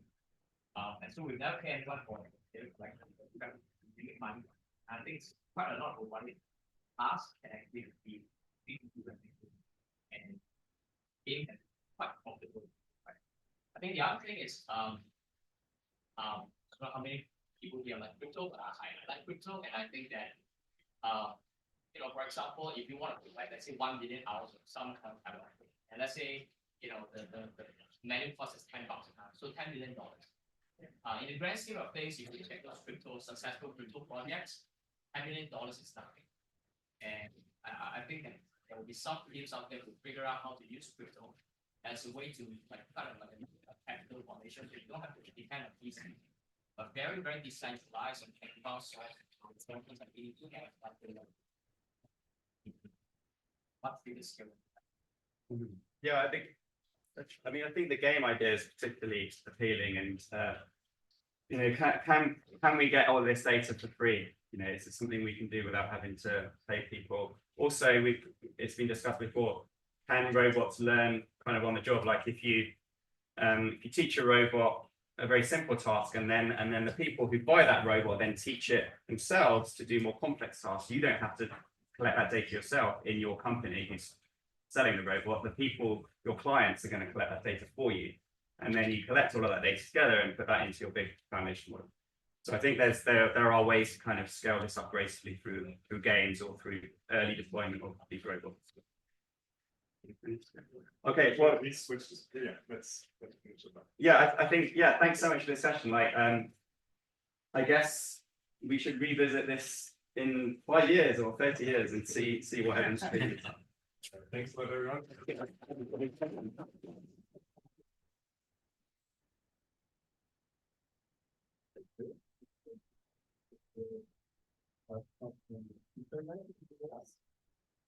Yeah, well, everything.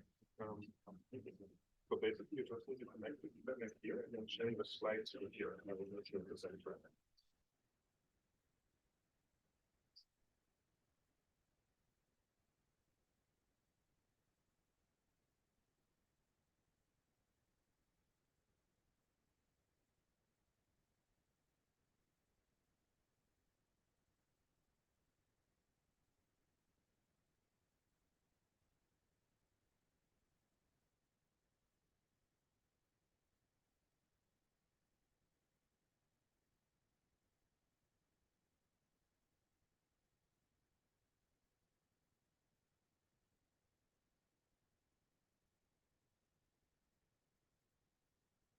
Need to give you this. Oh, through your laptop, not mine. So, are you sharing? No, sorry, you need to share your screen on Zoom. Oh, okay. Like basically, as if you were to give a remote talk. Got it.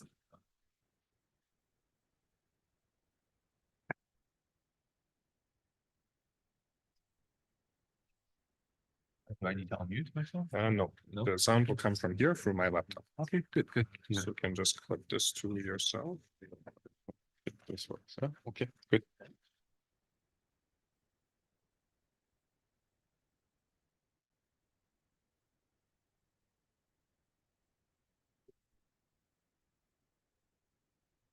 All right. Well, with that, we're excited that the next speaker today. It's Yuke Zhu, who is an assistant professor at UT Austin and also a research scientist at NVIDIA. I'm working on the Gear Lab effort, I think. Gear Lab, yeah. On scaling robot learning there, and I think he has a lot of exciting work to share. I'm very much looking forward to it. All right, thanks, Carl, for the introduction. And I was a bit late for the discussion, but I hear some like a debate on the scaling. And to me, I feels like my quick take about this is like I think scaling is a necessary but insufficient conditions for us to reach like physical AGI, right? So I think we definitely need scaling. We need big data, but we need to be a little bit thought about where the data come from and how do we scale. It's not just about just collecting and training big BCs, right? So to isolate where are the actual data from and what are the command training mechanism. So these are the things that we try to figure out in in the both teams that I'm leading at UT Austin and also at NVIDIA GEAR, which stands for Generalist Embodied Agent Research. So for both teams, we've been looking at, so what are the kind of recipe for training robotic foundation model that enables general purpose robot autonomy in the wild?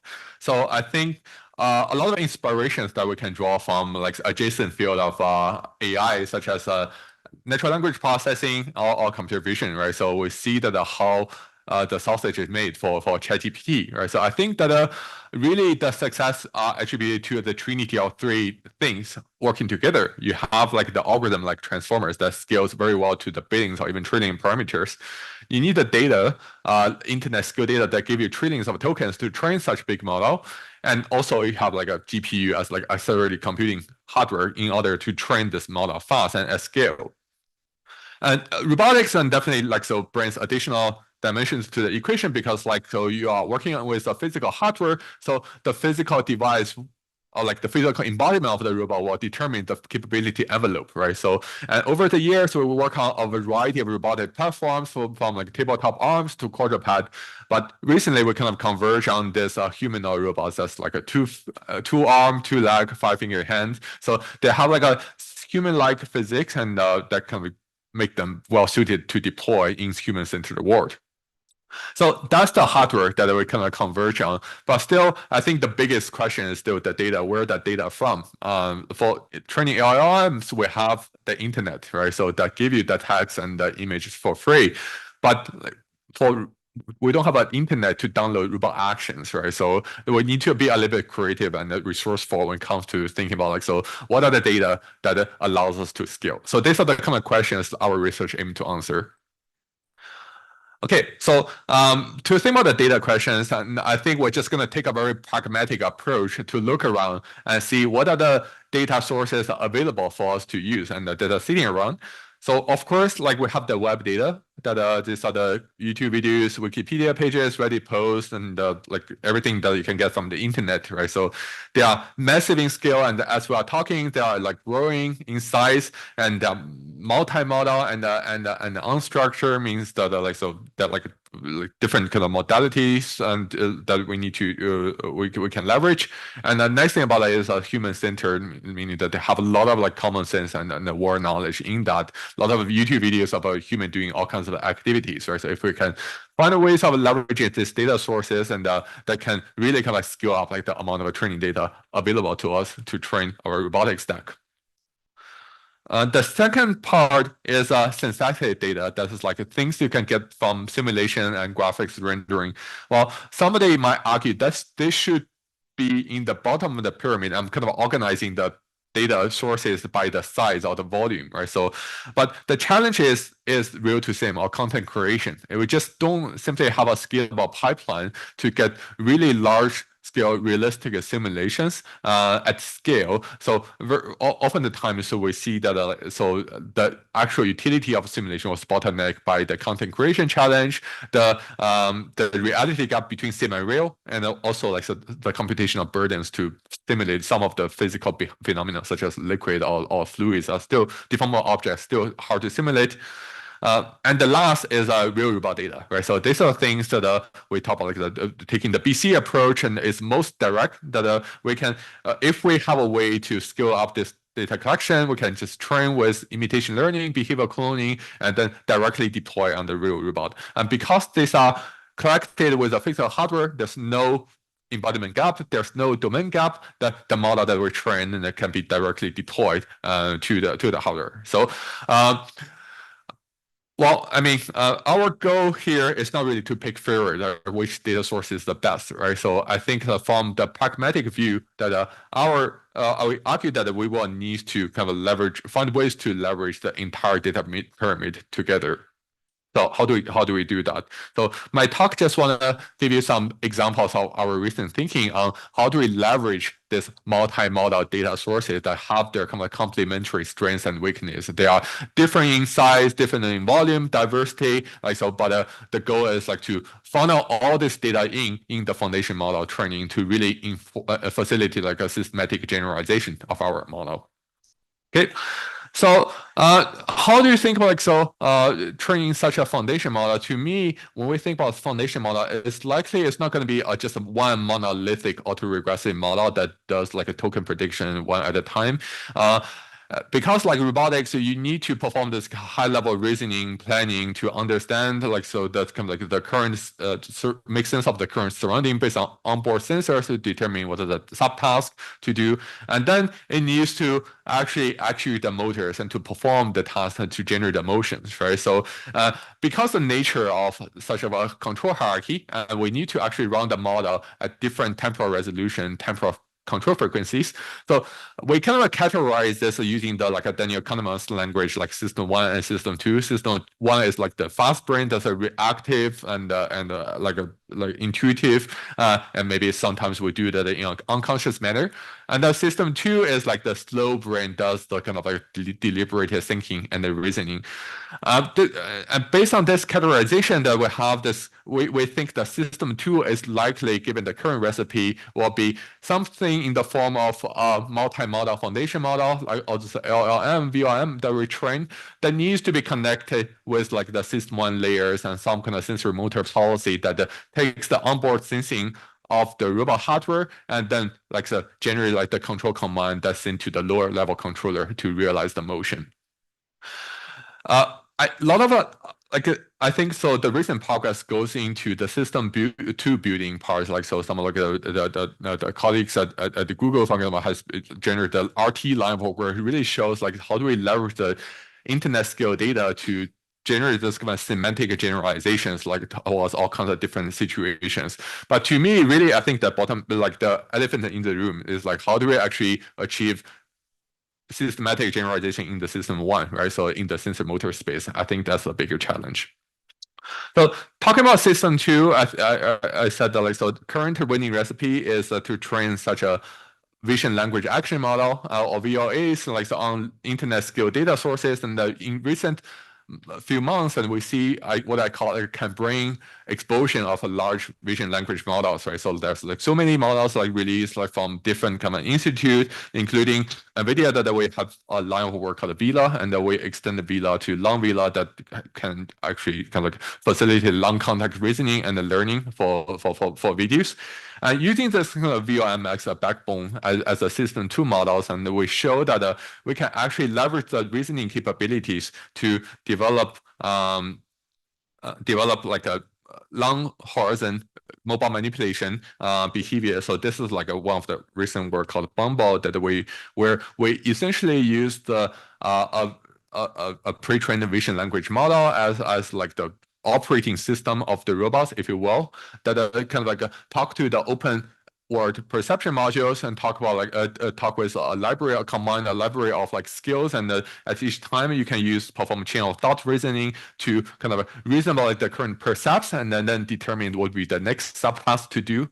From there, it select the skills to execute, and it grab a skill from a skill library and instantiate the skill with a skill parameter.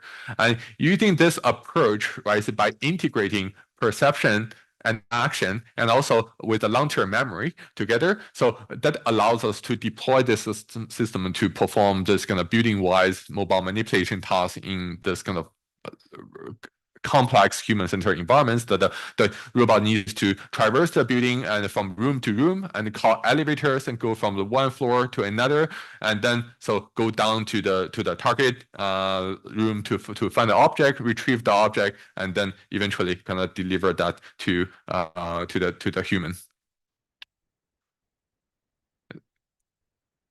Yeah, now it's trying to find the object, and which is a Diet Coke from the tabletop, and then grab the object and then send it to the target.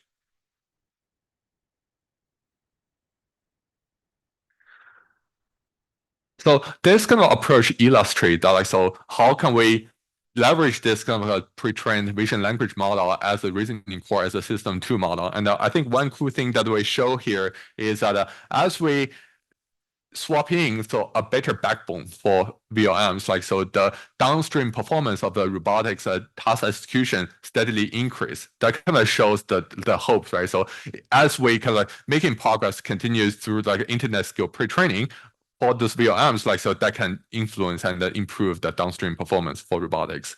So that's the system 2 part. But as I said, in this talk, I want to focus on system 1. How do I actually find the data that scales and to achieve that kind of systematic generalization for system 1? One approach I think is currently kind of the established solution is the teleoperation. We built this kind of like a teleoperation interface that allows us to control the robot to perform tasks. This is showing some from our recent work. We use Apple Vision Pro that give you real-time tracking of the human hand, and we target that to the robotics hand as a humanoid robot to perform this task to collect large-scale data. Well, if we have the resources and budgets to collect large-scale data sets, and that, as I said, this is the most direct way to do learning. But the challenge is that, well, the amount of data you can get is really just linear with respect to the time, money, effort you put in, right? So if we have trillions of dollars, maybe this is the right thing to do, but we kind of need to think about like maybe there needs to be a more cost-efficient way of doing this.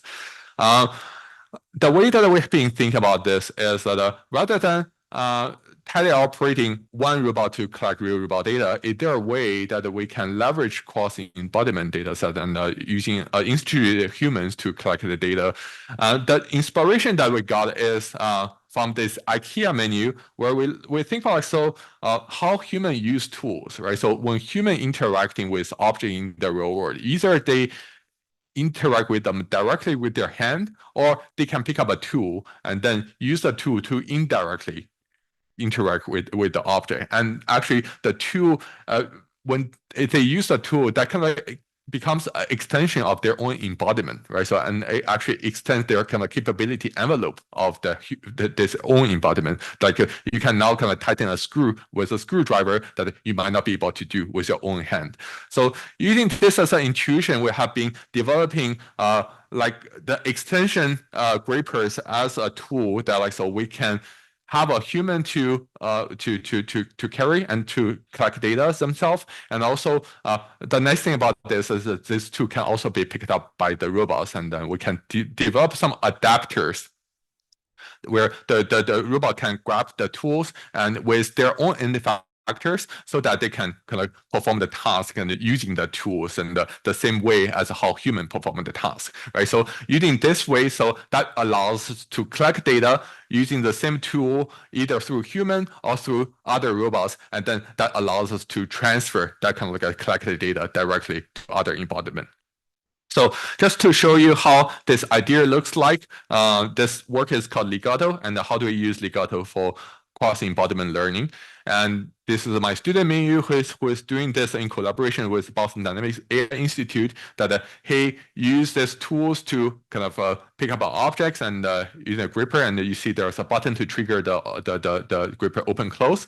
Now that he roll in this object robot, and he can change the gripper from the human adapter to the Franca robot adapter. So the adapter is custom designed for each robot end effector, right? So you need to define the adapter so that like the Franca robot can pick up the gripping tool,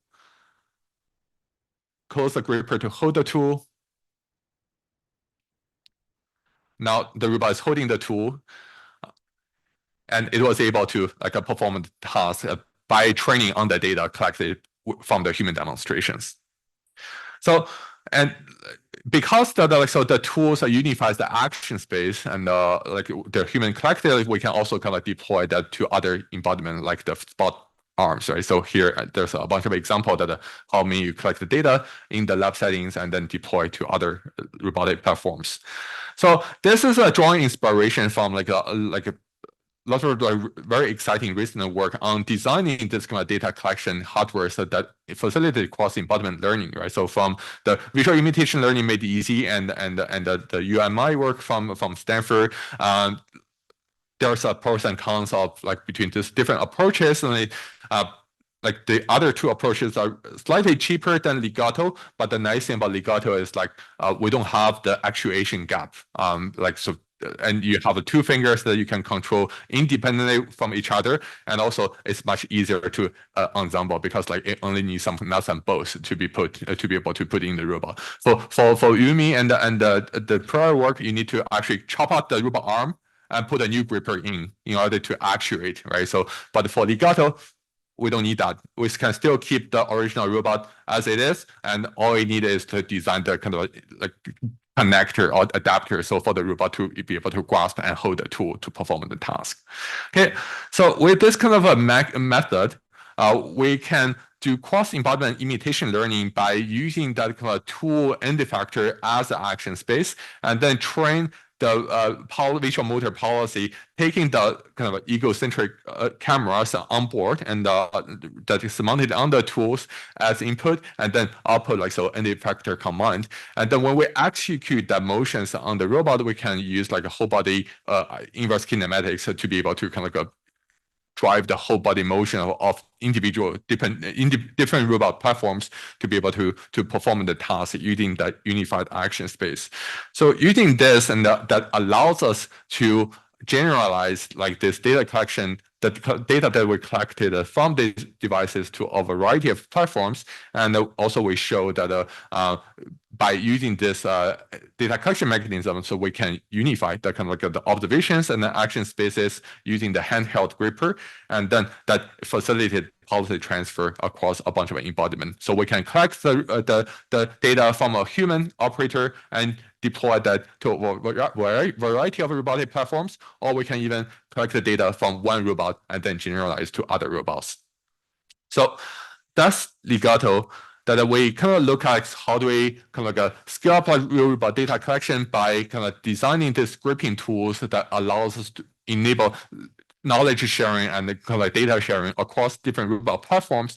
But as I said, the limitations of this real robot data collection is that ultimately is ON, right? So like the amount of time you put in, that this is just the amount of data that it come out of it. So that's why that we have been making big bets on using simulation and synthetic data that to significantly augment the training data available to us. And the nice thing about simulation is that once it's built, you can actually vary the different axes of like variations, right? So you can randomize the layout, the texture, the task, so that it is going from linear to exponential, that by varying all those different axes. And that leads to one of our recent work called the Robot Casa, which is our it's a multi-year, quite ambitious endeavor to create this kind of generative simulation platform leveraging generative AI tools. It's essentially illustrating a workflow. How do we create this kind of like a future generative simulation in a three-step approach? That first you start with synthetic assets where we use this all like a text to 3D models to generate like a synthetic objects that's a sim ready, that it come with not only texture, material, but also physical properties that we can put into the simulation platform and to be able to kind of perform the physical interaction with them.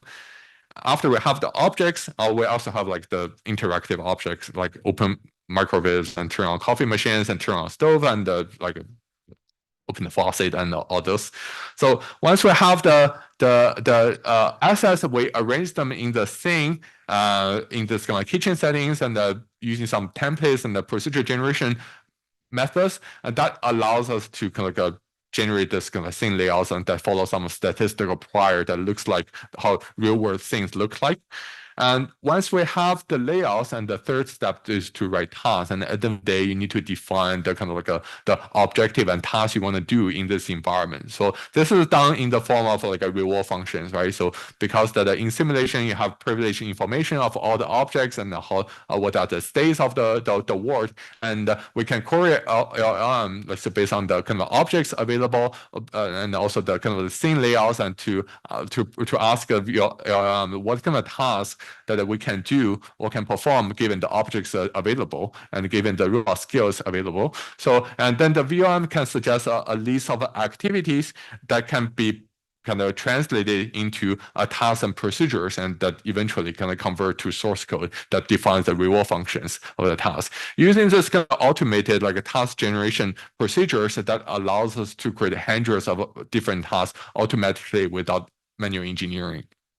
So with these three procedures, and they give us like the simulation runtime that allows us to run large-scale simulations to train robotics behaviors. And just to show you the kind of example things and behaviors, this the robot cluster environment has cross-embodiment support, so we are able to simulate a variety of robot platforms, from mobile manipulators to humanoids.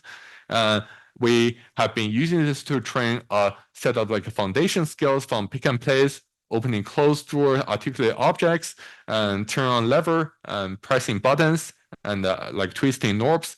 So these are the kind of like the basic building blocks of behavior they want to use to scaffold like a more long-term complex robotic manipulations. Okay, so now we have the simulation platform. What's next we do is that we need to generate the action data in order to train our robot foundation model, right? So we said that like, the straightforward approach is BC. The BC requires the state action pairs. Where is that action from? So to think about that, and we have been developing what's called Dex Mimic Gen, which is an automated data generation system that allows us to quickly and effectively scale up like the behavior generation in simulation. So the idea is quite simple, that we use human teleoperation to collect a small amount of like seeding demonstration that we use as a basis that allows us to use simulation pipeline to significantly augment the amount of like a behavior data, leveraging large-scale simulation tools. This Dex Mimic Gen work is based on our prior work that we published in the last core called Mimic Gen, where the idea is that you can segment like a long horizontal multi-step manipulation process into several segments, like based on the context states of how the object and the robot interact with each other. And within each segment, that we can kind of morph the trajectory based on the test settings with a new object placement, with a new target, so that we can like synthesize the trajectory by like transform like the original trajectory segments into the new locations. Just to give you a kind of a concrete example to illustrate how the Mimic Gen pipeline works, assume that you have a source demonstration with a mug placed in this location, and now that assume that you have like new simulation environments that where the mug is placed in a new location. So what Mimic Gen will do is that we'll try to kind of synthesize the motion to grasp the mug to the new location by retarget the motions and to based on the new object location information. So if you look at the difference between the source trajectory and the target trajectory, the relative pose between the robot and the mug stays the same, right?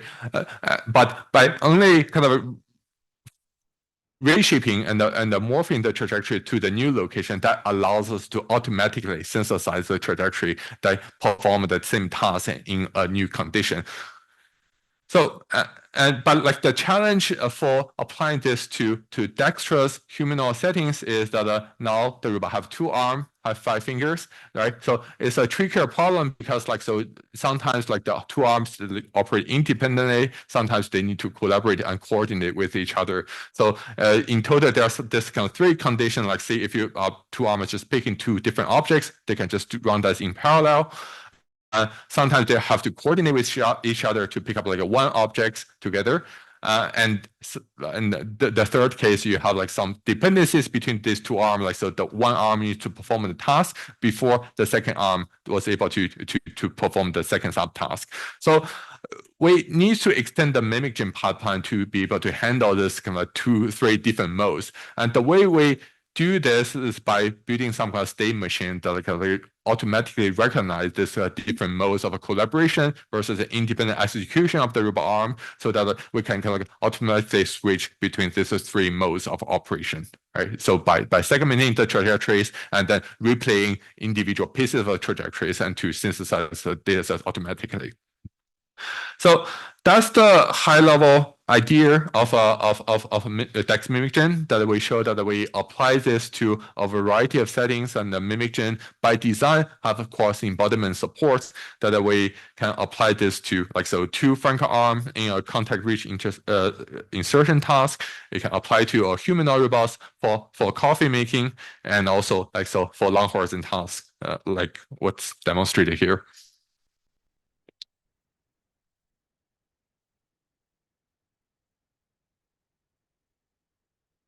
And also if, interacting with articulated objects like demonstrated here. Okay. And we also show that the Dex Mimic Gen is agnostic to the simulation platform. So this is actually a by Jim simulator published at this conference. And 2 weeks before we finish this, we complete the first version of Dex Mimic Gen. So we just directly kind of like plugging our systems and to their simulation APIs, and to start just churning out data like automatically. So it's very easy to adapt this to a variety of different kind of simulation platforms. So using Dex Mimic Gen, we show that we can go from like a small number of source human demonstration to a large number of automatically synthesized demonstration, going 60 to 21,000 demonstrations, that significantly allows us to augment like the amount of like training data available for the robot foundation model. And using this kind of synthesized data sets, and we show that we're able to kind of like perform this a variety of like manipulation tasks and training on this augmented data sets with high success rates. And so this is the training diffusion policy on the kind of like automatic generated data from the Dex Mimic Gen pipeline.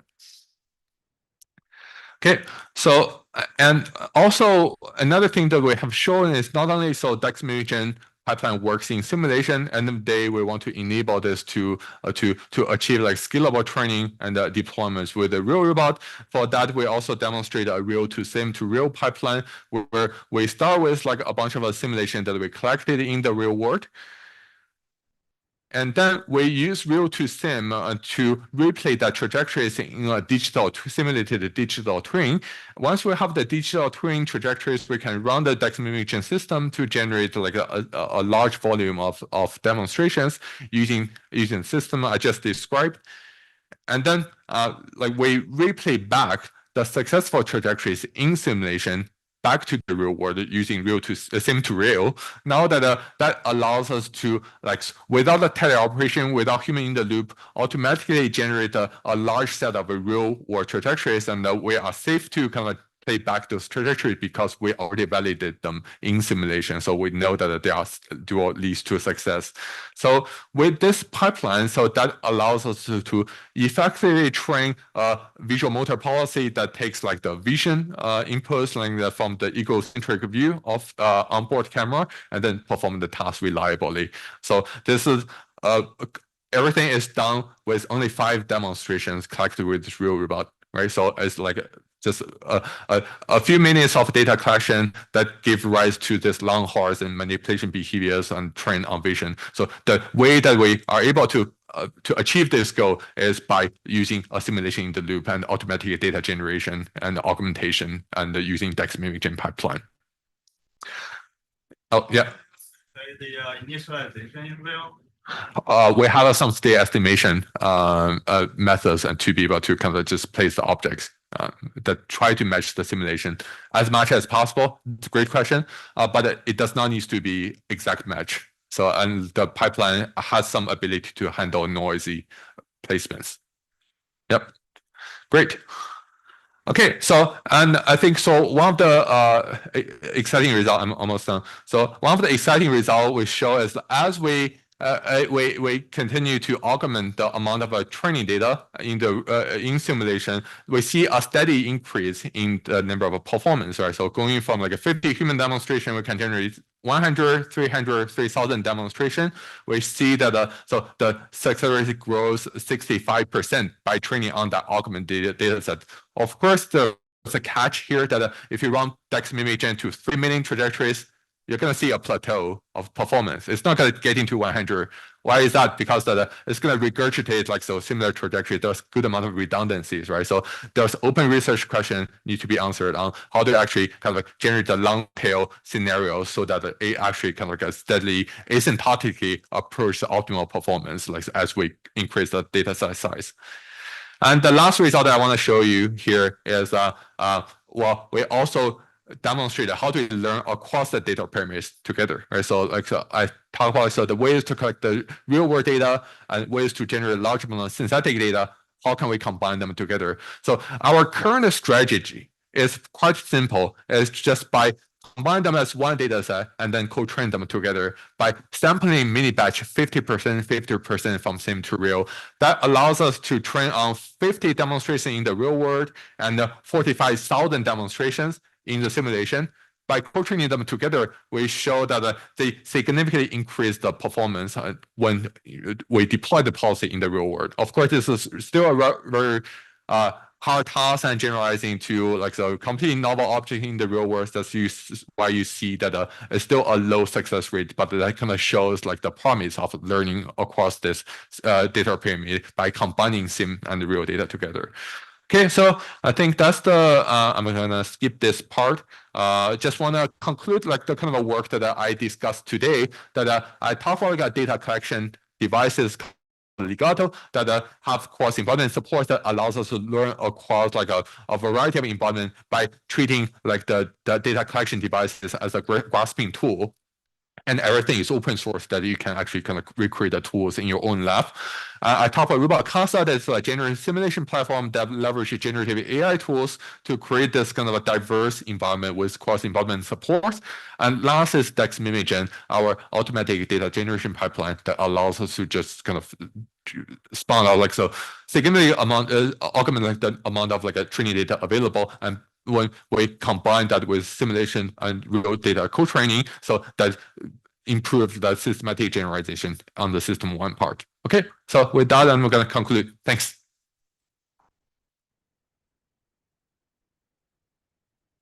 One question. Oh. Thanks for the comment.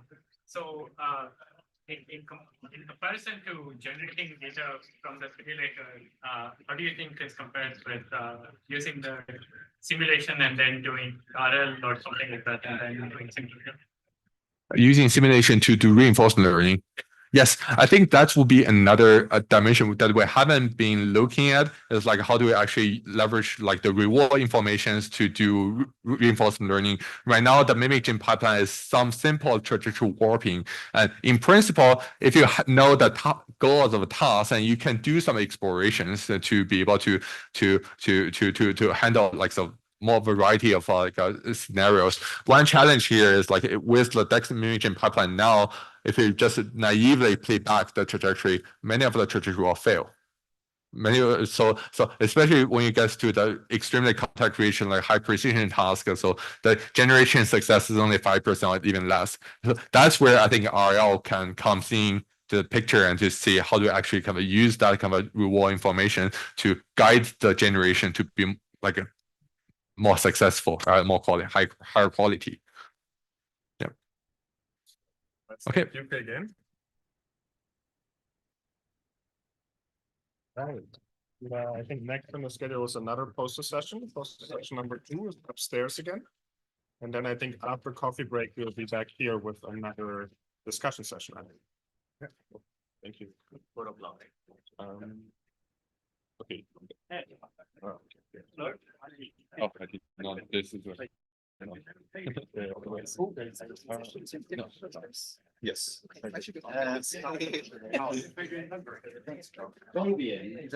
Yeah, it's my fault. Yeah, I can just. Thanks. As Yuke's back. Yeah, I enjoyed by playing, so I was playing pickleball and then I have to twist my leg. So it happens like here when you got no, it was in the Bay Area. It happened like 2 weeks before I came here. So I almost skipped CoRL because of this. Yeah. I'm glad you made it. Yeah, I was like about to kind of get into that. Yeah, we released robotic yeah. Yeah, the Paris village.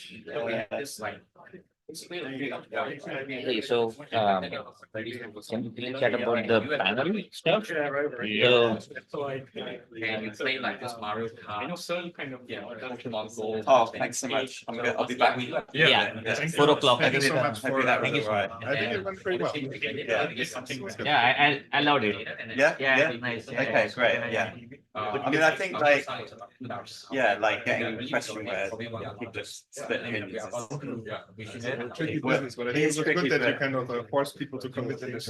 Yeah, I was like, nobody actually agrees with any of this. Like, you kind of commit to some of it, and then that forces you. Well, all right, I'll see you later. So, Hey. how do you kind of manage that? So should we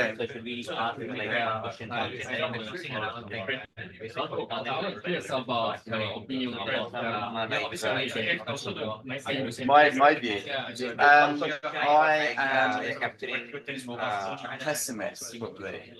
And that I think we need some fire saver over the next 20 years.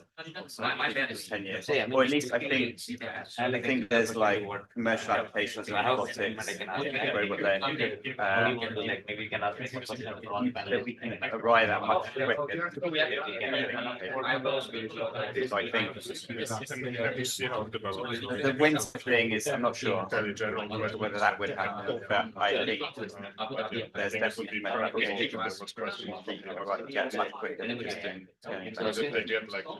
scaling up the hurricane is easy. It's like all it takes is money and then it works. But it takes a lot of I guess we can take maybe 10 minutes of closing statement. I'm sorry, I missed that. Yeah, exactly. So, yeah, I think maybe we can see like one question each and then see this. Let's see how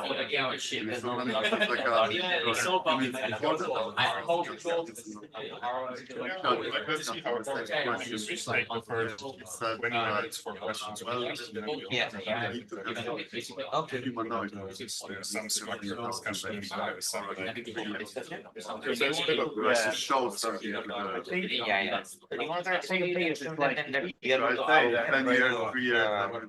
Yeah. Human just think it's easy to sort of bring a robot to a lab and say, oh, look, it can do this. What you need is great to do it for a random person. Well, my argument was that from that point of view, how do you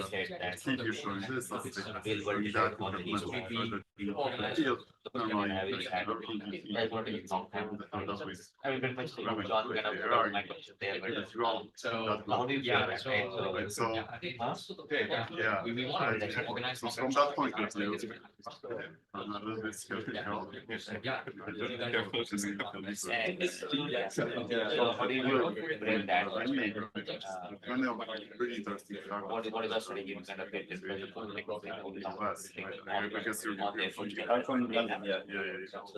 There's some also some there's something I think like it's very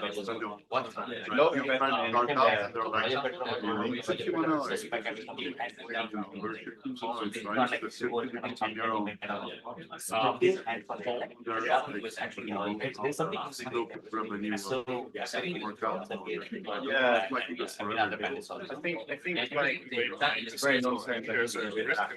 Trying to create a robot which is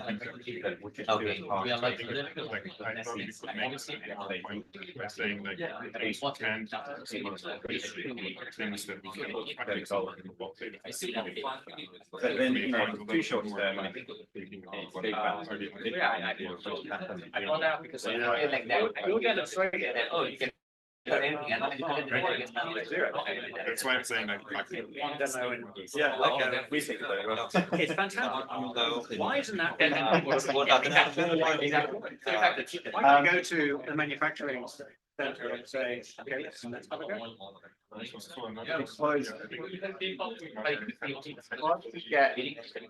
So two things. One is it's hard to so like the videos that I showed, the the people in the factory are doing. A lot of that is very society, and that's why we get with less. So I'm not saying that I fully appreciate. Basically demonstrating how. Yeah. But that's not the only task. Yeah. Well, I think, so I think economics of manufacturing, finance something that is manufactured at a certain volume, just build a assembly line. Yeah, exactly. You're right, very precise, but knowing that those things precise. Very little. That kind of like, it's level by like now that in big labs are on So I guess there is more. already kind of use like which means okay, we share. But I really enjoy those. And it's just like I would love to digest. Probably because we can only ask one of them. I'm saying 1%. These are kind of like consensus questions. Like you just think that I don't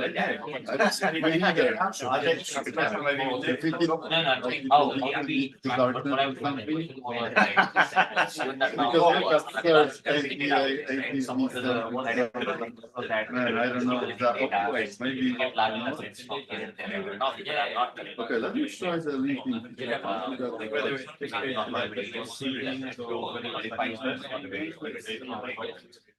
No, I think characters, but he used maybe, right, 80.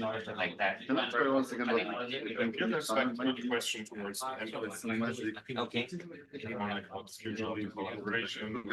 Okay, I'll Right now, okay. I wanted to have like one where people actually just I think there was a report. like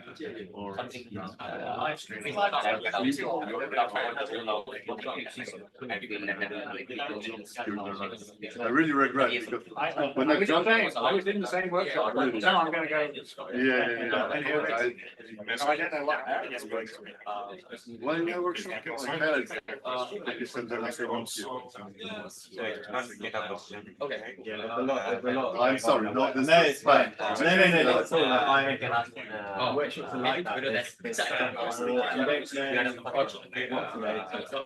I've been in, I'm not even in the one that I'm on. Neither am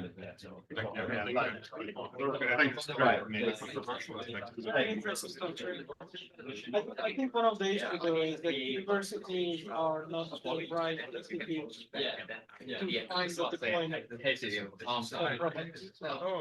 think the factory example you show is not actually what factories are looking for. That's an exciting panel.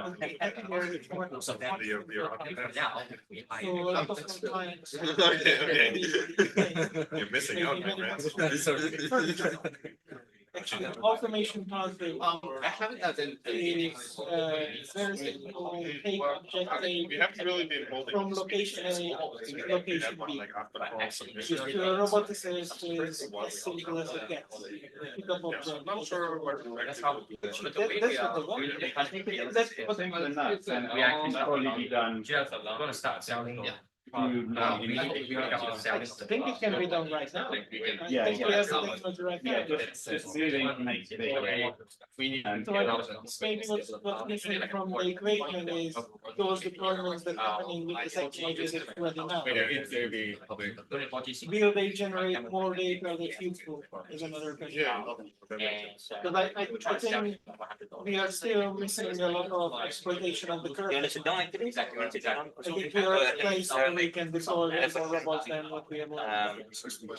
Are you involved in the university? No, I'm a startup. So the represent the one that's my bit. I mean, how was that? I feel like how are you going to kind of break we are the thing from pilots and 20 years to like now, right? Because unless it's there, then once you that, then maybe. Well, yeah, I was trying to make. Besides, we have this recruiting the PhD because formal. I only asked because I mean, I'm confused. Say they're working on it, and then it's more like time.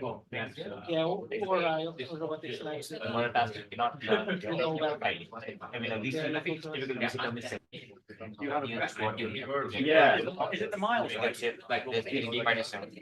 No, that was, I think we actually, I looked for that. I couldn't find it. It's that we were presenting that in the main conference. Yeah. And then they had work together. So other kind of now we're presenting inequality and the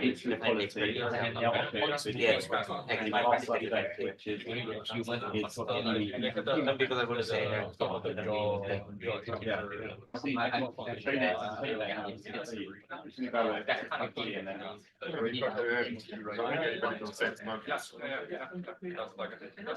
or maybe I think maybe one way to make it pointed is Yeah, we have a couple of blocks today. we put more effort on and research on that. More diagrams. Really good at it. Right? Data set. Wherever I go, it's like, oh, But also more fun for people that think. I mean, for example, I've never been a student. Obviously, I've driven the boards, and yeah, it's a little bit like virtual touring. Yeah, and it's really intriguing. I enjoy it a lot. Yeah, but there are gamers that play more than me, and like a lot of them, some of them they figure hundreds of hours. Like, well, so they really lock up the hours. So I think I don't think you can do it for every time. I think you can do. I think it's more like because once you get it, then you can do it. I mean, I was just like listening, and then you were listening to the talks, like, you were talking about it, like, okay, eventually we'll be able to deploy and gathering a lot of data, but I guess we will only have these robots deployed on large scale. I mean, you have some very typical these operate, and if we, it's good. Yeah, we're collecting all the data collected by, or created by this autonomous polygon. We put more efforts in bring the human And the data just created by the autonomous system themselves. No matter like they thinking about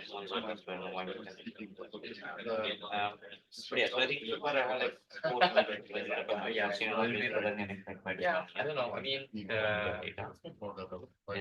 some systems. I feel like robotics so far from being so everyone should just try.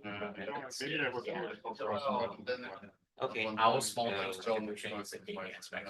We'll see. I mean, already the 2,000 hours was, I don't remember how big this involves. Way bigger than that. Yeah. I think the problem is yeah, you might have seen this type of multi-dimensional at least in terms of even from the inside, like you said, those that mostly like companies. Like, oh yeah, I see your response. So, okay, you need to. I mean, I don't know, maybe something definitely not. Like I said, petabytes, to a C petabytes. It's probably yeah. So yeah, but thanks for chatting, man. Yeah, especially if you think we can work one of them. After the start of are you from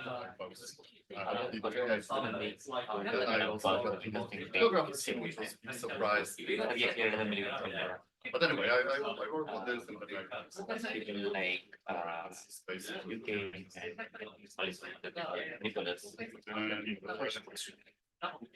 Recently, I was once again teamed by you guys. Well, first question is just kind of saying, what can you, I mean, if you specific, then think enough about sim data, or if you alludes to that, then we can follow the choice and problems that can into but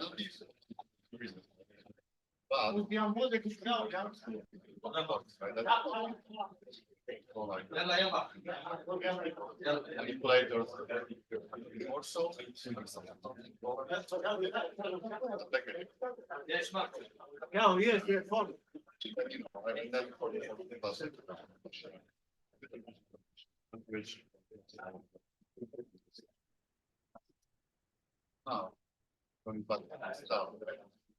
Jadi dia itu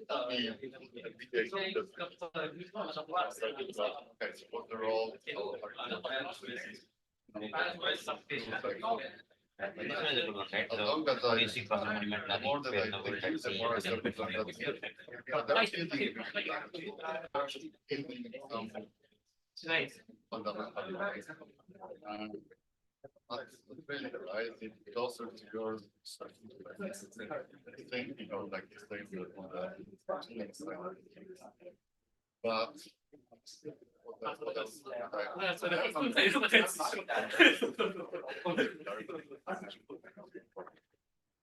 that's fine.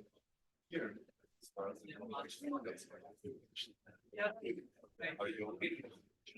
I feel that we can also take at least one of the questions from the form, right? It's one of the and then we can say why you just at least make one. And so first like we engage maybe I can and the 20 minute open our next point maybe we take one open the form and pass it on there.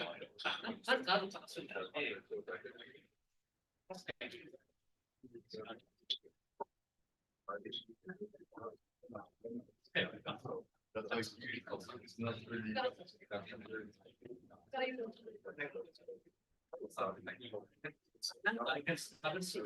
Do we have yeah.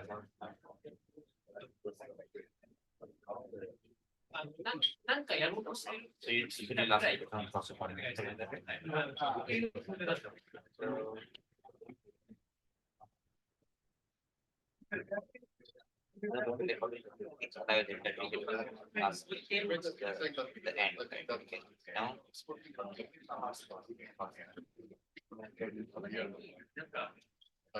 Yeah, I will see.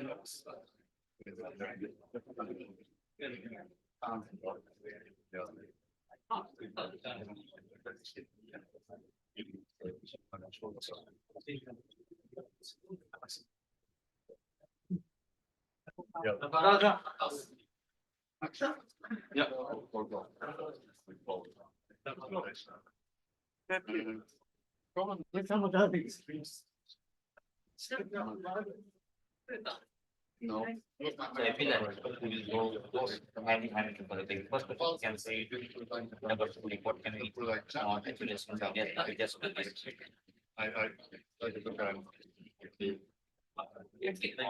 collaborate, I to continue this research that follow we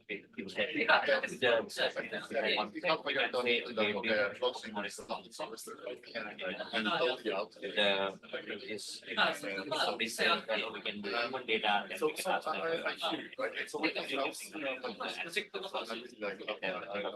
ask like more points like and then here can be a human data and here can be then what is the question? So I'm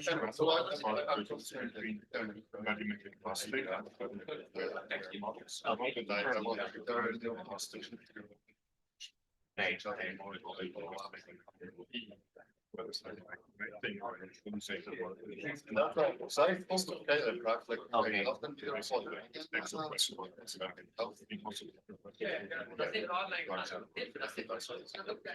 is definitely one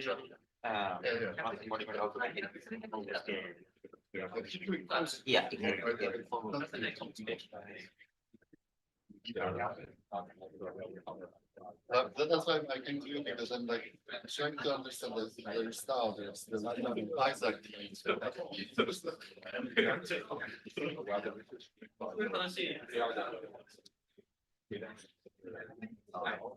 Yeah,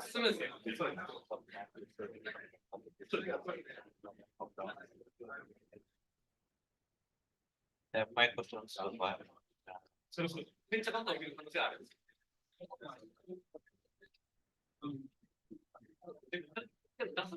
Also, I understand. Must be correct. But someone would say you need models because there are many but like we similar like a jack of all trades. What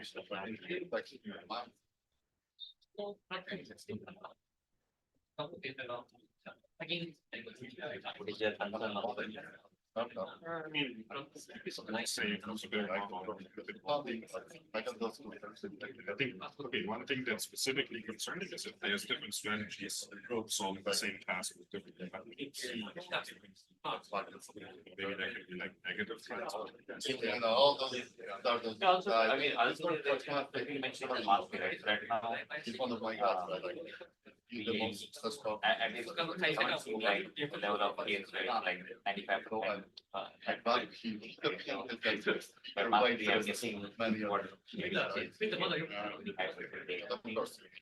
so by adding one cross motivated we can actually increase that rate like it's like not more like an average rate all the way around where it's being mastery ingredients and by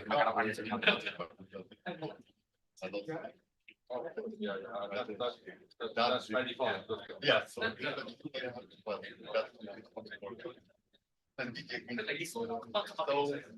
yeah, so I'm first. Yeah, that will be the question. But we're even very different strategies, those how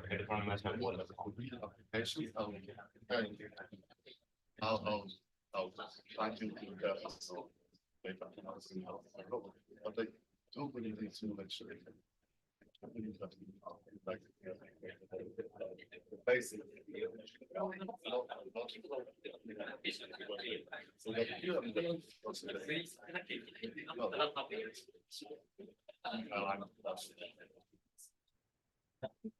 I think my winner questions were maybe like 5-6 questions where we can kind of maybe alternate the question between us.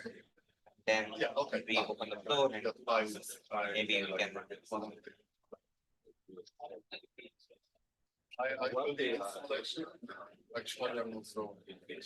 Yeah, I think there are a couple of people asking questions about information annotations. So there are one person that what we kind of annotated. I like it. I was in an endeavor with my last exam. Like hanging garden. Oh yeah, how we did implementations like we get for signals, right? Not exactly. Yeah, but those guys are quite nice. They are really good consideration. I feel you could at least ask one question for this. They said it has first question. Yeah. Yeah. Also, I don't know. Okay. This is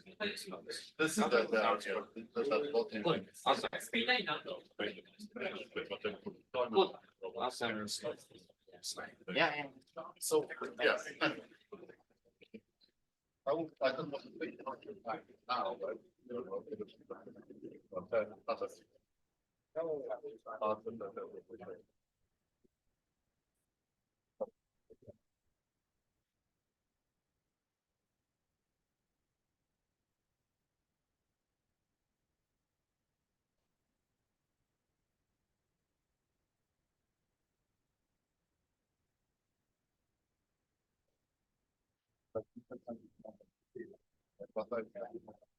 I've got some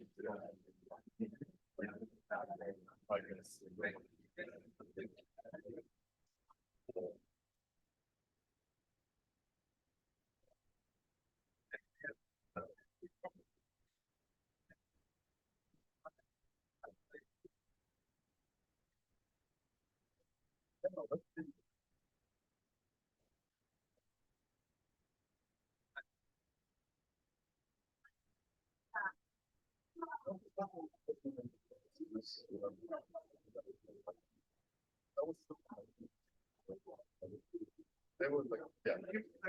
First of all, you have to no, and they're not. That much better.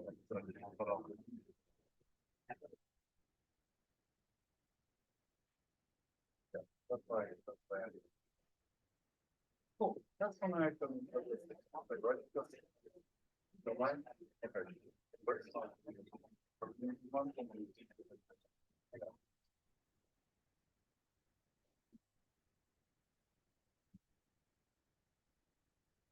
Right.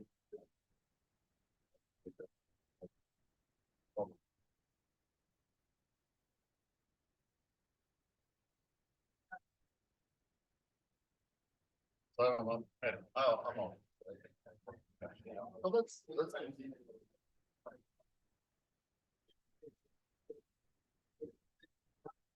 Cool. Thanks. Great talk. Yeah. Once again, like I'm not 2 years, I'm not a space, which is well, there's some reason that I'm really asking about the coming from that domain, the lines that I think the pre-training was just the first step. So self-supervised learning, fully based. There's some other right? The continuous of training, take a look at it. No, I just missed you talk. Yeah.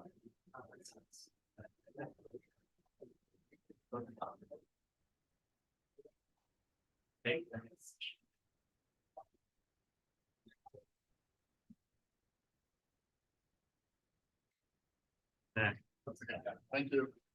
Bye.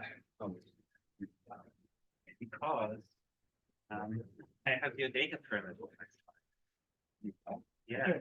Well, because my set, maybe this is a bit redundant now. It's not redundant. So I'm doing one of these discussion sessions. Okay. And I'm forcing Nicolas to do one of the discussions. Forcing me. When is your one? Now, It's yeah. I'm gonna stay. Okay. Because Let me see what. Excellent. We have somebody who likes sim. That's good. basically, what's the role of simulation? Yeah. Yeah. I think evaluation is less controversial. Yes. Is it? I'll be surprised people are against like an eval sim. But training, I think it's a bit more. Yeah, I don't like that. But what are discussing? Are they these folks? No. This okay. So this is a new format, which is discussion with the audience. Oh, okay. And then we have. I'm guessing Ross and Georgia was open to training. The others. Wait, but so those guys will not be here yet. They're not be here. Oh, okay. Whoever. So.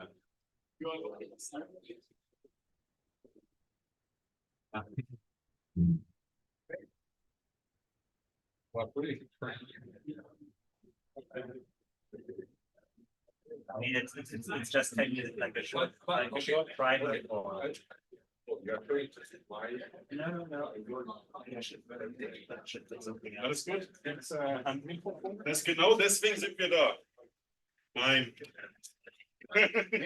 Just joking.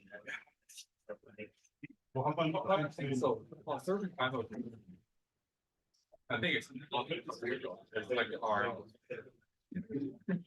I think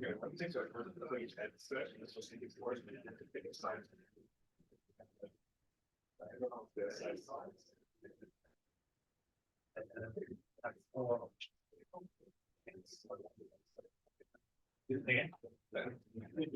Basically, you force people to basically raise hands.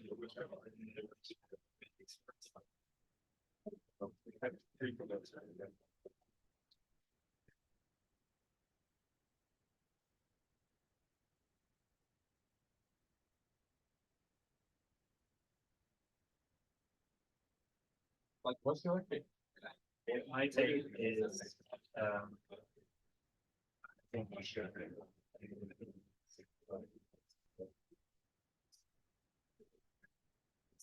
It feels like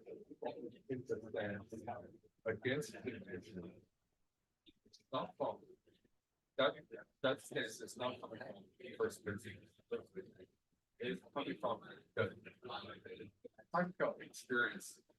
There are software communities in the I think there was a quite big overcome to overcome for something that can be useful. And most of the research dialogues that both applications between technology. Yeah. So there's a premium to pay. I mean, the thing is that they use so they I think nobody pressured it down. Yeah. Make it basically easy. So on the higher level, as we go on with the more cognitive layers. But according to this,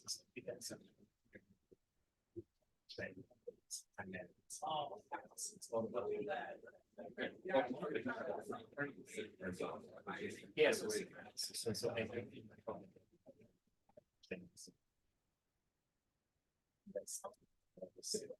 yeah. There's things like so. Like the stuff and you know, I think that we're definitely our contract. But I don't so I'm partnering with the system so far we try to get a system online. I think while we still collaborate somewhere.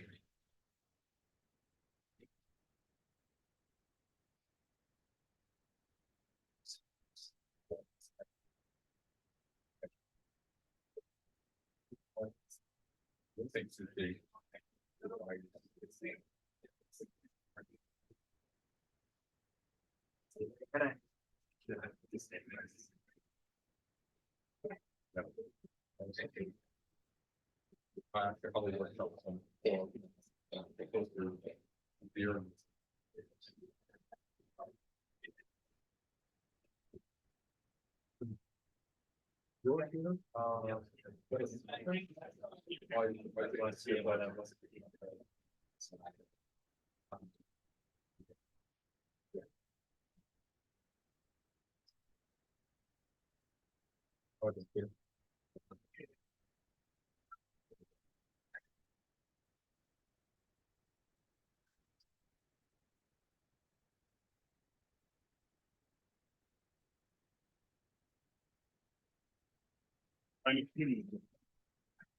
But it would be like I think I'm aber das sind Fische.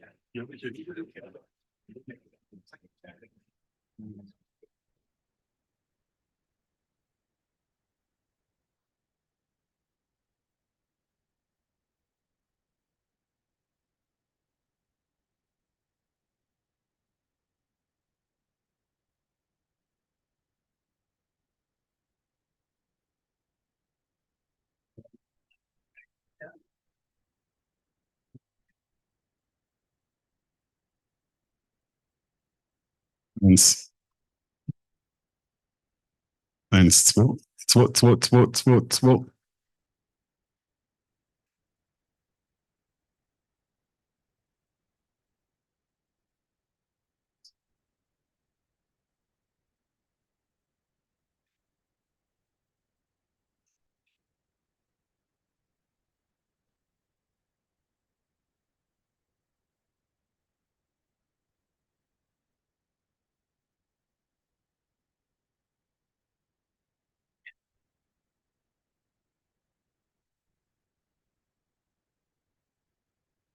Das andere aus. Ich glaube, das an den anderen Taschensender habe ich noch angelassen, der schon in der Schublade ist.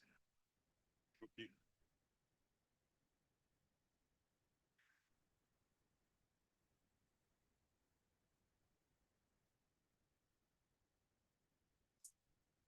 Ach so, ja.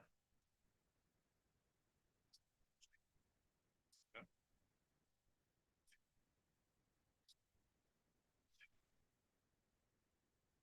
Das war's.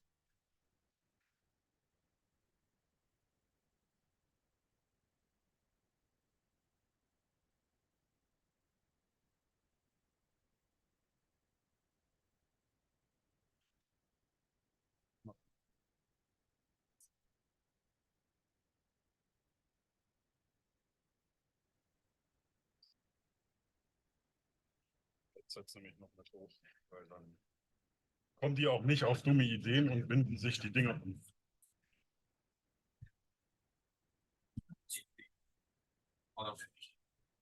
Achso.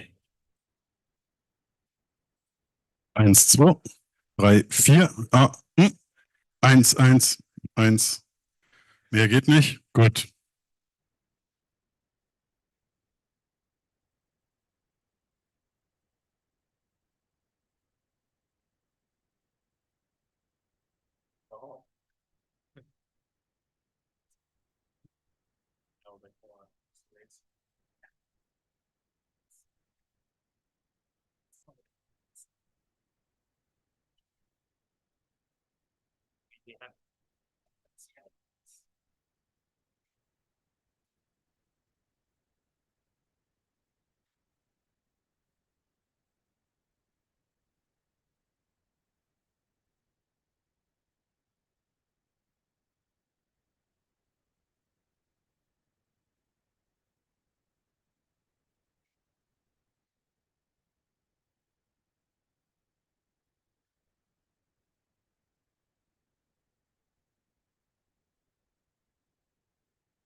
It's like a 4 to 4:30, right?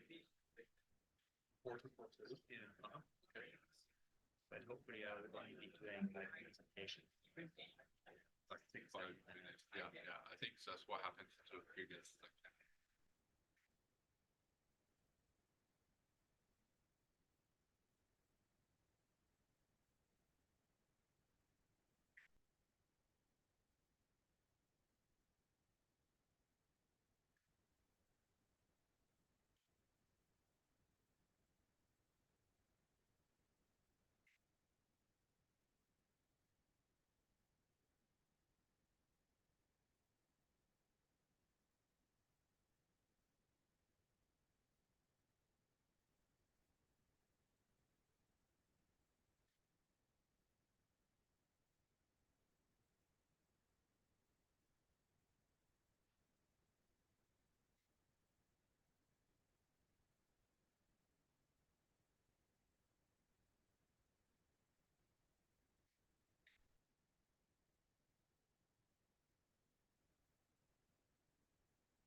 Handheld microphones.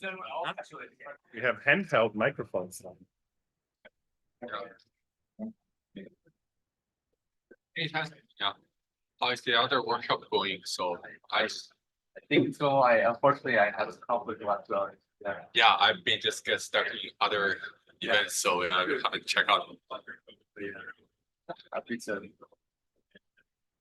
Nicolas, are you ready for a great session? No. I regret having agreed to it. To be honest. Not what we want to do. Let me look at what you signed up for based on your email. Pitching what you would do. Yeah, also discussing. Yeah, all discussing. We're all Okay. So that's the whole point, right? So it's going to be a discussion with the audience. If there's if the audience is not entirely one-sided. I don't think it's one side. Well, on one There's side. already so- two sides here. Yes. That's why I wanted to say. This is the choices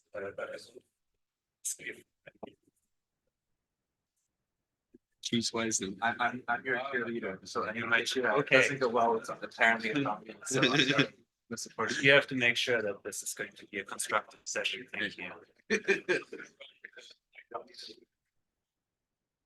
Oh, they have to choose one of those.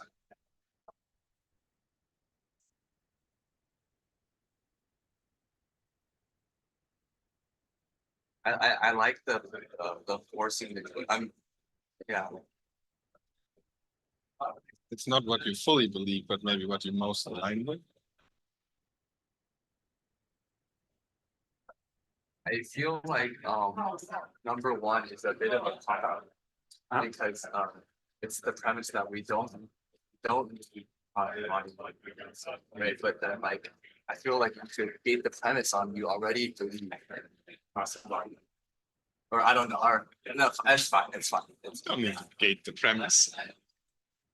okay, I support. I posted you to pick one.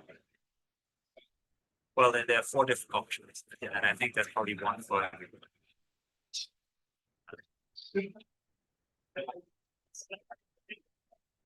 Great job on honestly. It's lucky short. None of us was actually in. It was a bit of a farce because no one there was actually about like robotics applications industry. Contributor was really thinking about it. Everyone was thinking about research, yeah. No one was thinking about it. Unique. So I guess we have a session for hot takes is for 3 minutes. Oh, just trying to look at the schedule. Yeah, I think it's 30 minutes, and then we have one more talk. It's Kiana. Remote? Yeah. Well, she has visa issues. Okay. I'll just ever met her in person. So there's Kiana is AI too. AI too, like AllenAI. It's also like especially the 8 line. It's a bit like it's not Allen, it's probably Allen Square. No, that is the sound. I mean that one. Let's see that. It's parentheses AI.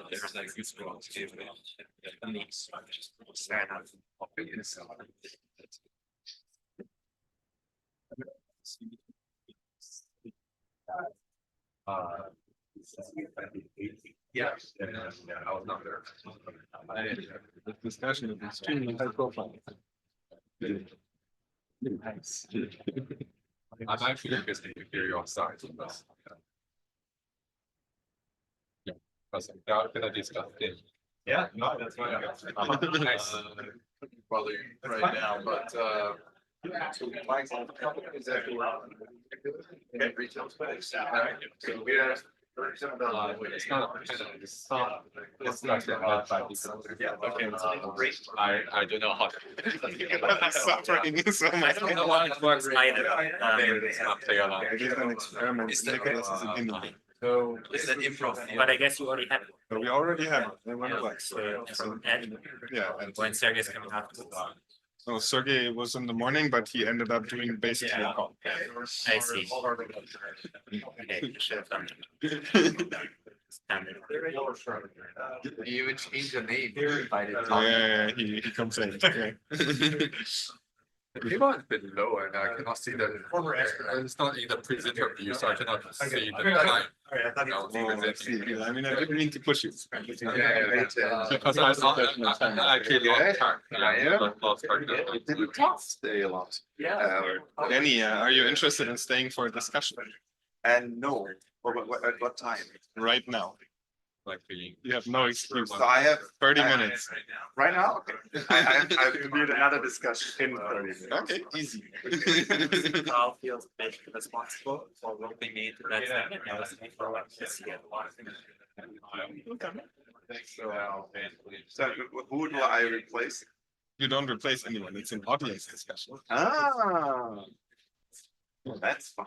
Like the whole audience discussion. Well, that's not. We've tried it once today and it worked pretty well. Nice. But isn't the one that is just like yeah, and works was like, but that was not very high temperature, right? So it's like yeah. I don't know. There was some discussion. It's not very spicy. How would you spice it up? I think he's gonna bring up some controversial topic. I mean, I'm very I work for a company where we believe in cross embodiment. I don't. Exactly. You can play both sides.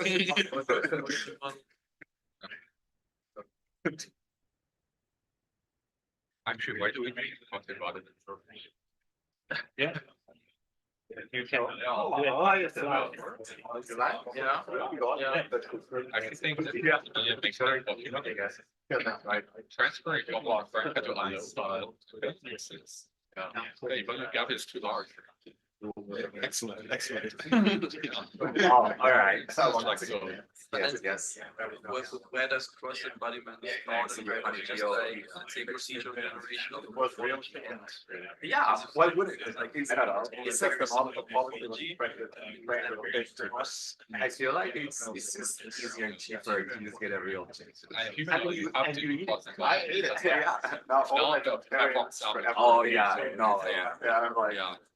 But you don't want to go away that data. Should we try to? No, we are Yeah. Oh yeah. Do you have Zoom? Do I have to do it by Zoom? I think. Of course, like you just You're going to be very, but I mean, I have a required economic reason. I stay here for the It's in the browser. Oh, it's in the browser. Things outside of the panel. Yes, please. I have a lot of so.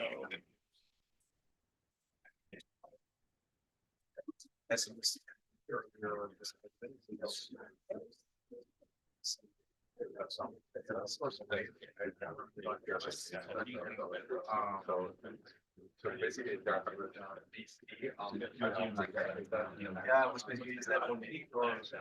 well, this is the robotics major is I mean, we'll have to know how to face this, but using increasing our state.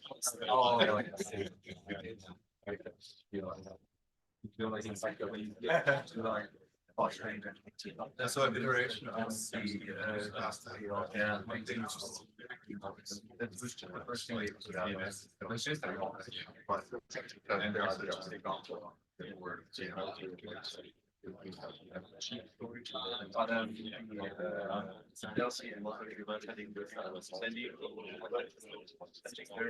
and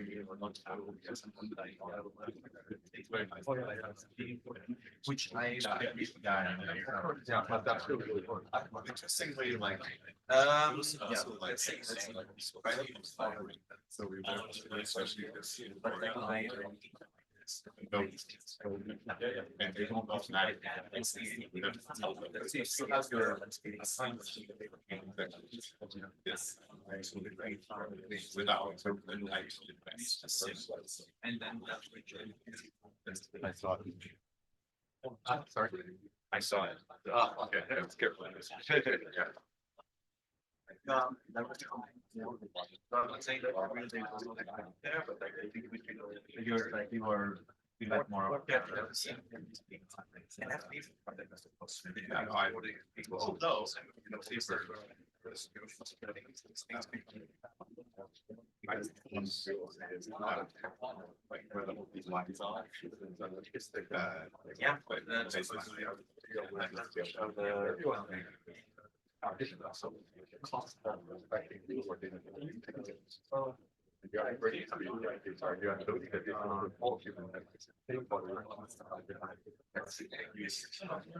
I wanted to say that right when it's telling on rates.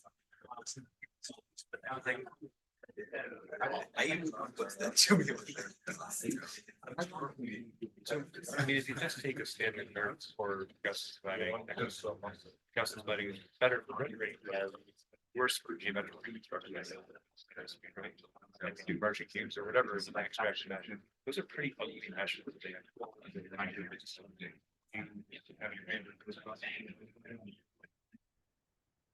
Yeah, it's not contributing to the profit. Oh, really?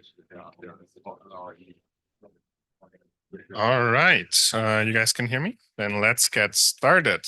It is my great pleasure to introduce Nicolas Heess, who is a research scientist at Google DeepMind in London. Has worked on all various kinds of topics, from lots of RL work to recently also lots of scaling and robot large-scale data kind of work. And today he has graciously agreed to lead our second discussion session, which should be a lot of fun, about cross-embodiment and, oh, the data permit. Okay, that was a title change. All right, well, let's get it started. I tried to make it a bit more witty. And just to say, this is going to be an experiment for me. I'm not quite sure what to expect from this session. So when I agreed to this, I didn't quite realize what I was getting myself into, doing a discussion talk. Anyway, bear with me and engage in the discussion, please. The idea that we can train a model with data from many different embodiments and obtain a policy that at least can control many robots that may also see generalization to new embodiments or fast adaptation to new robots is really a major breakthrough. If you have, like me, thought a lot about training robots from real data. I would go as far as saying that making this work is a necessity if you really believe that training robots from real world data is the right way forward. And from my perspective, the stream of recent works that have made progress in this direction is incredibly exciting. But what I want to do in this talk is sort of ask a little bit, is training robots from large amounts of real data indeed the right way forward? It still forces us to gather this data in the first place, and we may need to use a larger model to absorb this very diverse data than we might otherwise need to do. And there are alternatives, like leveraging synthetic data, for instance, which may be able to tailor specifically to our use cases. And it's noteworthy that, at least as far as I know, that none of the papers on the previous slide are leveraging simulation, even though you could see this as an additional embodiment. So what I want to use this session for is to discuss a little bit more this question, the role that simulated data may play in the cross-embodiment regime. Is it complementary to data from other robots, an alternative, or perhaps does it play no role at all?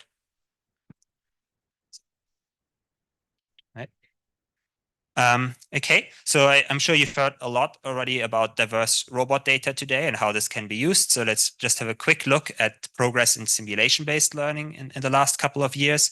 I think for locomotion and playing, sure why that's not playing. Anyway, I think there's no doubt that for locomotion and whole body control, simulation is the technology that people use these days, right? No one would consider training the humanoid to walk from real world data at the moment. And it's been a real enabler for quadrupeds, for humanoids, and so on. For manipulation, progress has been a bit more slow. It seems to be more challenging, but we are still seeing progress. Simulation has been especially interesting for training dexterous multi-fingered hands, which are hard to teleoperate. And there are some nice recent works that have come out, for instance, at this conference from Zhang et al., where they learn contact-rich manipulation policies using a tiny bit of real data. If we want to use simulation at scale to create diverse sets of diverse data sets, we obviously not just need to be able to transfer to the robots, but we also need to synthesize the behavior in the first instance. And there has been a lot of progress in the community on building tools for generating diverse, sensible behaviors with minimal human involvement. So for instance, tools for generating rewards via LLMs, or a range of different approaches to transfer human or animal movements to real robot embodiments. And interestingly, you can see this as a form of cross-embodiment learning that is, in this case, enabled by simulation. We also need diverse environments to train our tasks in, or to train our robots in simulation. And again, there's been lots of progress. Some work from this year on the right-hand side, large-scale procedural generation of scenes using generative AI so to train robots in diverse setting, or approaches to real-to-sim. This is some of our own work that was presented at this conference, where we have, some of the slides are not really moving very well, where we basically used a learned renderer to train robots from egocentric vision in simulation, and then we're able to transfer the egocentric RGB vision zero shot to the real world. So I want to keep this short so that we have time to discuss. In summary, there's a growing ecosystem of tools for generating diverse and transferable robot behaviors in simulation. And I want to come back to the question, what role synthetic data may play in a cross-embodiment regime. Is it complementary? Is it a substitute for data for real world data from other robots? Does it play no role at all? Because I expect there'll be a diversity of opinions here, I've got 4 different choices that you can associate yourselves with. So I'll go through them one by one, and then we'll go through them again. You don't have to commit before you've seen the other choices.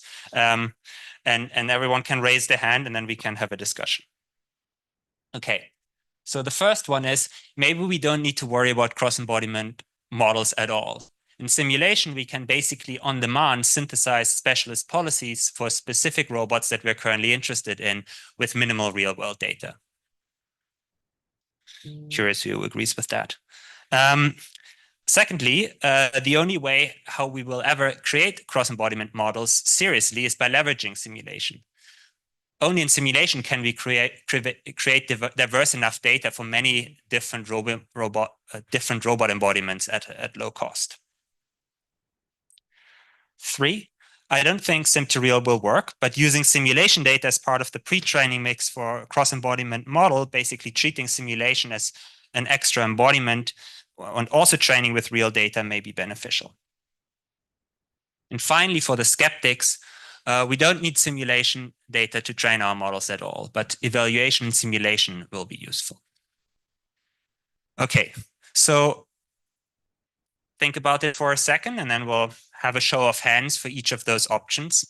And then we can have a discussion. And maybe at the end, we can have another show of hands and see whether people have changed their mind.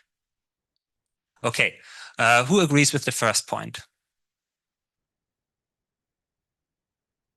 Interesting. The second point.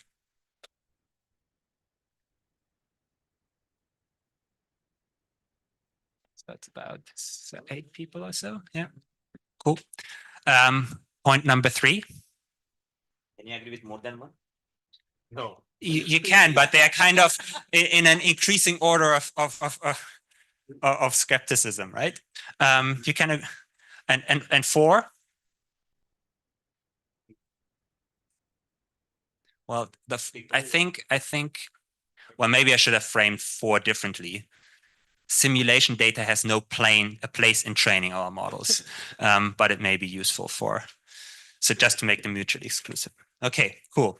So let's discuss. How do you think this works now?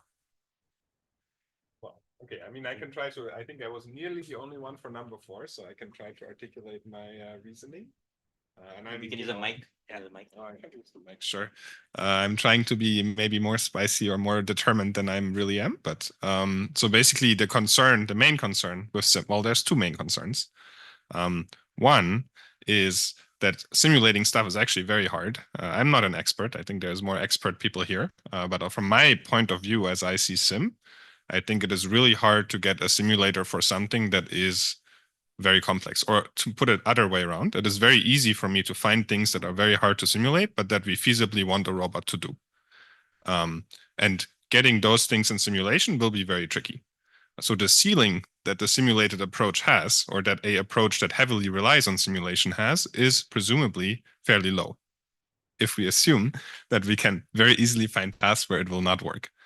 And then the second issue that I have with sim is that even for the tasks where it does work, getting diversity is not actually very scalable, at least right now, where basically currently it takes a lot of effort to make simulators realistic and diverse. We can get a realistic simulator for a scene, or we can get diversity, but it all looks kind of weird. But I think it is hard to get both right now, even for the tasks that we are able to simulate. Great.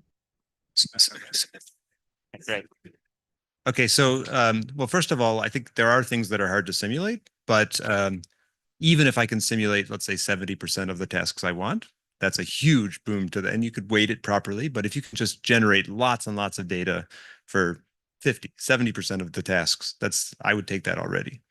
And then the second thing, I guess, in terms of diversity, so I don't think we know what the right, how many things you have to simulate and how hard it is to make the diversity. I mean, certainly it's like very easy to scale a mug or change dimensions or change friction properties or things like this, right?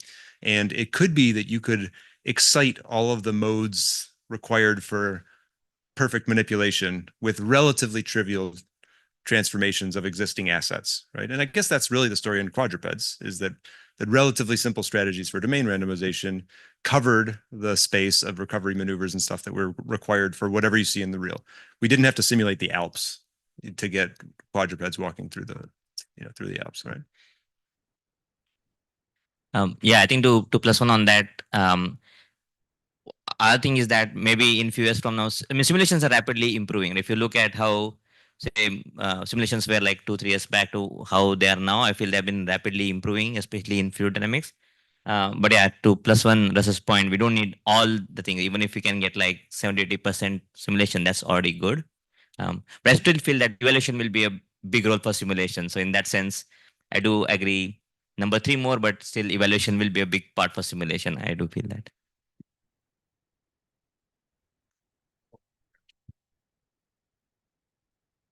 Regarding this point, like if the simulation is not good enough for generating training data, why is it good enough for doing evaluation?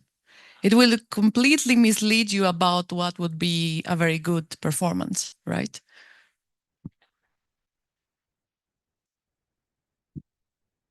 Yeah.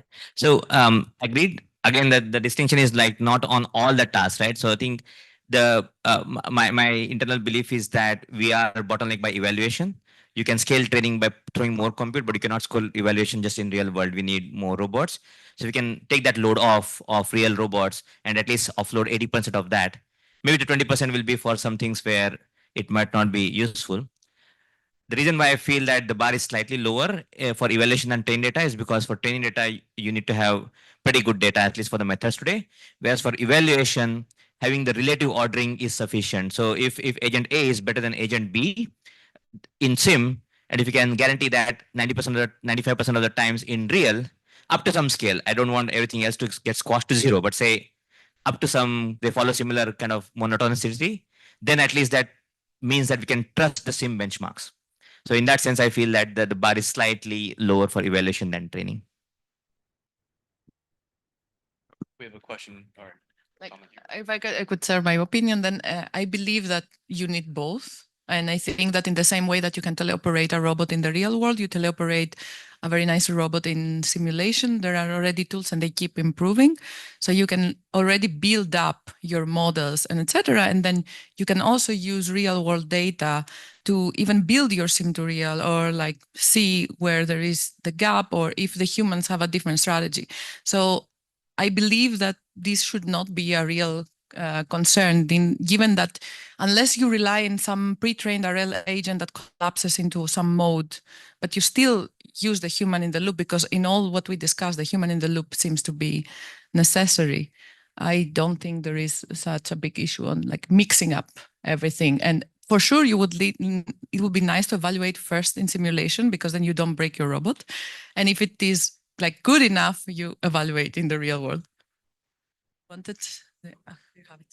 So if we think about having a simulator to evaluate our models, like what do we want the simulator to look like? Or let's say like 1 year from now, there's like 5 different papers on simulation evaluation systems. Which one would you pick and why?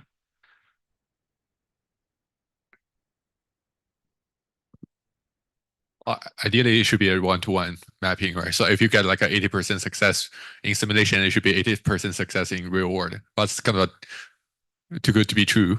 I think like, so there still needs to be a systematic understood, like, so what make the transfer.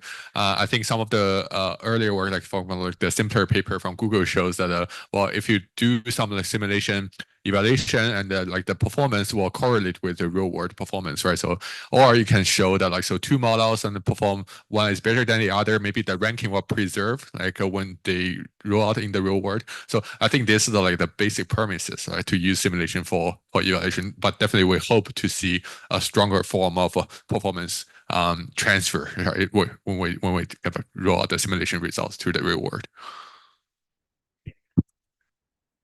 Maybe I can just add to the request, and then you can go away and implement it. It should also be easy, I guess, to instantiate for a particular environment, right? So ideally, whatever system identification that's needed, for instance, or system ingestion is needed for the environment that you care about, that should also be as easy as possible, in addition to the sort of necessary requirement that there's a sensible rank preservation at least.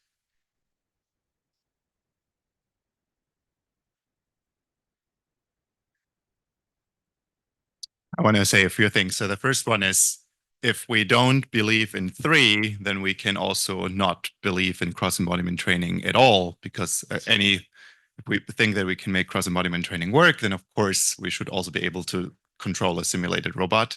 So that's like, feels to me always like a no-brainer. But then I think what we as the robotics community very often do wrongly is that we think that we have our own problems, and we never look at other fields like vision language models. And there people have studied extensively what happens if you use synthetic data and how you mix it with real data and so forth. And you can run a lot of nice experiments there, and they are much more controlled, right? And it has been shown over and over and over again that if you add too much synthetic data, you just kill your model. But at the same time, it has also been shown that if you add synthetic data for certain things and you do it right, your model performance can go up significantly. So it's always the devil here is always in the detail. And I think we make all these experiments very carefully and thoughtfully, and I think we can do them now. And it's a very research area where we could really figure out how to mix simulation in real world, and doing it this way to really what can we from. But I can tell you, at least from the current evidence from VLM training, if you just have simulated data, you will not get a model that performs in the real world. Why do we constrain ourselves to use only simulation data? So the premise is that we can combine the simulation data together with real data. That's exactly what I said. Yeah. Another thing I wanted to add is that, so we don't need the simulator to be like a good model of the world, or like not even close, but we can use it as a way to inject other kinds of invariances that we want the model to encode. So for example, in computer vision, we have these hand-coded invariances of right? For robot data, what would be the equivalent of that? And for that, I think we had to do it in the space of the physics simulator. And so, let's say I don't know, like you want the model to be invariant, let's say to permutations of objects in a ball or something like that, right? Maybe we don't need the simulator to be good at the contacts of the gripper and the ball, but by just having that data there is a way for the scientists to say, oh, I want this invariance, but I don't know how else to specify it. Specification. Yes. Yes, So yes, it yes. really depends on the problem that you try to solve. Yes, yes. But I think maybe where we can squeeze the sim is like more for the high level understanding, and then not to worry too much for it to be like physically too accurate, and then combine that with like the to then get that physical accuracy for those tasks that matter. Yeah, so architecture is, I guess, by construction, you get that. And then just like ComNets are, whereas like the other ways to do it through data, right? And we need a bit of both, but simulation gives us the tool to do it like through data. This is returning to one of the points in the introduction about us not using simulation as much for manipulation as we see in like self-driving cars or locomotion.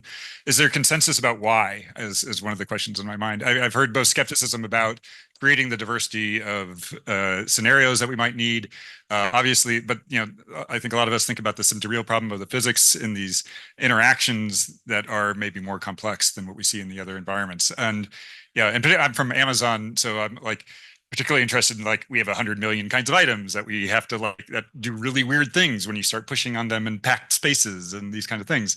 Anyway, I was wondering whether so my big concern is really the physics of these really highly deformable, articulated, weird things that happen. Yeah, my sense of that is like people who go against simulation is not because they feel good simulation are not useful. It's just they are too expensive to build. So there's a premium to pay for you to get that kind of level of realism for them to be useful, right? So I think at NVIDIA, we actually have a lot of in-house expertise in graphics rendering and physics. Before our AI company or our graphics company, they actually knows all the artists that they can actually spend 3 months on building one digital twin that's super realistic. That if you train like the robots in that kind of a digital twin, it will transfer 0 shot to the real world. But it's going to be a 3 months of like artists and like a physics engine engineer work together, right? So to create that kind of digital twin, right? So that's not going to scale. But I do feel that with the new AI tools, like the real to sim route will dramatically decrease the cost over the years, like with the new ways of doing kind of 3D reconstruction, object content capture, and also like the newer rendering tools like Nerf and Gaussian Splat, right? So that's really kind of give us a hope, like to see how do it really kind of reduce the premium that we have to pay for getting the simulation good enough for it to bring utility. Yeah. I mean, I do think it's a subtle question, right? So for instance, when people train in-hand manipulation in Isaac, I hear often that they will assume contacts are only binary sensors because to help with sim-to-real, because the contact forces are not, predicted very well, and that doesn't transfer, right? So I do think inertial robots picking up light objects has proven to be a much more delicate thing. I also think you can simulate that, so I'm biased in that direction, but I do think it's a real question, and I don't know how much fidelity we need. That was a good question that came a minute ago. I don't know how much fidelity we need to evaluate or train. I think that's an open question. I'm willing to bet on the higher fidelity side because someone needs to, it's good to have bets on both sides. But yeah, I think it's a subtle question.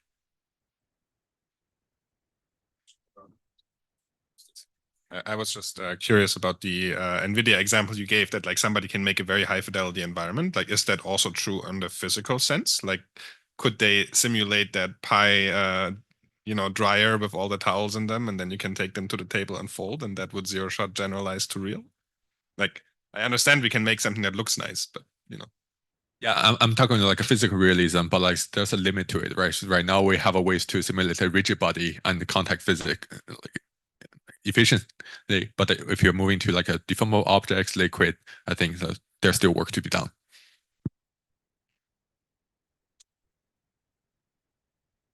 But for this part in particular, like, okay, I don't know if we want to focus on like the folding example from Pi or any other deformable object. The question for me is, how much can you afford putting people collecting data of any possible cloth and way of folding different clothes and adapting to different materials?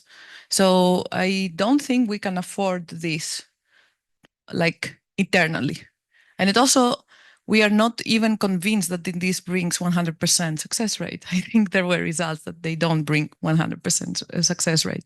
So I believe that there should be research on both fronts, and it should be, I hope that Isaac Lab now, etc., is pushing also for deformable, more, reliable deformable object simulation, because then you could even start thinking about the architectures that you're building and what kind of features you want to extract. What I, for example, myself kind of dislike in the whole process is that we take a transformer and we don't even understand that the transformer has its own biases. This is what I understood from the panel discussion, for example, the other day, is that people don't understand that the CNN, the transformer, has inductive biases built in. So it seems that people do not know about it. So when you want, even from all this data that you collect, wherever they come from, the question is, what representation do you extract such that you don't need to collect all the data of the world? Because humans do not need all the data of the world. And then, of course, it's also the adaptation to small data, new data, and so on. You said something interesting, that the value of sim data, right? I'm very curious what we think is the relative value of sim data, because you can think of the sim to real gap as also being close to the real to real gap, maybe is what Danny was alluding to. Like in some sense, like this is kind of the point here. Sim can be viewed as just another embodiment, right? But like here, you maybe if it's the same embodiment in sim and real, you now have the physics gap. So like, is there a way to quantify that, like whether or not the sim to real gap, how does that compare to the embodiment to embodiment gap? And like, in the factoring in the economics here, I'm curious if this is even the right way to kind of try to put a quantitative number on the value of sim.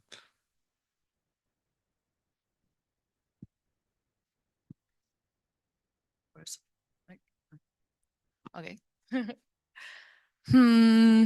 So definitely we could potentially have some sort of metrics, I think, like in controlled settings, so that we could evaluate, I guess, whether or not we are doing sufficient sim to real. But I think also the reverse process is also necessary. Like I believe that we should be in some sense of like real sim to real to sim and so on. Like I would ideally want the simulator to become the world model of the robot, also leveraging what Yuke said before, for example, being able to render the environment and reason about physics such that I can have it on my brain simulating possibilities about the future. I mean, it's another problem and we should definitely address it, right? Because it's also a matter of like, how do we evaluate what is good enough and what is the margin for failure that we allow in the real world? But I don't have a clear answer to this apart from that.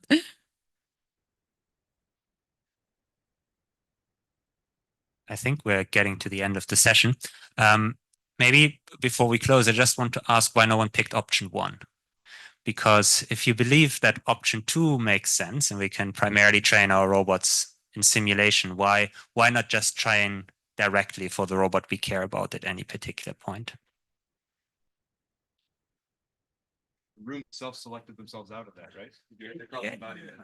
Fair enough. I actually didn't expect that anybody would pick it, but I'm just curious. I actually think so. Right now, I haven't really seen very positive signal like across embodiment learning works, right? Or why they works. Is this just adding visual diversity because we just train on a bigger data set? Or actually, they're sharing some actionable representation, or it's like transferring some kind of like skill knowledge. I haven't really seen convincing sign, but I'm just seeing that we have to somehow make cross-embodiment work, because by no means the robots that we have will be the ultimate form factors, like especially for in the space of humanoid is like they're just constantly evolving, right? So there's like new hardware like just popping up like a mushroom. So for that, we have to figure out ways to like be able to share knowledge. Otherwise, otherwise the economics will not check out if we don't figure out a way how to leverage the past data we collected from previous platforms. All right. I accept that. Maybe let's stop here then. Yeah, thanks a lot. Thanks so much, Nicolas. Let's give him a round of applause. Thanks everyone for engaging with it. I was worried about a room of silence. No, it seemed to work out pretty well. All right. With that, we will conclude with the last talk of the day before our panel. Would you stop sharing your screen? And then Kiana, can you hear us? Yes, I can. Okay, we can hear you too. You can also start your camera if you want to, but we can currently see the presenter view, I think. Okay, cool. Let's see. Can you see me too? We can see you, but we also see the presenter view of the slides. So I need see. to somehow, or I think there's swap displays at the top left.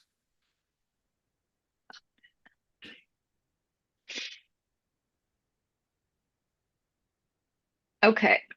Oh yeah, now we're good. All right, Cool. let me do a short introduction. Sounds good. So we're very excited to have Kiana, not quite here, but nearly here today. There are some visa issues, but still very glad to have you present. Kiana is a research scientist at AllenAI. She and her team roughly won all the recent robotics awards in memory, if I remember correctly. Done a lot of cool work on scaling up navigation and mobile manipulation in sim to real, RL, all the directions that the manipulation folks haven't really figured out before. So very excited to hear what she will present on today. Oh, Carl, with that introduction, I don't know. You set the expectation high. Now I have to present much better than I was planning to. Hi, everyone. I can't see anyone, unfortunately, and I'm very sad. My FOMO is definitely off the roof. But feel free to interrupt in the middle of this talk. Since I can't see anyone, I'm totally fine with taking questions in the middle. Okay, so first let me say why I think cross-embodiment is really important and everyone should care about it. I think there is not a day that somebody doesn't tweet that, oh, we've built the ChatGPT of robotics. Everybody is trying to basically achieve the same level of excitement and same level of performance, but we are still trying to reinvent the language. So if we think as embodiment as an analogy for language, we are still not even sure how the grammar looks like, how the structure looks like. And we want to build ChatGPT of robotics. We don't have any data on it because we haven't settled on a single embodiment. If you ask someone what is the best robot, I think, I don't know who it was in the panel that just mentioned if like a popcorn every day a new robot comes out. And all coming with like different capabilities, and even within the same company, people might still have a lot of iterations on different robots that they have and come up with different embodiments. So I think we all agree that we still haven't found the best embodiment that is like a single embodiment that we are going to use it for our robots. So if we are coming up with these new embodiments every day, how can we train our models? One way is to just sit back, wait for someone to find the best hardware, collect data on the optimal embodiment, and then train a model on it. What is the problem here? The problem is I can guarantee you that as soon as we put this policy on a robot, we realize that, oh, it might have been much nicer if you could have an additional camera, if you could have additional arm. So basically here we have a little bit of a chicken and egg problem. That's why we really need to work cross embodiment. And I have a few solutions in mind. They're not the only solutions, but and they're like basically ideas that we can build upon together as a community. But let me just walk you through them one by one. Okay, so the first one is we can just, if we find a way to have a very fast way of training these models from scratch, then that's great. Like every time I have a new model and I have a new embodiment, I just train a model from scratch. The other one is if I had a really good, strong foundation policy, and then every time I have a new embodiment, I could fine tune this policy on that target embodiment, that would have been a solution as well. The other one is just having one policy fits all. So having a policy that is aware of the embodiment, that I can tell it how big your body is, where your cameras are, and then adapt to this new embodiment without needing to fine tune the model or do any additional training. And then finally is we can also separate some of the higher level semantical reasoning and low level control. And by separating this, then we can have the high level policy, that high level reasoning model, which is basically your typical VLM for robotics idea. And then that VLM can make all the semantical reasoning. And then for each of the robots, that we have, we can train a low-level policy that does those very small, short horizon, easy tasks. Okay, so before I walk you through these ideas, first let me say that why I think just imitation learning and behavior cloning is not the way to go. So there are papers and people in this room, I'm sure, that have collected data from simulation. They have collected data from the real world. They have collected data by like having a collective knowledge and like bringing data sets from all across the community. So what is the problem here? The problem is we are still limited to the embodiments that we have pre-trained on or embodiments that are within that domain. We know that if we do reinforcement learning, then that enables the agents to adapt faster to any of these other embodiments that they see. So what is the problem here? The problem is that training a robotic agent is very slow with RL. So using our environments, we did a benchmarking and realized that it takes 2,560 GPU days to converge. So we know that we first need to enable large-scale RL training. So again, we want to train, do a fast training from scratch on any embodiment that we have. And this is where Polyformer comes into effect. It won the Best Paper Award at CoRL this year. The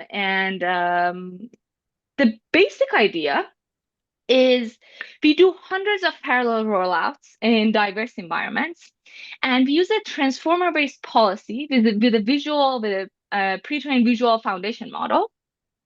And we do KV caching. Now, the surprising factor for us was that a lot of the researchers in the natural language community, they've utilized KV caching for a few years now. And we saw that if we basically take that idea and bring it to robotics, we also see a much higher FPS for training our robots with reinforcement learning. So just to give you a quick overview of our architecture, we basically take the RGB observation, the goal specification, and this was mainly done just for the navigation task. We also optionally input a bounding box into this, and then basically use a transformer state encoder to get the state at each time step. And the overall idea is to use a supervised loss to predict action based on previous observations. And basically, we did KV caching, which is this item here.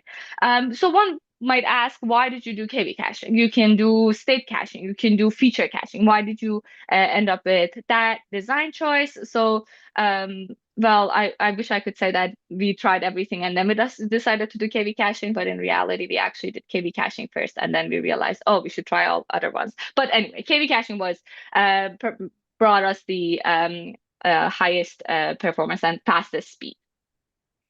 And we saw we were sitting, and this models where as they increased the training step, the success rate kept going higher and higher and higher. So the idea was to let's show that this works on a variety of different embodiments. So we picked two, which they have like very different shapes and sizes, and we showed that for the navigation task, we can do not only single object navigation but also multi-object navigation. And because we had this optional bounding box, we were able to show we can do a variety of different tasks, such as following a person, navigating to rooms, doing open vocabulary object navigation. So, for example, we had this example of finding the book titled Humans. We had a bunch of books around. This agent had to walk around in different rooms, and it will only issue the done action when it gets to the desired object. Okay. So, yeah, and we did this across a variety of different benchmarks. So RL is not as slow anymore. And I say as slow, you'll see why in a minute. So when it works, RL can result in huge gains. And if you look at the numbers here, it's basically like comparing Polyformer with our work, our imitation learning work, and it gets much higher success rate, both in simulation and in real. And let me just mention one thing. When I say any results here, we verify all of the results, both in simulation with like statistically importance of data, but then we also evaluate everything in the real world. Okay, so it works really well, but it's still much slower than imitation learning. That's problem number one.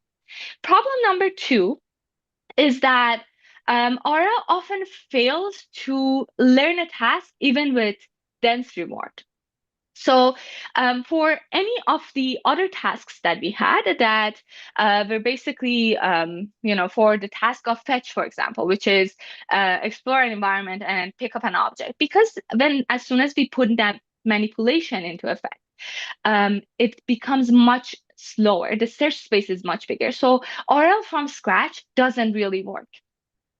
So the question is, can we bring the best of both worlds into one place? So we know imitation learning can get some suboptimal performance. We know reinforcement learning can basically boost it up. Can we just take an imitation learning model and fine tune it on the desired tasks? So even though RL, like RL from scratch, it takes much fewer time, it's like 150 GPU days, it's still a really long time. So that's one problem. The other one is if we just start fine-tuning, the training is very unstable, and a lot of the times the success rate actually crashes. The other problem is every time I have a new task, I have to do this handcrafted reward, like reward shaping, and then tuning that reward parameters takes a lot of effort. Okay, so again, going back to the 4 items, this is the second idea. We want to have a foundation model, foundation policy that doesn't need to even work super well, and you'll see in a few minutes why. And we just fine tune it using reinforcement learning and simulation and see how well it does.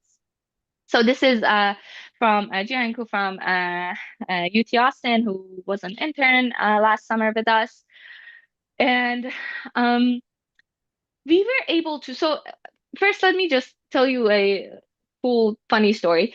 When I was presenting my last work at one of the conferences, somebody said, why don't you do fine tuning with RL? And I said, well, we're working on it, and hopefully by the end of summer we have results. And they said, don't count on it. It's actually very hard. A lot of people have tried to do it.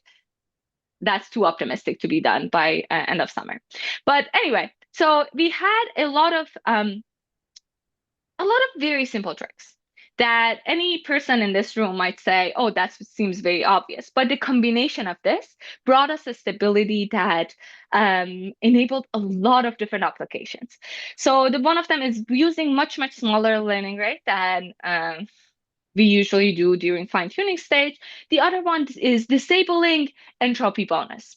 So when you're training for reinforcement learning from scratch, many of the times we do want the agents to be able to explore. We want to motivate that. We want to encourage that. But if you're starting from a policy that is pre-trained using imitation learning, we should not need to do that.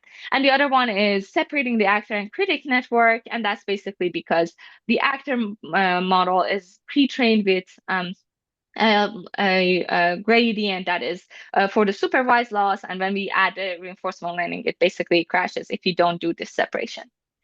This enabled us to use only sparse reward. So there's no reward tuning.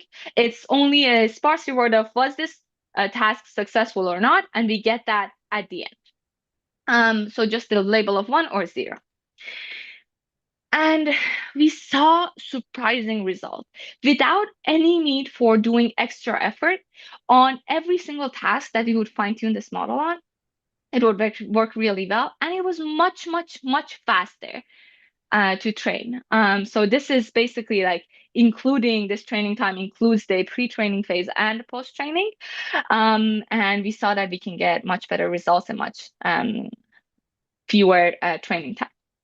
Okay, we compared against various baseline, and we also showed that each decision mattered. So if you turn off every single trick that I said in the first slide, the training crashes immediately when we start the fine-tuning. Okay, so this is basically the object now. So for navigation, we already saw Polyformer is doing really well. It uses much longer training time, and it needs a handcrafted reward. But we can see that without any of with much shorter time, we can achieve similar performance. But that's not the only thing. We were able to achieve high success rate for the tasks that Polyformer could not get off the ground.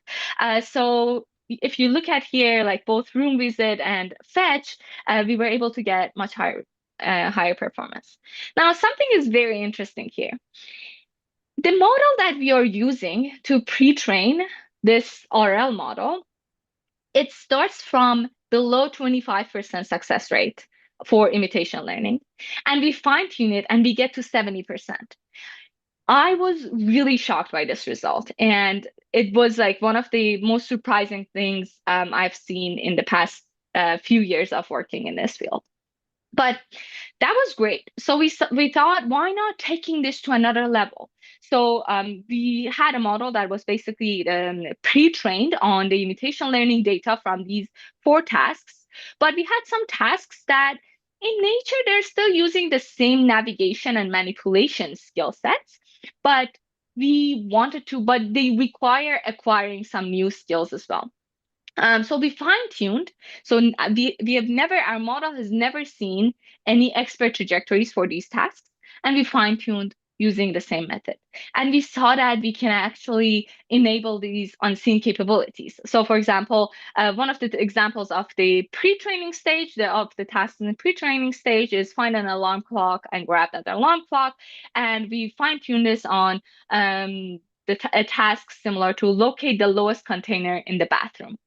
And note that when I say we fine-tune on this, it's like our training environments and testing environment is absolutely different.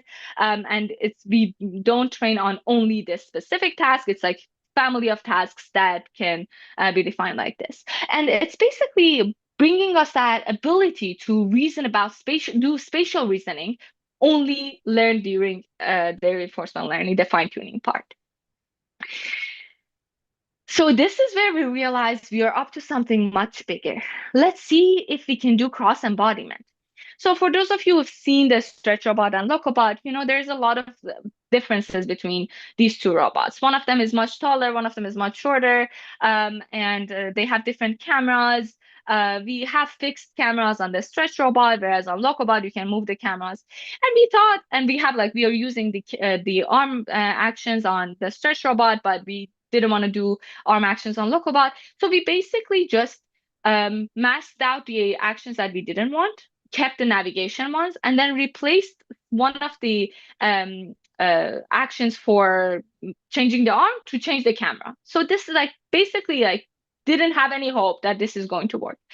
But the results were amazing. The fact that we can just do a very short amount of time of fine-tuning on this new embodiment, and we can quickly achieve very performant result was surprising to us.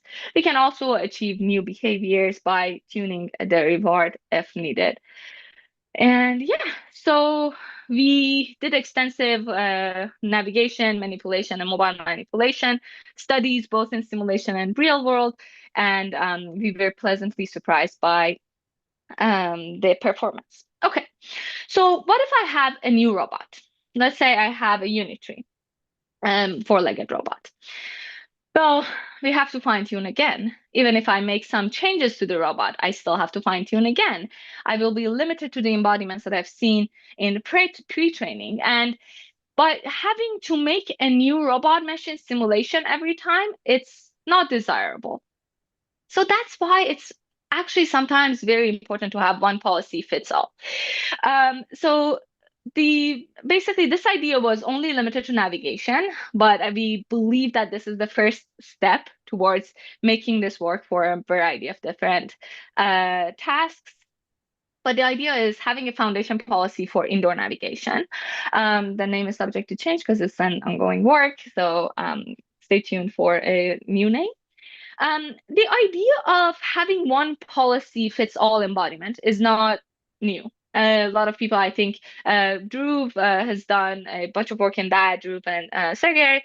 But our idea was we want to be able to fit all embodiments. So any seen or unseen robot body.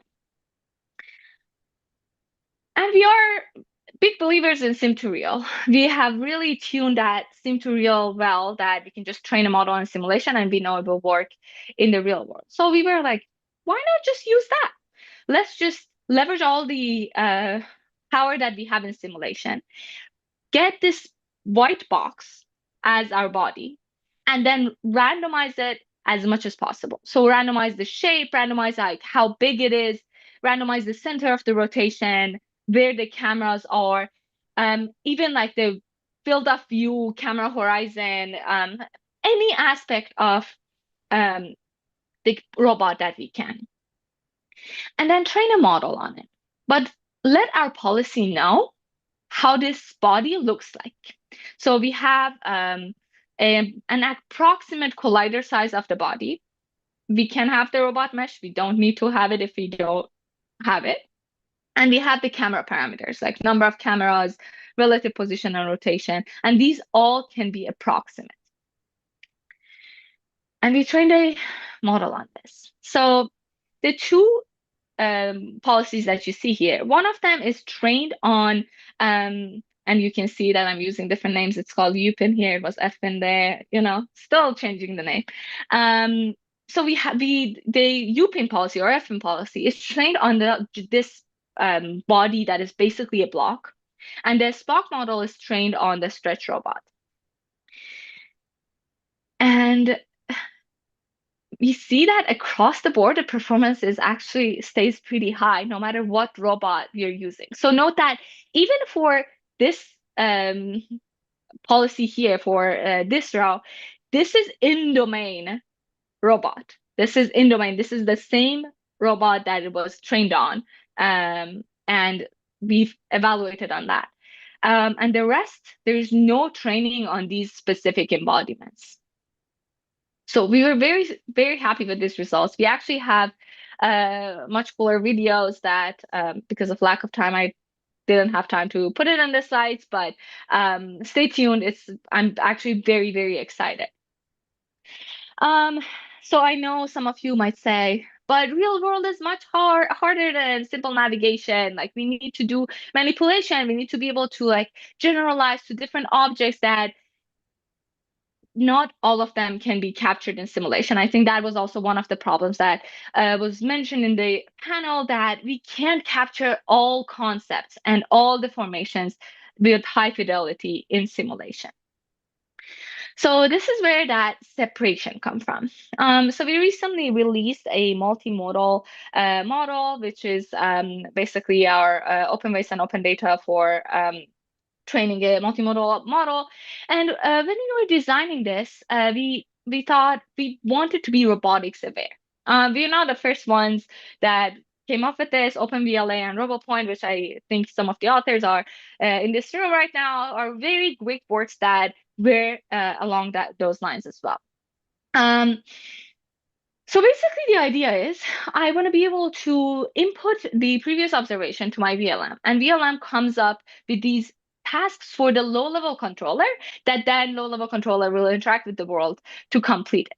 What is the benefit here? The benefit is I can have a VLM that is semantic aware, and then my low-level controller, for every new robot that I have, I can fine-tune it or train it for that specific embodiment. And because it's doing much simpler tasks and no long horizon planning and everything, the training of that becomes much simpler. So the question is, what's the right interface between VLMs and low-level policies? Some might say it's language. Let's have the VLM come up with some text-based instruction for the low-level policy.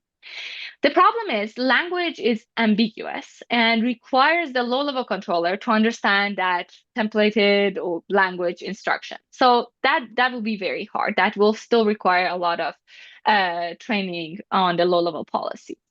We can use agent body position.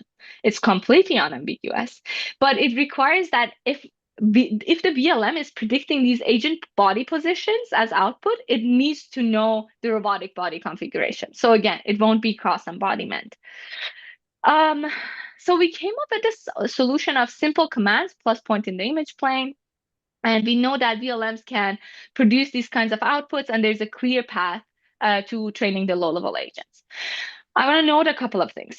First of all, there are other people in the community that are doing the same thing, and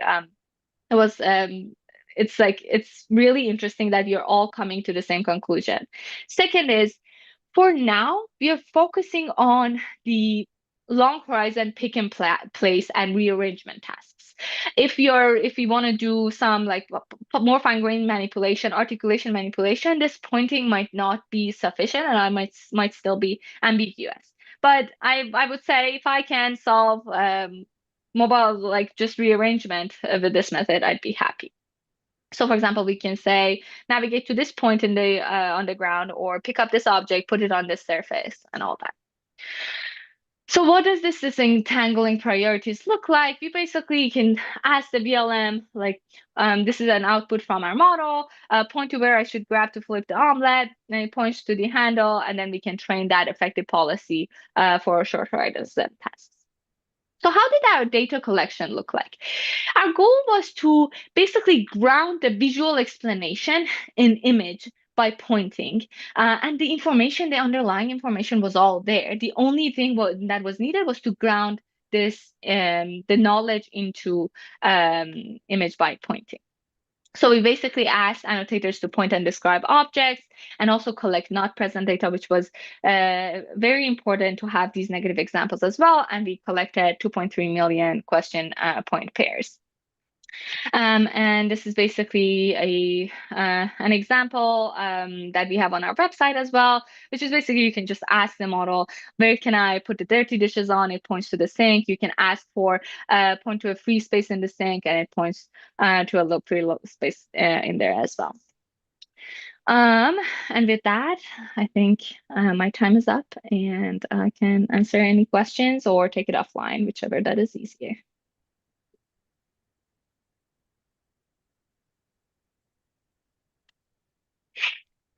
All right. Do we have any questions in the audience? And I will bring the microphone.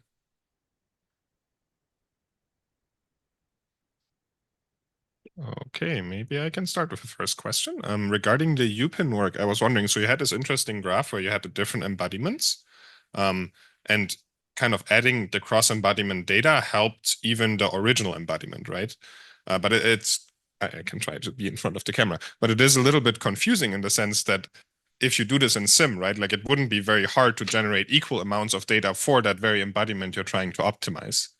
So is it that it somehow gets more robust, or did it have less data in this case, or like why do you think So I is it think actually that learning how to generalize to embodiments that it has never seen, it's actually comes as a benefit. You are reading this correctly, that we do have some like, because we have more variations, we are using more data.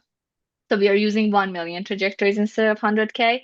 But the idea is that we don't want to generate data for that specific embodiment, because I want to send you this policy. You can pip install it, and it really works on any robot. So we have videos that we even like use body shapes and body sizes that is very big, and we just use an iPhone camera, and it still works. So we want it to be not limited to any single embodiment. And yes, it was.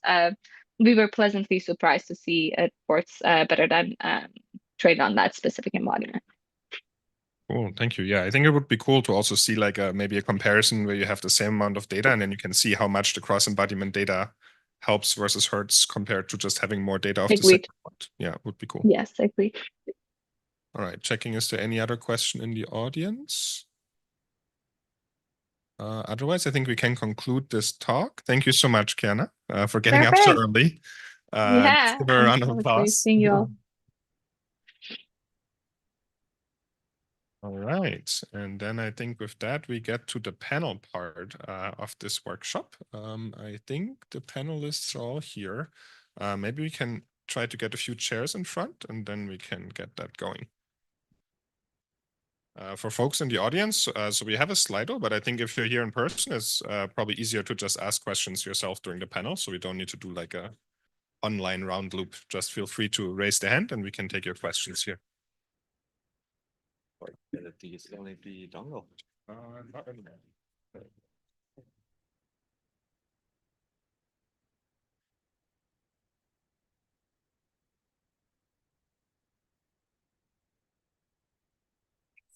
Panelists.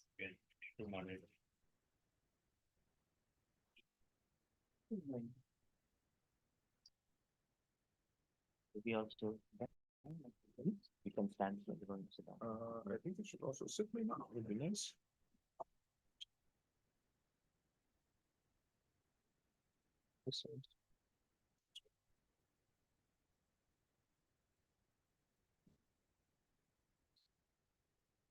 Hello. Yeah. Cool. All right. Thanks to everyone. The panel will be moderated for the first like 15-20 minutes by me and Carl. We'll ask a few questions, and after that, we can open up the questions for the room.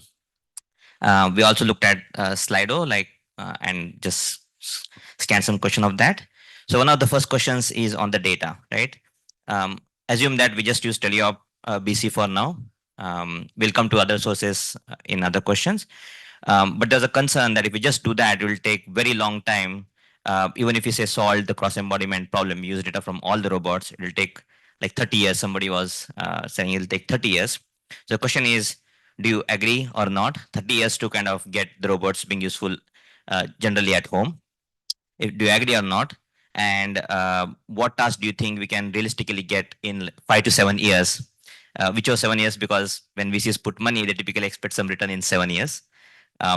So if you just do teleop BC, where do you think we'll realistically get in 5 to 7 years? And this question is to all the panelists. Okay, so I think when people are saying things like that, my presumption is there's a mental model that we have to do, thousands of demonstrations for every individual task. So if we want to fold an orange Ralph Lauren T-shirt or something like that, then we have to do it. But I don't think that's how the math is going to work. I think learning the 1000th skill is very different than learning the first skill, and we don't know the scaling laws there yet, but I'm very optimistic, that I think, after having already learned 1000 skills, for instance, then you can add a new skill with very few demonstrations, and that changes the math. And then if you get even farther along, where you can do in-context learning type things to adapt to a new situation, to handle a new environment or whatever, then again, that's like about the limit of sample efficiency. So I worry that the view of like we're hugely data hungry is coming about this sort of learning the first skill model. Yeah, I think sorry. Should I go? I don't know. I mildly disagree with that. I think we are sometimes like underestimating how much data we need. I agree that ideally you want to see some sort of generalization like across different data that we are collecting and tasks and so on. But I don't think like when it comes to dexterous tasks, we have figured out how to get that generalization. So I do think there's like room for studying that generalization for simpler tasks. When it comes to like dexterous things, it does feel like we need to collect a lot of data, and I don't know how much that is. And I know we don't know like what the scaling laws are yet. In terms of if teleop is the right way or not, I do think we need like action data. So when it comes to teleop, I think we need to find ways of like collecting that cheaply. So like why a teleop, like maybe we could actually do some other task like why doing it. And like, for example, someone who's in a coffee shop at Starbucks, like would use like teleop and still like do their task by using the, by providing data, but that seems hard too. So I do think we should find other ways of scaling up like crazy too. So if you could get real like human demos, like maybe hand demos, for example, like Jitendra was talking about like hand data, like I think that is like one way of opening up really large scale amounts of data if you could find ways of like consuming that. So I do think the data thing is a problem, and like it would be wonderful if you could get generalization, but I haven't really seen too many signs of that yet. I was gonna say something a bit similar. I think we just only beginning to study the problem properly, right? And we're only beginning to operate in a regime where we can study the problem in a way that's meaningful, because we start having data sets of a scale where perhaps some of these questions are becoming meaningful. I think there's also something, so maybe to add two things to what you said. I think we haven't seen generalization yet, but I think we also haven't, I don't know, I feel we haven't tried very hard. We haven't really tried to think deeply about how to bring in maybe some of the more web scale knowledge and use that to aid with generalization. I think we've also not really tried to think about how to collect data in a slightly more intelligent way, right? At least much of what I've seen is basically collect good data, but we're not very systematic about covering perhaps different variations or plugging holes in the behavior. And this is maybe where also self-generated data eventually may come back, or we will be able to leverage data that is a little less perfect through other tools than just BC. I think the other answers really covered, I think, a lot of the most important points. The main things I want to add are two things. First, when it comes to generalization for robotic control, actually regardless of algorithm, whether it's behavioral cloning, RRL, or anything else, we know the way in which the problem is different. It's different because it's situated in the context of a dynamical system, and we can actually theoretically analyze the difference that makes, and it makes it a lot harder. But it makes it harder along an axis that should be entirely orthogonal to variability in initial conditions. So that is to say that if you want to make a single decision in, let's say, 1 million different environments, maybe you're detecting a particular object, there's a particular kind of sample complexity you're going to get for generalization. If you want to make sequential decisions, you are going to pay a price for going from a single decision to sequential decisions in a dynamical system, but that price is orthogonal to the difficulty of generalizing across those initial conditions. And there isn't really any reason whatsoever in terms of machine learning theory to suppose that those two things should be interlinked. And I think that so far we actually haven't seen any evidence that they're interlinked, which would imply that insofar as computer vision systems can generalize across initial conditions, language models can generalize across initial conditions, policy should as well. They still need to tackle the challenge of dealing with a dynamical system, but that challenge doesn't seem, at least there's no evidence that I've seen that suggests that challenge is exacerbated by variability in initial conditions.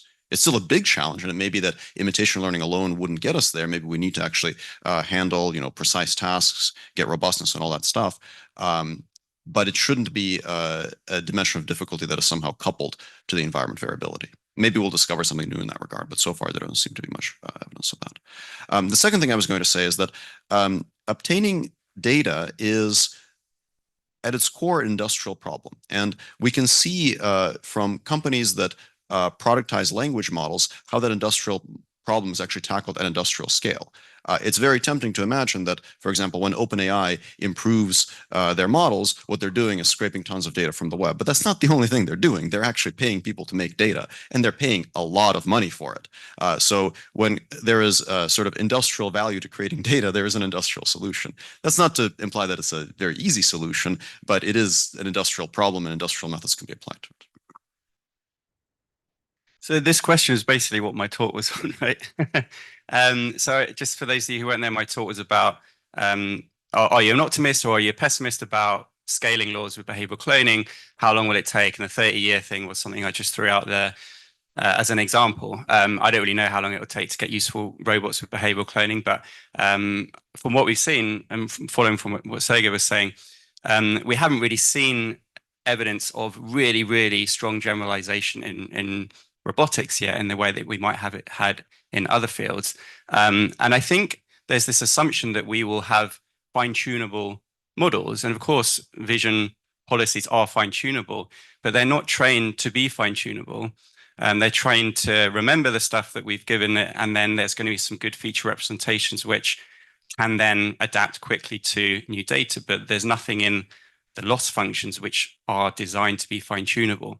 So going back to what Russ was saying, I think something like in-context learning is going to be a much more powerful future for imitation learning. And I was showing some videos earlier of how you can teach some of the physical intelligence tasks that came out in that blog post within context learning with just a single demonstration, all trained with simulated data. So I think for me, that's the stuff that I'm really excited about, because within context learning, you're explicitly training the network to be not just fine-tunable, but conditionable on the demonstration. So you don't even need to fine-tune any of the ways. And that to me is a really exciting feature. And I think that's something that we should pay more attention to. Okay. First of all, we always talk about generalization without defining what is generalization. What do we expect it to be? Generalization with respect to what, in which context, where do you want it to work? So right now, we don't even evaluate properly what we are developing with the proper metrics so that we can really understand what we are solving. So this is the first problem that, at least as a person from the academia, looks at the problem at. I also think that it is an industry problem to scale up also in specific applications. I don't think that behavioral cloning is going to solve everything for us. I think it will be a component inside a more modular architecture, because I think this is how humans basically also operate. There are different modules interacting, and we are very efficient, and I think we should care about efficiency. In context learning, there is not even proof that in context learning works out of distribution. So, I mean, how can I in context learn something that I'm not sure if it is somewhere there represented? So I guess what I said also before in the discussion that Nicolas was having is that for me, it's more important to also keep in mind what types of representations could you extract from the data such that you, under conditions, can operate the same task into, for example, different environments or variations of the setting that you have. And I think it makes more sense to really, I am surprised that I agree with Jitendra, but it kind of makes sense to tackle smaller skills and tasks and really benchmark that they really work, because then this will be applicable also to the industry. For example, picking and placing all the deformable objects of Amazon would be amazing for, I don't know, warehouse operations, rather than trying to, showcase that by behavioral cloning, all the household, for example, chores is the way to go. So yeah, there should be some trade-off, and definitely we should rethink what do we think about generalization and what are the metrics that we use in order to measure this kind of generalization. I guess Russ would say that we don't need generalization, we just need much data to have interpolation. But yeah. If I could just chime in with one last thing. So I think it's good for us to be possibly skeptical about how much data, because that could be the truth. It could just be that we need that much data. But there's also a view of being wildly optimistic. And I think we should also admit that that's possible too. I mean, it could when a car maker is testing the suspension on a vehicle, you drive over like bricks and you drive over, there's like 5 things on a proving ground and you drive over that. And if you drive over those successfully, then you think you could drive everything in the entire world. You know, if you want to train an RL quadruped, you walk over the steps, you walk over there's like 10 things in the environment, you add some randomization, and then you can walk over the Alps, right? You can do anything in the world. It might be 30 years from now, theorem, if you can peel a banana and pick up a plush toy and scratch yourself, you know, I don't know like what the curriculum is, but it could be that a very small set of tasks make you a broadly capable manipulator, right? We don't know that. It could be that you have to experience everything once. That would be the bad case. But let's admit there could be a good case too. Shall we move on to the next question? Thanks. I want to actually ask another follow-up question about Sergey's point about the industrial process. So I think it's true that there is an industrial process to improve language models, but that industrial process works on certain types of problems that people can feasibly collect, you know, reasonable amounts of data at a reasonable cost, right? Like we do not industrially improve our language models to be better than the mathematicians, you know, across the world by asking the best mathematicians to write answers for ChatGPT. So there's like some point where basically it needs to be feasible to collect a lot of data at a lot of scale. I think in your talk this morning, you tried to kind of gloss over this bootstrapping problem a little bit and then say, you know, we will, once we're at many robots, we will get a lot of data and then we can do industrial process. Well, do you think we basically already have all the things in place to get over that bootstrapping activation energy and to get to a point where we can collect a lot of good data that we need to improve these models? Or do we need to change the way that we're doing things in some more stepwise way?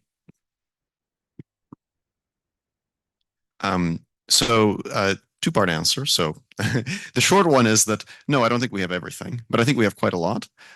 So in regard to the world's best mathematician, this is one of the few times in robotics when Moravec's paradox is actually something in our favor, right? Like collecting data of expert programmers to improve your code generation model is hard because computer programming is something that people are pretty bad at, and you need to find a group of pretty special people who could produce that data.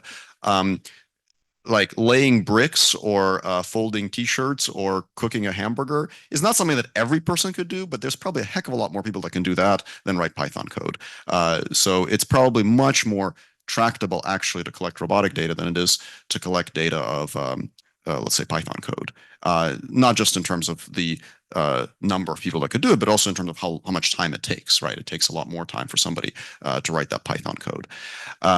That said, I actually am very optimistic that we will have robots that can do things that humans can't do, and also that can do it with embodiments that humans can't control. And I think that one of the really exciting things about robotics is that if you have a truly general solution for robotic intelligence, then you can plug it into hardware that is kind of, you know, just beyond our imagination. Like instead of having robotic arms, what if we build a building with a swarm of 50 quadcopters? And I think there are like pretty tough problems that we'd have to figure out to get to that point. And I think that's what we should strive for a truly general solution. That's where ideas like reinforcement learning are going to become much more important. And I think that's where basically the algorithmic frontier of our research is going to lie. And I do think that in the long run, if we figure out good general solutions that can allow for autonomous acquisition and improvement of behaviors, those will also trickle back down into the kind of systems that we can teleoperate and make them even better as well. So I think we should, as a community, strive towards methods that go significantly beyond imitation learning. Ask a follow-up on that. So I agree with like what Sergey just said, but and I also agree that the data thing is a logistical problem. I agree with that, but it is a big logistical problem. And how can we like, so maybe more of a question, like how can we make sure that it doesn't like, yeah, it doesn't become like a big bottleneck. Like how can we make sure we don't end up becoming like autonomous driving even, right? Like an autonomous driving didn't have that logistical problem. I think it is, or like similarly, like if you think about, you can think of RL, right? Like RL is like a very wonderful idea. Like theoretically it should work. We should like bootstrap, like we should collect our own data, but it's like logistically very difficult. So it's real, like that logistical problem. So I don't know, I'm just curious like what everyone also like thinks on in terms of how we could make sure that doesn't become a huge bottleneck that puts a stop like on where we are going. I have a very short answer. It's in the title of the workshop. We should do cross-embodiment training, and we should all share our data and train on all of the data that we share with each other. Like I'm a bit confused. Okay, you said that it is easier to teleoperate than write the Python code to collect data? It's much easier and it's much cheaper. No, it's not. I know because I've paid for it. It's much easier and it's much cheaper. Okay. So you take people, you train them to teleoperate data according to some objective that you give them. I don't know, do you give them time? Do you give some specification? So you really have to define. So if you want to really large scale it up so that common people actually collect data, common people are very diverse in the way that they do things. They are not always optimal. The question is, do you want the robots to be suboptimal, but just do the thing? Like, does it make sense to do the laundry in 5 hours rather than doing it in 5 minutes?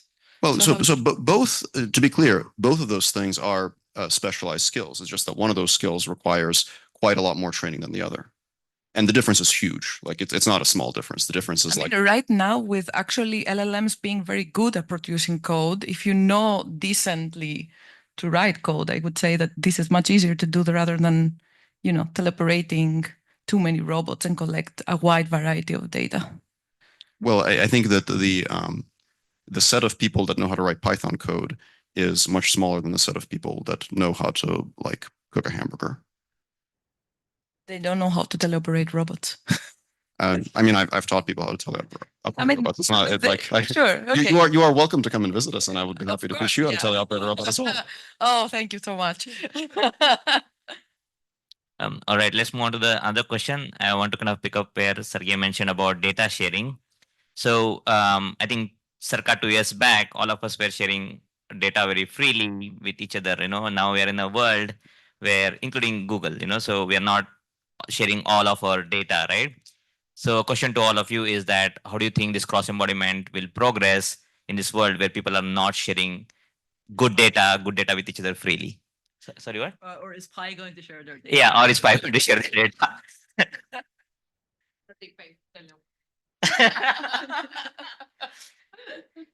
Someone other than me. I think I've been talking about too much. CRI could give us. CRI gives the data. Right. Yeah. No, I think. Sorry. So to clarify my question, let's assume that not everyone is going to kind of share all of the data, or at least like the data that they most paid for, right? So in that world, how do we make progress on this cross-embodiment transfer? Because not everyone will have all the data. Well, I think for research, there will still be shared data sets available, right? And I think even if, and this is sort of an unauthorized answer, if we can't release the majority of our data in immediately as we're using it, there will be data sets that may be less immediately valuable, right? And at least for research, those I think will be useful and suitable, and we may actually end up in a very different economic model moving forward anyway, where perhaps the business of data ownership is sort of looks very different, right? I think right now, I expect, I'm curious to hear how Sergey and Pi is thinking about this, but I don't think we'll be sharing like the data that we're collecting instantly, right? But again, I think things may change. You want to answer that, or was that just a? I was going to ask a slightly different question. Go ahead. I was going to ask a slightly different question. I can give a short answer if you'd like. I mean, the short answer I have is that this is not any different than any other field of machine learning, right? If you're doing computer vision or natural language research, then there are going to be big companies that have internal data sets, and there are also open data sets, and yet somehow, life goes on. So yeah, there will be some kind of system in place. Maybe researchers will share things, maybe companies will share something or a portion of something, but none of these things have been blockers in other fields. So it's hard to imagine why it would be a blocker in robotics. One reason it might be a blocker is because there's a lot of data on the web, right, which you can scrape and do self-supervised learning on that for next token prediction, just true for, say, vision and language, but that might not be true for robotics. So that's the reason.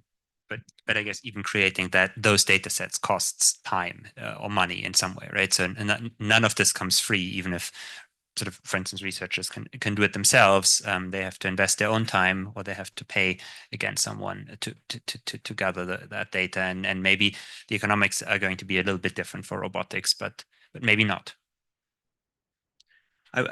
This is an honest question. How successful do we consider the OXE experiment to have been? I think in practice, there's magic soup, and there's a few subsets of the OXE data set that are very valuable, but as an experiment of bringing everybody's data together, do we consider that a success or not? Or how much? Am I now to defend it? Right. I mean, there's goods and bads. I think it's good in the sense that it has shown that this is possible. I think it was probably one of the largest kind of collaborations in the robotics community to that date. It has provided data sets that have facilitated quite a few papers and are still facilitating quite a few papers on that do research on this.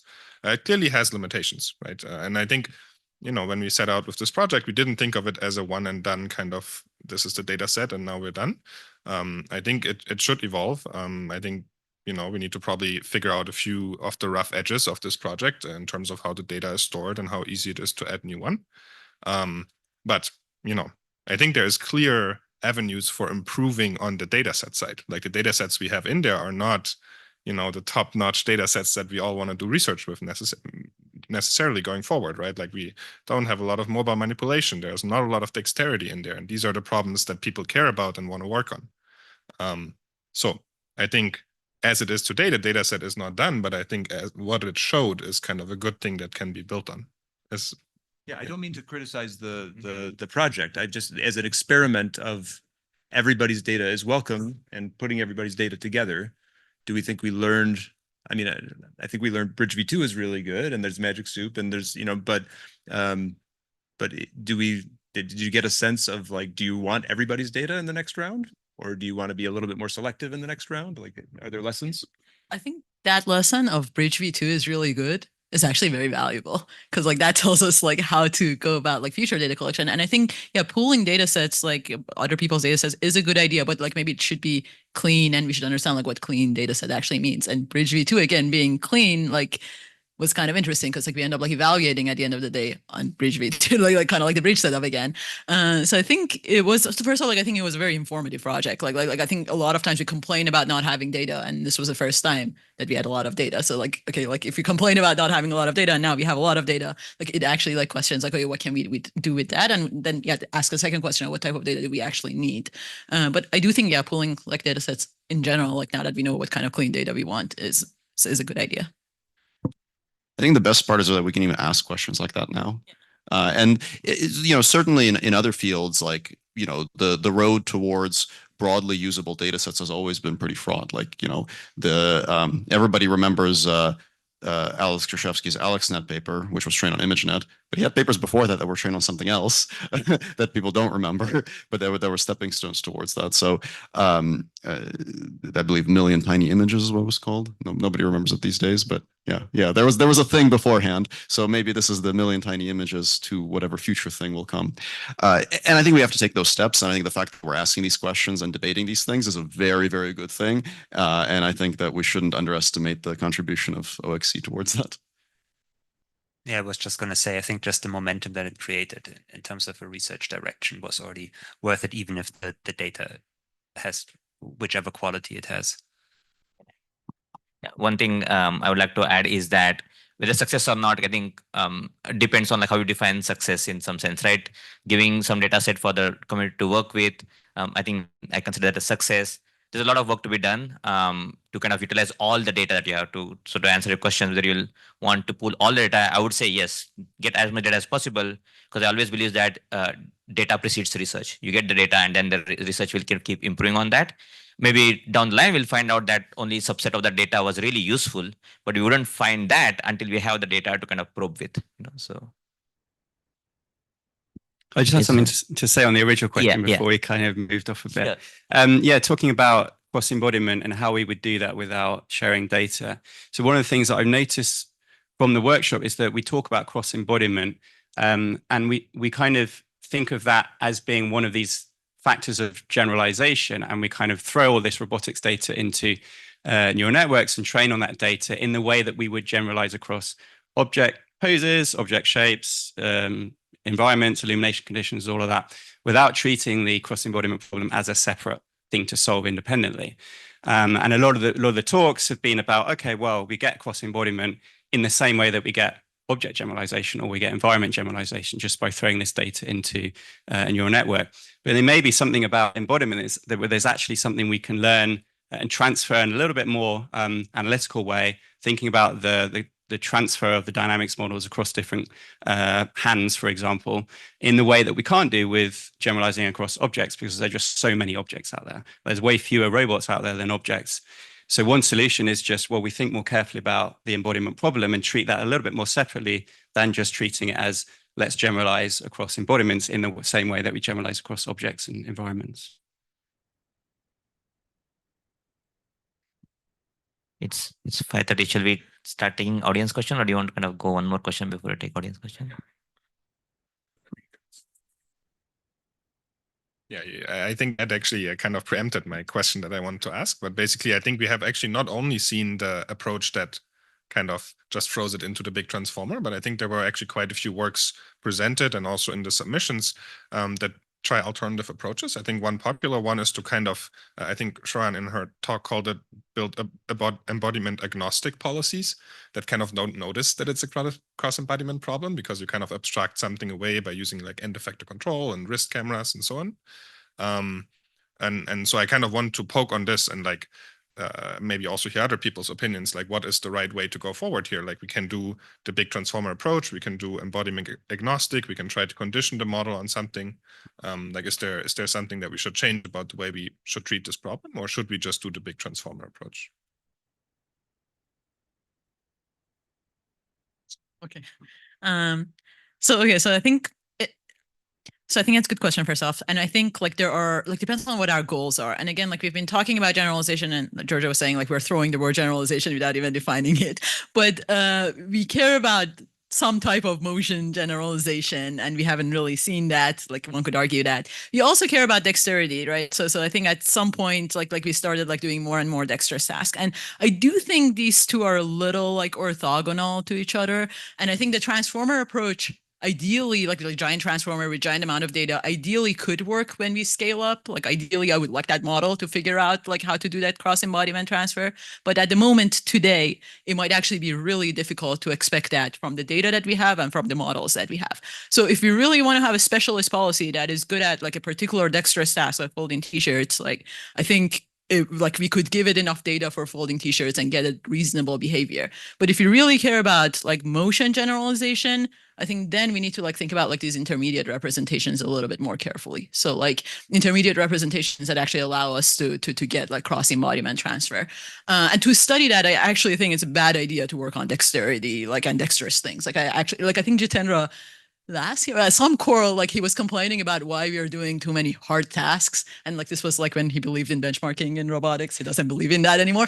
But when he believed in that, it was like we should do simpler tasks and actually study like when we get generalization and how we get generalization. And I kind of agree with that. So if you want to study generalization, like or what intermediate representations are useful and how we can get the best of a particular data set, I do think we need to like simplify our tasks, but that they're not flashy and it's hard to like, I don't know, demonstrate that I got generalization on pick and place, right? So maybe what I would say is I want to pick the right abstraction that allows us to study the question we're interested in. But I think it's also worth keeping in mind that sort of maybe what we're developing has the potential to scale, right? And to break out of the boundaries that we're setting locally or temporarily in order to study a particular question, right? If whatever we are sort of like the architecture that we're choosing doesn't have that potential, right? Or the answers don't seem to be generalizable to a more flexible architecture afterwards, I feel it's not worth doing. I guess what I would say is that if we look at kind of how the most effective machine learning methods were developed, language models, vision language models, etc. Often the key enabling factor is actually not somebody like thinking of a brilliant architecture design, implementing and like making everything work. It's actually the right frameworks and infrastructure for rapid iteration. And that makes sense because machine learning deep down is basically an empirical science, no matter how much we might like to think otherwise. So the most valuable thing we can do to answer questions like this is put in place structures that allow us to iterate on designs very rapidly, train things on shared data sets, test them, all that other stuff. And then I think the answer will come out through empirical experimentation as always.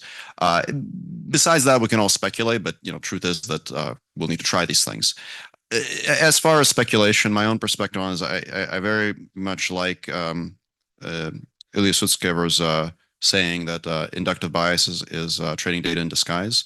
And I think we should be very conscious of that. I think that's a little bit kind of, Nick, what you were getting at too, that certain ideas work very well at smaller scale and their benefit disappears at larger scale because they're really providing knowledge that could just as well be provided with more data. And we should be very careful of that. But that's not to say that everything is like that, because there are some core ideas that, for example, greatly increase your model's ability to absorb data. Transformers seem to be one of those ideas. Batch norm is another one. And those things really are very valuable. So again, the key is to just have good structures to be able to test those ideas, evaluate them in the right way so that you're not misled by small scale effects. Yeah, I think a lot about this as well. But I think like we have to consider where we're aiming for in the future. At what point are we aiming for this robot to go out and perform these tasks?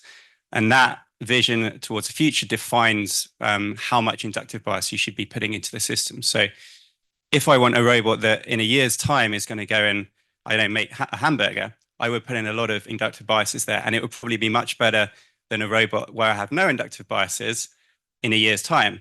But then think about 20 years' time, the robot that has fewer inductive biases will probably be better than that one that had more inductive biases. And it's not like we're all aiming at the same point in the future. Some of us are aiming for robots. You might have a company that's trying to make a burger flipping robot, and you might have very strong inductive biases because you want that robot to come out over the next year. You might be working on something much more longer term, like a lot of academics or others are working on things that may go well beyond just flipping burgers, and then you want to have very flexible inductive biases or very few inductive biases.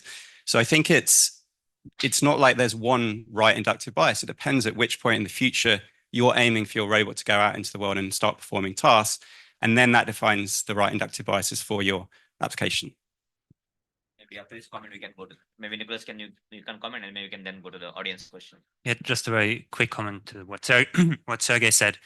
That also, I guess that point about inductive biases in data also brings back the question that we were discussing at the beginning, that sort of only once we have a certain amount of data, we can actually start studying certain questions. And I think that's really important. I think we're sort of moving towards a regime where some questions become studyable in a meaningful way. Can I say also something? Yeah. But I also think that if I can represent academia a bit more here, I think that it is very, very important to keep both research directions.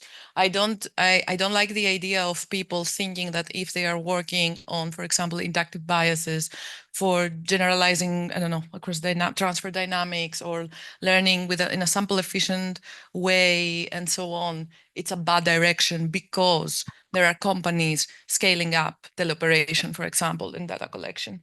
It is one of the ways. It would be nice to even use it as a prior, for example, for many of the tasks that we want to do in a very sample efficient, continual learning way. But it should be mentioned like it's not one way or the other because we don't know what works. And again, it really matters, in my perspective, the representation that you build, whether it's going to allow you to do a certain amount of tasks that it would be nice to define what kind of tasks we want to see happening, even they are embodiment specific, let's say, across embodiments, or if they should be embodiment agnostic. And I think also the problems, as also Ed said, could also guide you to see which one of the two approaches you should go for. I really want to start getting to the audience question. So maybe if you have a quick comment, you can finish up with the comment and we can go to audience.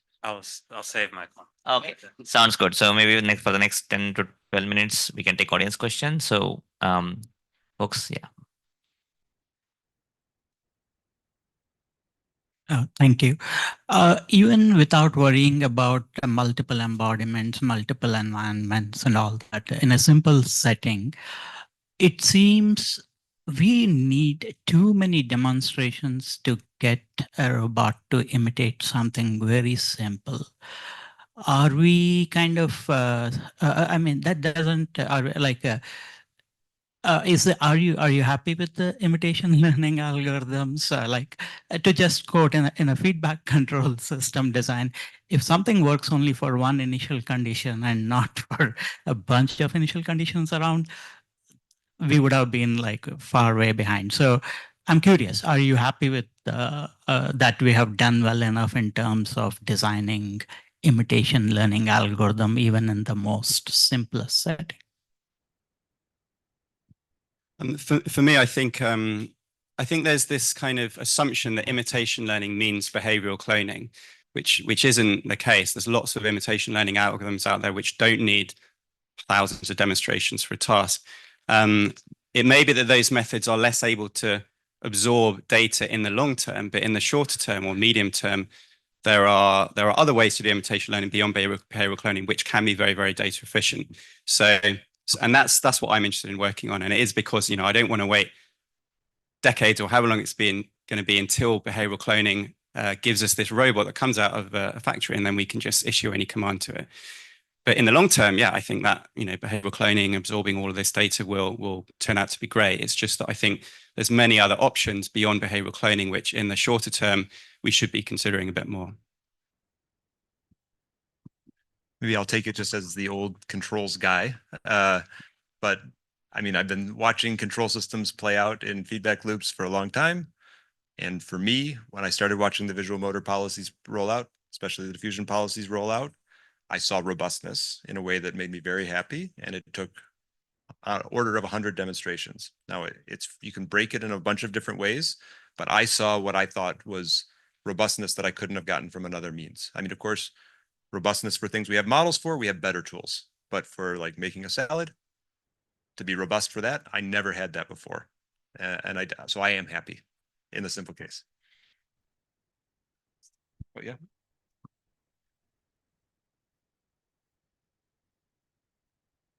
Hi, I have a sort of a practical questions related to collecting demonstrations. So the bottleneck, in my opinion, is not because it's hard to train people to demonstrate, but it's more about democratizing robots. So giving access to people. And that's why people think about like learning from YouTube videos and so on. So what do you think about that problem? If we want to use real world data, how do we go around that problem? With cross embodiment training. And I think, and that is actually like my honest answer is that I think that is probably like, to me, one of the best arguments for releasing cross embodiment data sets, pooling data across different research labs, and also getting to some degree of standardization around tasks, hardware, and all those sorts of things. So I think that, much of the work that was presented in this workshop, the work like OXE, other data set efforts, I think these are definitely steps in the right direction. There are major obstacles we have as a robotics community to like fully operationalize that. Like we have very poor standardization. It's hard to like get the same hardware as somebody else. The hardware is expensive. It's hard to get the same setup. But these are problems that we can move towards solving, and it requires a degree of cooperation for the community. And that I think is in the long term the thing that's really going to solve the problem you're articulating. But it's still limited to the labs, right? If you want to scale it up to like common people. So yeah, definitely. And that's where you're going to run against issues like the cost of hardware. Fortunately, the cost of hardware is dropping. So, if you fit a line to the cost of hardware over time, it's going to be getting to much lower cost, hopefully in the future. Not much more we could do about that at some point. If you want a robot, you want a robot. But I think it's better now than it's ever been before. Can I just add on that? So actually, I don't know. Yeah, I agree with you that it's at the end of the day, it would be limited to the labs, and we have little robot data, and we have, let's say, n labs, and multiply little amount of data with n labs. It's still like little amount of data. So I do think we need to like scale up like data collection, like practically, like and with the current data we have, like we'll have OXE, but it's not like it's that easy to learn from OXE. So I'm a little skeptical of this cross embodiment learning being the solution. I do think we need to find ways of really scaling up our data collection. A plug for our own work, we had like a project called RoboCrowd recently, where we were looking at crowdsourcing data collection and how you can incentive design data collection, like from like anyone, like putting a robot in a mall and like doing like some sort of gamification. So people give you data. I do think like these types of approaches are creative ways of like scaling up data collection. Again, on the cross embodiment side of things, like given that we are collecting a lot of data and we should be collecting a lot of data, I think we are also standardizing somewhat our hardwares. Like if you think about like the Aloha setup, there are so many other like companies that are coming out that are putting out similar types of robots. So I think it makes it easier to share data in those settings when the hardwares are somewhat similar. But yeah, like just bottom line, I do think to collect more data. Yeah, and actually one more plug is, there are these efforts popping up, including from Hugging Face and a few other places that are trying to get open source designs for very low cost robots. I think it remains to be seen how successful those will be, but it does seem quite plausible to me that in the long run, something like that will also take off, and that could also greatly ease this issue. I will not disagree, but I think what you wanted to say is that whether we could exploit also visual imitation learning as a different type of embodiment instead of, for example, only operating on hardware. I perceive also like looking at the human and extracting what the human is doing as potential one type of embodiment that we want to learn from. And it would be actually research-wise, it's very interesting to understand that how can you go from, let's say, looking at a human or like even having egocentric views of humans operating on system, given there are now the glasses and everything, and then go to a robot, for example, that has also torques that you cannot collect, for example, from humans, most likely. So there are, I think, many interesting ways of creating representations that are going to help you, let's say, scale up, collect more data, etc. But it also matters on which abstraction level you are trying to extract certain policies. So it could be that one viable way is to look at humans, create, let's say, waypoints, and then do imitation or even reinforcement learning to achieve, let's say, what the human is doing. So it could be various ways that we could investigate on how we could potentially learn from different embodiments. I don't think there is only one way, but yeah, it's like an open research direction. Yeah, I think no one would disagree that this is extremely valuable if we can unlock this. I think the interesting question for me is in the context of data and real robot data and action-labeled data, how much action-labeled data we need to enable solutions to this problem, basically. Because one like for instance, we have great approaches to learn from motion capture data or other sort of human data in simulation. They just require you to run RL in simulation, right? So you create your action labeled data kind of in simulation to follow, to fill in the missing actions, right? That the robot ultimately needs to produce. And that works great in simulation. And we can think about many approaches to this in simulation. If we want to do it without that intermediary, we need to have something that produces the actions ultimately. And maybe they come from having collected a reasonable set of first-person action-labeled data for a particular robot beforehand, and then waypoints, for instance, can be followed. Any other questions? So I think first go here. So what is good data? Because you are talking about good data and bad data.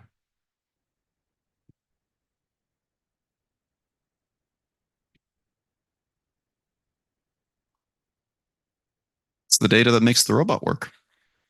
I mean, I think this is a really good question, and I think that this is very much in that category of questions that we can only really start answering once we have like the right kinds of data sets. Maybe what we should get is diverse data sets, and then figure out things like magic soup. Like this is that is exactly an example of a paper that tries to answer that question, right? So it's an open question. I think it's a question that's very much worth studying, and it's a question that has not received the attention that it deserves because the resources weren't there. So very important thing. Folks should work on it. Really glad that very good people are working on it. So more work is needed. It's probably also an answer that will change over time as our methods change, right? I think that's, I mean, at the moment, it's clear that there's some data that's less useful because we don't have the methods to make use of it, right? So data that doesn't have actions, for instance, is something that's harder to use at the moment than data that has actions associated with it. But then within sort of a particular category, as Sergey is saying, it's the data that makes the robot work. Unfortunately, that's probably the best answer that we have at the moment. But we need to get better at identifying this so that we can collect data also in a more targeted way, right? Because that will probably bring down the amount of data we need for training. Working under what conditions, though, right?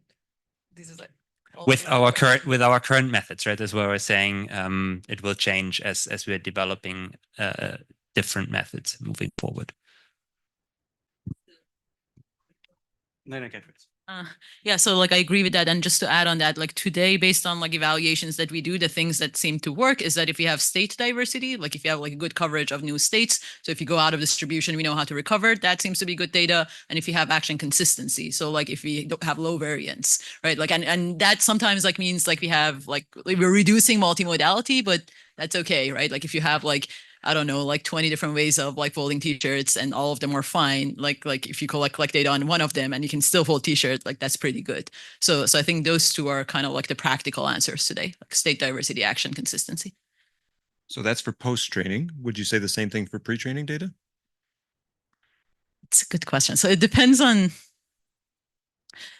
I would try to diversify maybe like from all aspects, like for pre-training. Yeah.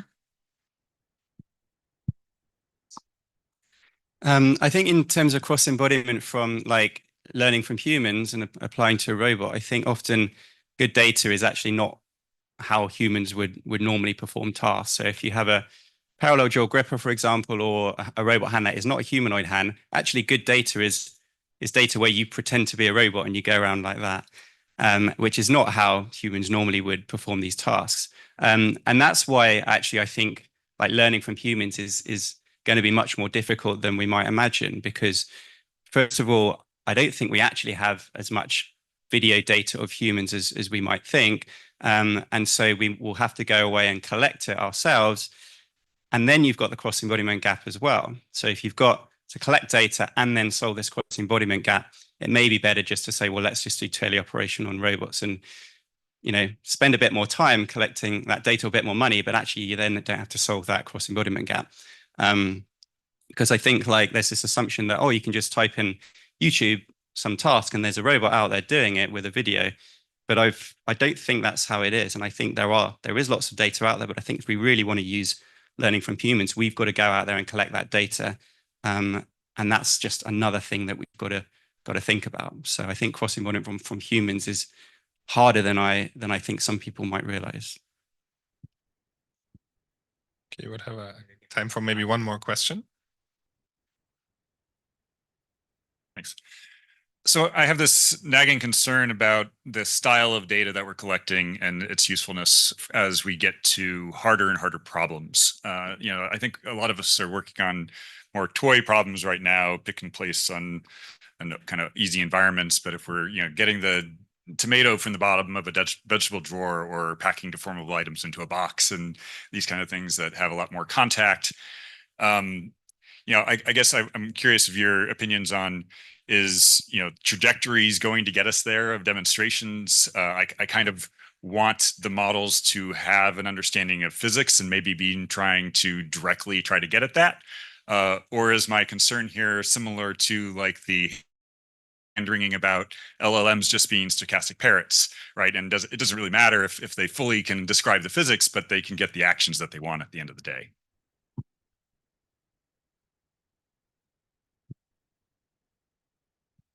I think it's what you said is very important. I also think that it is some of that hand wringing. So I don't think that there's any reason a priori to suppose that for all the behaviors that a robot is going to do, it needs to understand their underlying physics, because certainly people don't understand their underlying physics for most things that they do. Certainly not at an intuitive level, and usually not even at a cognitive level.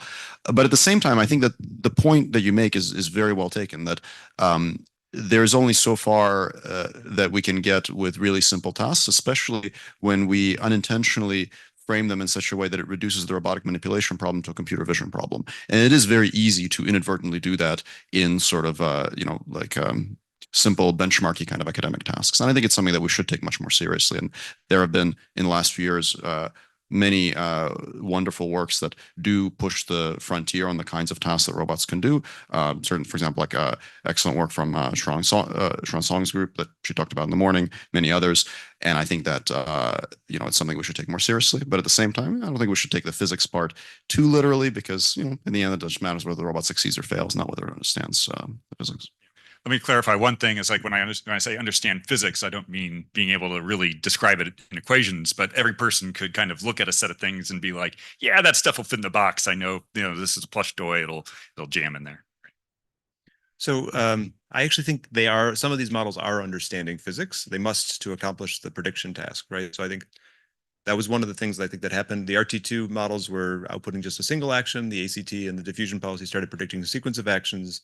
And if you are able to predict what the demonstrator was going to do 1 second in the future, then in order to do that, you have to have some model of saying where the robot was going to be in order to predict that. So in my mind, this change from predicting a single action to a sequence of action is actually putting different representational pressures on the internal representation, including you must learn intuitively the task relevant dynamics. And I think that's magical. I think it's exactly the right thing you want to learn, to say there's a bunch of stuff in the environment that you don't need to care about. That's irrelevant, but there's the things that are relevant to your task you must learn. Cautionary part to this is that our models aren't yet great at generalizing, right? And maybe they really only understand the underlying physics in some meaningful sense if they actually then start making the right action predictions to at least somewhat new scenarios as well. Because if it's only repeating ever this one particular action trajectories, I wouldn't argue it has understood the physics. But whether it predicts the right actions in a new context or something else probably doesn't matter. And for me, this is where modularity and hierarchies should be also considered. What you're describing is basically building intuitive physics models that actually they should be grounded in a semantic and physical world.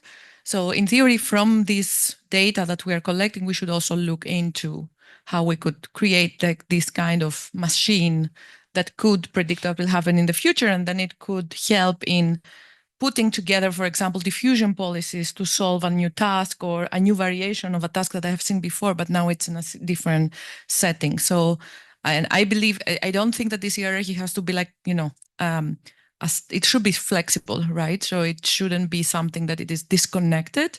And it's, again, a research problem, in my opinion. All right. With that, we can probably conclude the panel. I think we're reaching time. Let's thank all the panelists.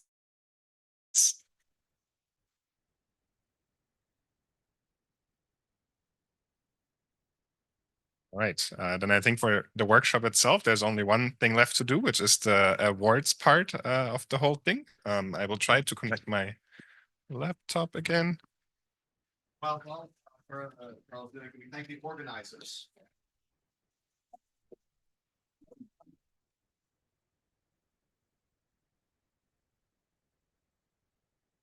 And also the sponsors.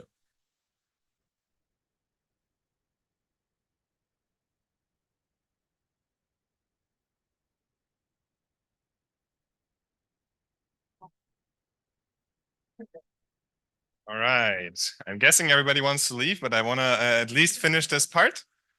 So we had 3 spotlight presentations today. We had many more submissions, so these were already really great papers. We had the hard choice to figure out one that we will give the award to, and we agreed on the data scaling laws in imitation learning for robotic manipulation, which I think is a great first kind of larger scale study into what data we need. Which is exactly what we discussed today. All right. Yeah, we also have prizes for that. I think we have 5K total, and I think it's 3K for that, and then 1K for each other. We'll figure it out. All right, can we take a photo maybe? That seems fun. Do the other organizers want to come here too?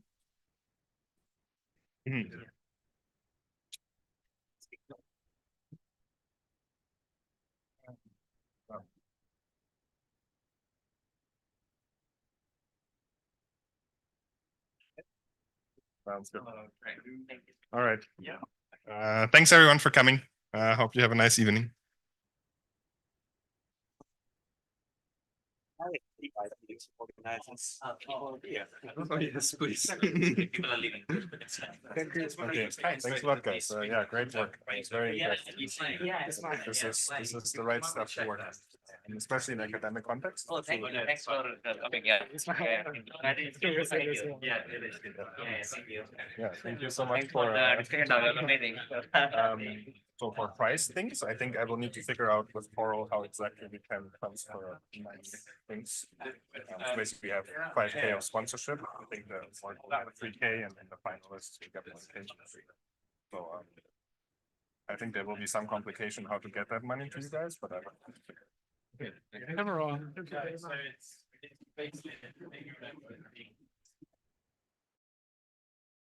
Nicolas, I'm going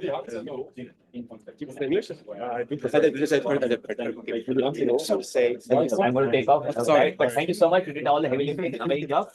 So thanks for the I just want to say thank you so much for the workshop. I was actually here for every single talk. And I just have to say, and I mean, this is something just for it was normally these sucker because people don't know how to moderate, people don't know everything from like the spicy eggs from Sergey that you put in there and that you prompted him to do essentially choose the discussion, everything. It was highly entertaining, and that's rarely the case. I just wanted to say that. All right, nothing else. Hey, how's it going? I was working at Sergey. Yeah, I know. I've never Maybe you seen remember it personally. Yeah, I don't know your Slack image. Yes, and we've been on Zoom calls sometimes in the past, working on the Robotics V2. I was helping a bit with Frederick, also with the data collection collaboration. And one question, because now I've been a couple of years in the industry. I joined the and I've seen the X embodiment. I think it's amazing initiative. Like I was talking to my team that was I think it's so important to keep contributing to the data side, and it's the form that it's possible to do it. But one thing which my supervisor of is that there's the requirement to make all the data initially available. And I don't know if there is any idea or initiative to deliver. Yeah, I think so. I haven't fully planned this all out, but it's the way this works is very complicated. And that so I think what I want to do is to simpler data and then allow people to essentially just upload their data themselves, and then PR essentially into our data set repositories with whatever license your data set because I think the other thing is there's no reason to make it harder for people to submit, and I think people can upload their own face and merge it in themselves, and I just need to look, it's reasonable, and then click one button to merge it. I think that's certainly how it's Awesome. I think it will take some time to actually do this. Yeah, it does. Because there's already so much data in this format, I need to make sure that you can transfer it without breaking anything, right? That's So I think the hard work. But yeah, very much. Fingers crossed. But yeah, thank you so much for this initiative. Thank you all up. It was a great workshop. Yeah, that was a really good.